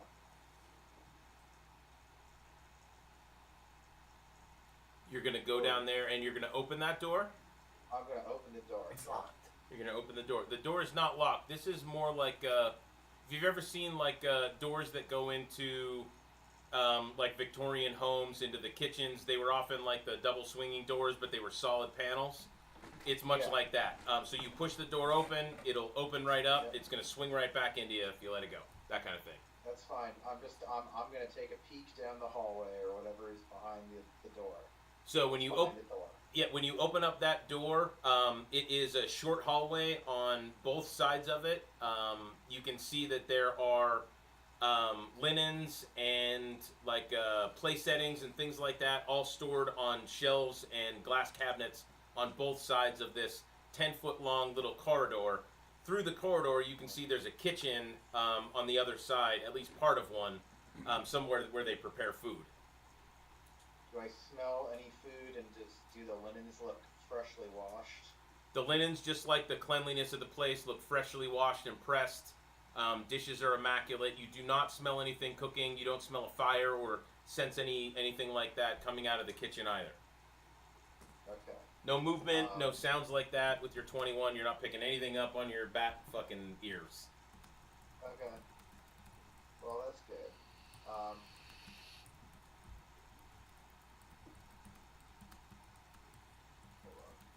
right. So I'm gonna walk back out, and then I'm gonna say, guys, I really think I think someone's been living here.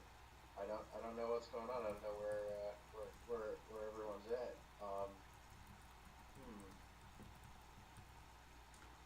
Can anyone see invisible?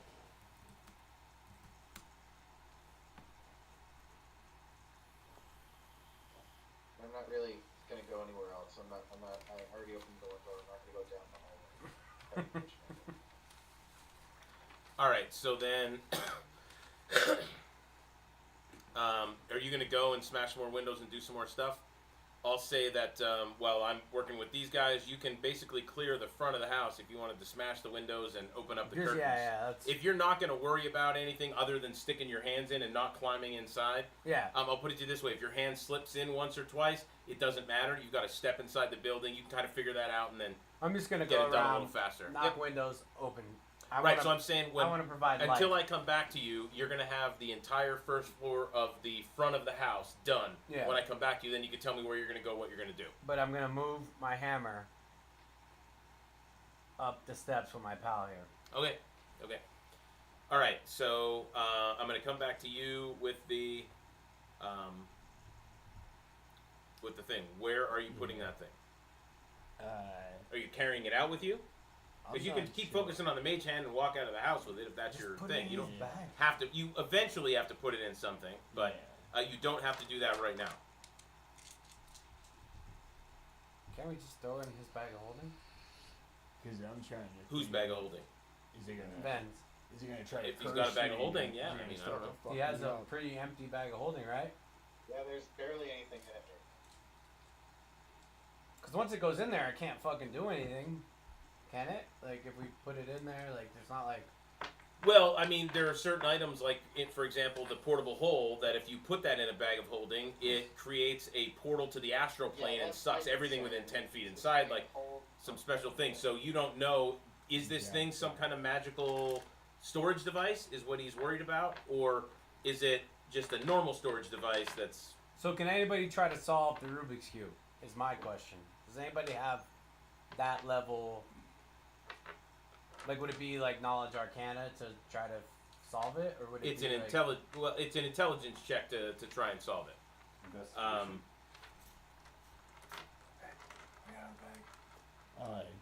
Yep. Yes, investigation. I'm gonna if you have press it. the rune that Roke is in, and he's gonna emerge in the house. Terrified and shaking. Terrified and shaking. Yes, you are.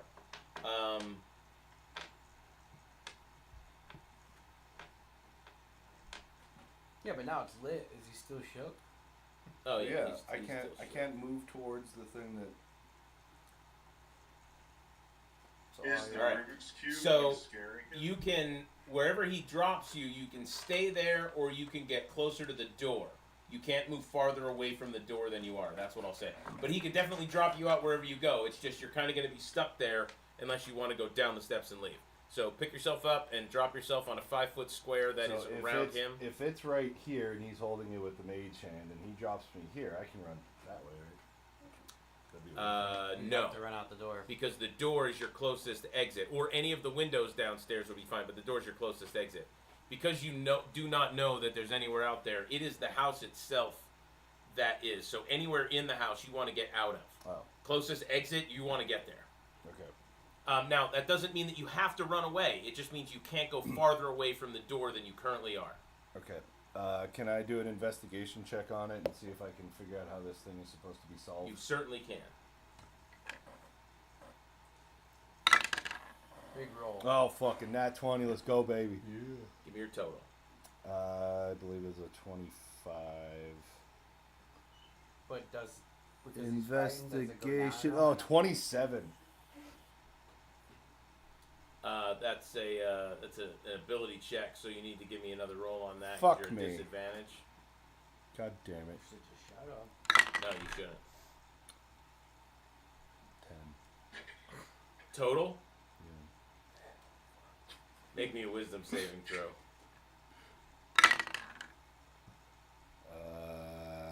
13. Should have just shut up. I'm sorry. Actually. No, he's grabbing all the fucking dice.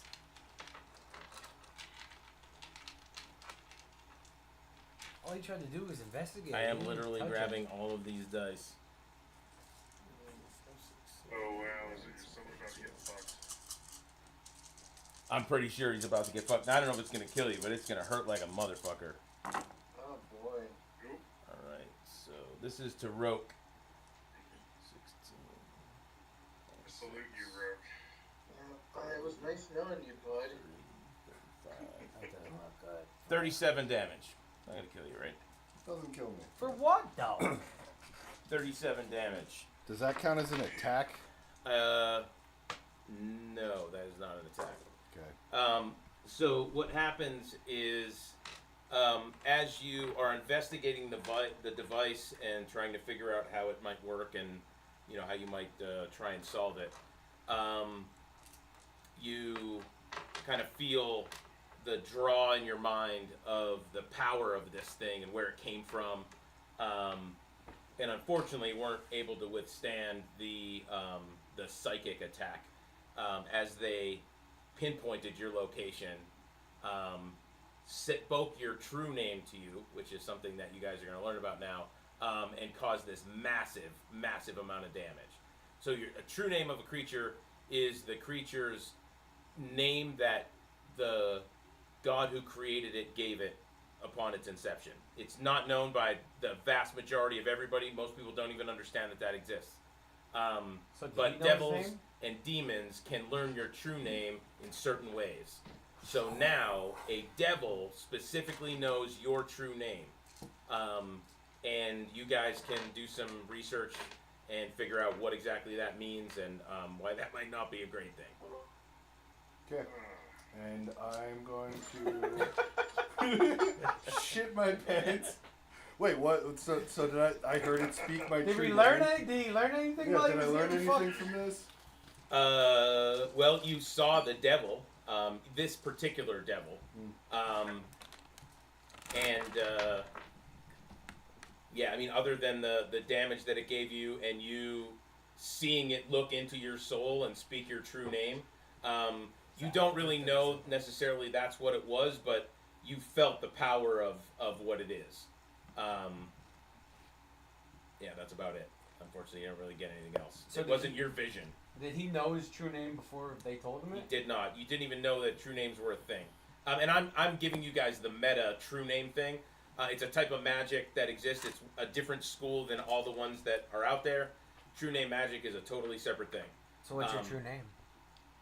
I will derive it from your character's name. There's a way to do it for the spell. So I'll figure out what it is. I'll let you know what it is because that will help in the future. And you'll have an idea of what this devil looks like. They're all very specific. And they all kind of are like the same type of creatures, depending on what their rank is. But you'll know specifically what this guy is. I hate devils as much as gods. Yeah, as you should. All right, so now what are we doing with this thing? Let's take the box and get the fuck out of here.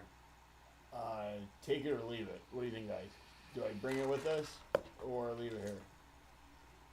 I don't know, Rook almost just died trying to open it, so... He was just investigating it. He wasn't even trying to open it. I didn't even try to open it. I just looked at it. I'm going to put it back down on... Once again, I say we send it to Lickalepolis and see what he thinks. He likes cool things. I think we take it with us Honestly, and we that might be a bail. good idea. I say we just bail. We grab that thing. We got something fucking cool. Let's get the fuck out of here. And if they follow us, then we deal with that when we deal with that, I guess. I don't know. Deal with that when you get back to your armies, at least, rather than just you guys by yourselves. Yeah, because then the armies can at least fight the devil while we're running. I don't give a fuck about one dude in that one. I'll keep it in the mage hand and just going to start to head out the door. All right. You can beeline for the door. Anybody else doing anything other than leaving at this point? No, Grog's pretty okay with leaving. Yeah, I seen what I did to my pal. I'm ready to bounce. All right, so you guys are all able to head out of the building. Nothing else comes up. And you're going to make your way off to your armies, back where they were, and then just go heading back? Yeah. Is that the plan? I just want to catch where we're at as you guys are leaving. I said we burn the place down. I was team burn it down fucking 3 turns ago. Because then we can call somebody to try to figure this box out when we get back to our base, right? Yeah, or we Yeah, can help sell us it for a high study it. price. Everybody give me a perception check now that we're all back outside. 13. 21. 17. Rogue's quiet. 14. All right. And where are you at, Ben? We with that passive, or are we 2-6. 26? Oh, all right. So we got a 26 and a 21 and a 17 are the passes here. So for the 17 and everybody else above them, I guess, you now pick up the hum, that noise that he was getting. It's definitely louder than what he was getting before. You're picking it up quite a bit louder. You can kind of make out the cyclical nature of it. It's very droning and stuff. You guys, you got the 21 was Grog. So you get a much finer sense of what it is. It's almost like a heartbeat in the way that it moves. There's not just one movement there. There's kind of a ba-bum kind of thing going on. With the 26, you can make out that there's actually two distinct sounds going on. One of them is like a heartbeat, and the other one is just this droning sound. It's the more you pick up on it, the more it sounds like grating white noise. Nothing soothing about it. It's very, if you've ever heard of theta waves and listened to that type of audio file, it's really disconcerting. It makes you feel on edge, like you want to fucking jump out a window, man. And all it is regular sound that you can make now. So it's creepy shit. That's what you're hearing underneath that heartbeat sound that's going on. So this fucking demon's on its way up. This And that's devil's just on what's its way up. coming from the house, or do I hear any of that coming from the box? It's not coming from the house or the box. You can just kind of feel it more than it's all around you, man. It's not, it doesn't feel like or sound like it's coming from anywhere, but it's your eardrums are picking it up, but there's no like location. Again, it's like like tinnitus or something. It's a vibration that I'm picking up. It's a vibe I got. Not a good vibe. So,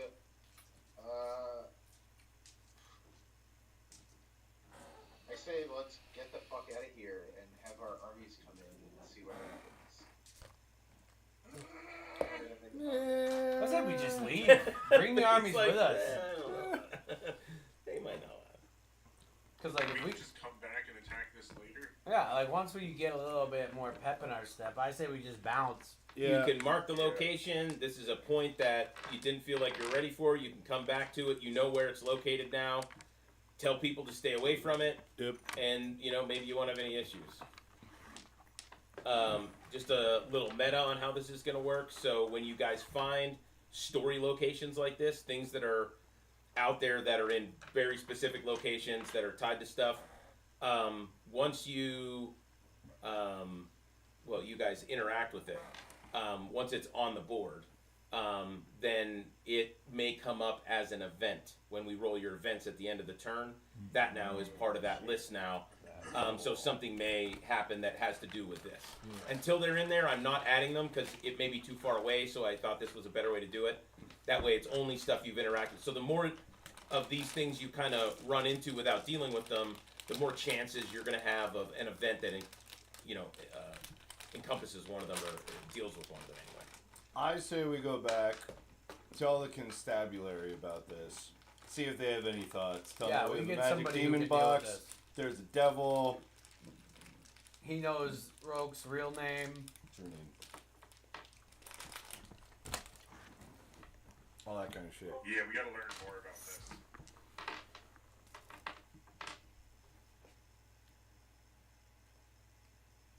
Run for this. Certainly.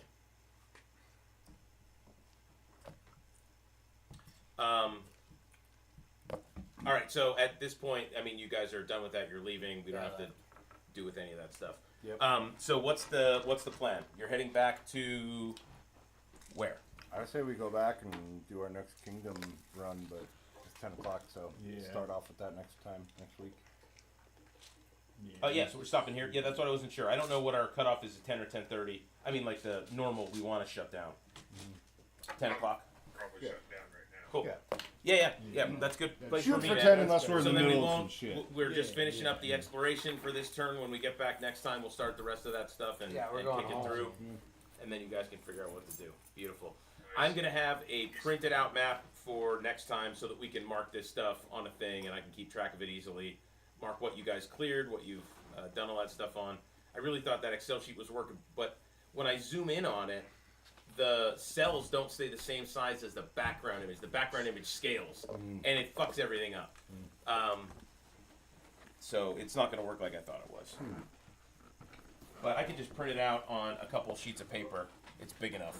And then tape them together, and then we'll have something to look at and track every time. I'll figure something digital out for it later, but for now, that'll work.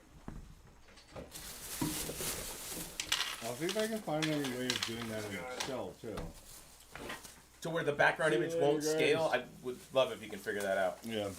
Have a good night, guys. I'm wondering if you can set the image as like a foreground image that doesn't scale when you move anything. That would be great. Yeah. Because it's when the cells zoom in, it doesn't zoom in at the same rate that the background image scales. You know what I mean? So they're scaling a little bit and it's scaling a lot, or vice versa. So that life token thing, Yeah. I definitely have to print it out of resin. I tried painting it up to make the letters pop out or the numbers pop out, Yeah. but they're so fucking jiggly. Yeah. You can't read them. So You just I'm put just this gonna for your stuff, so I don't have to try to find it every time. I should just give him his own sleeve in there. My stuff just disappears when I try to find it. Nope, out of sleeves. You can have this one.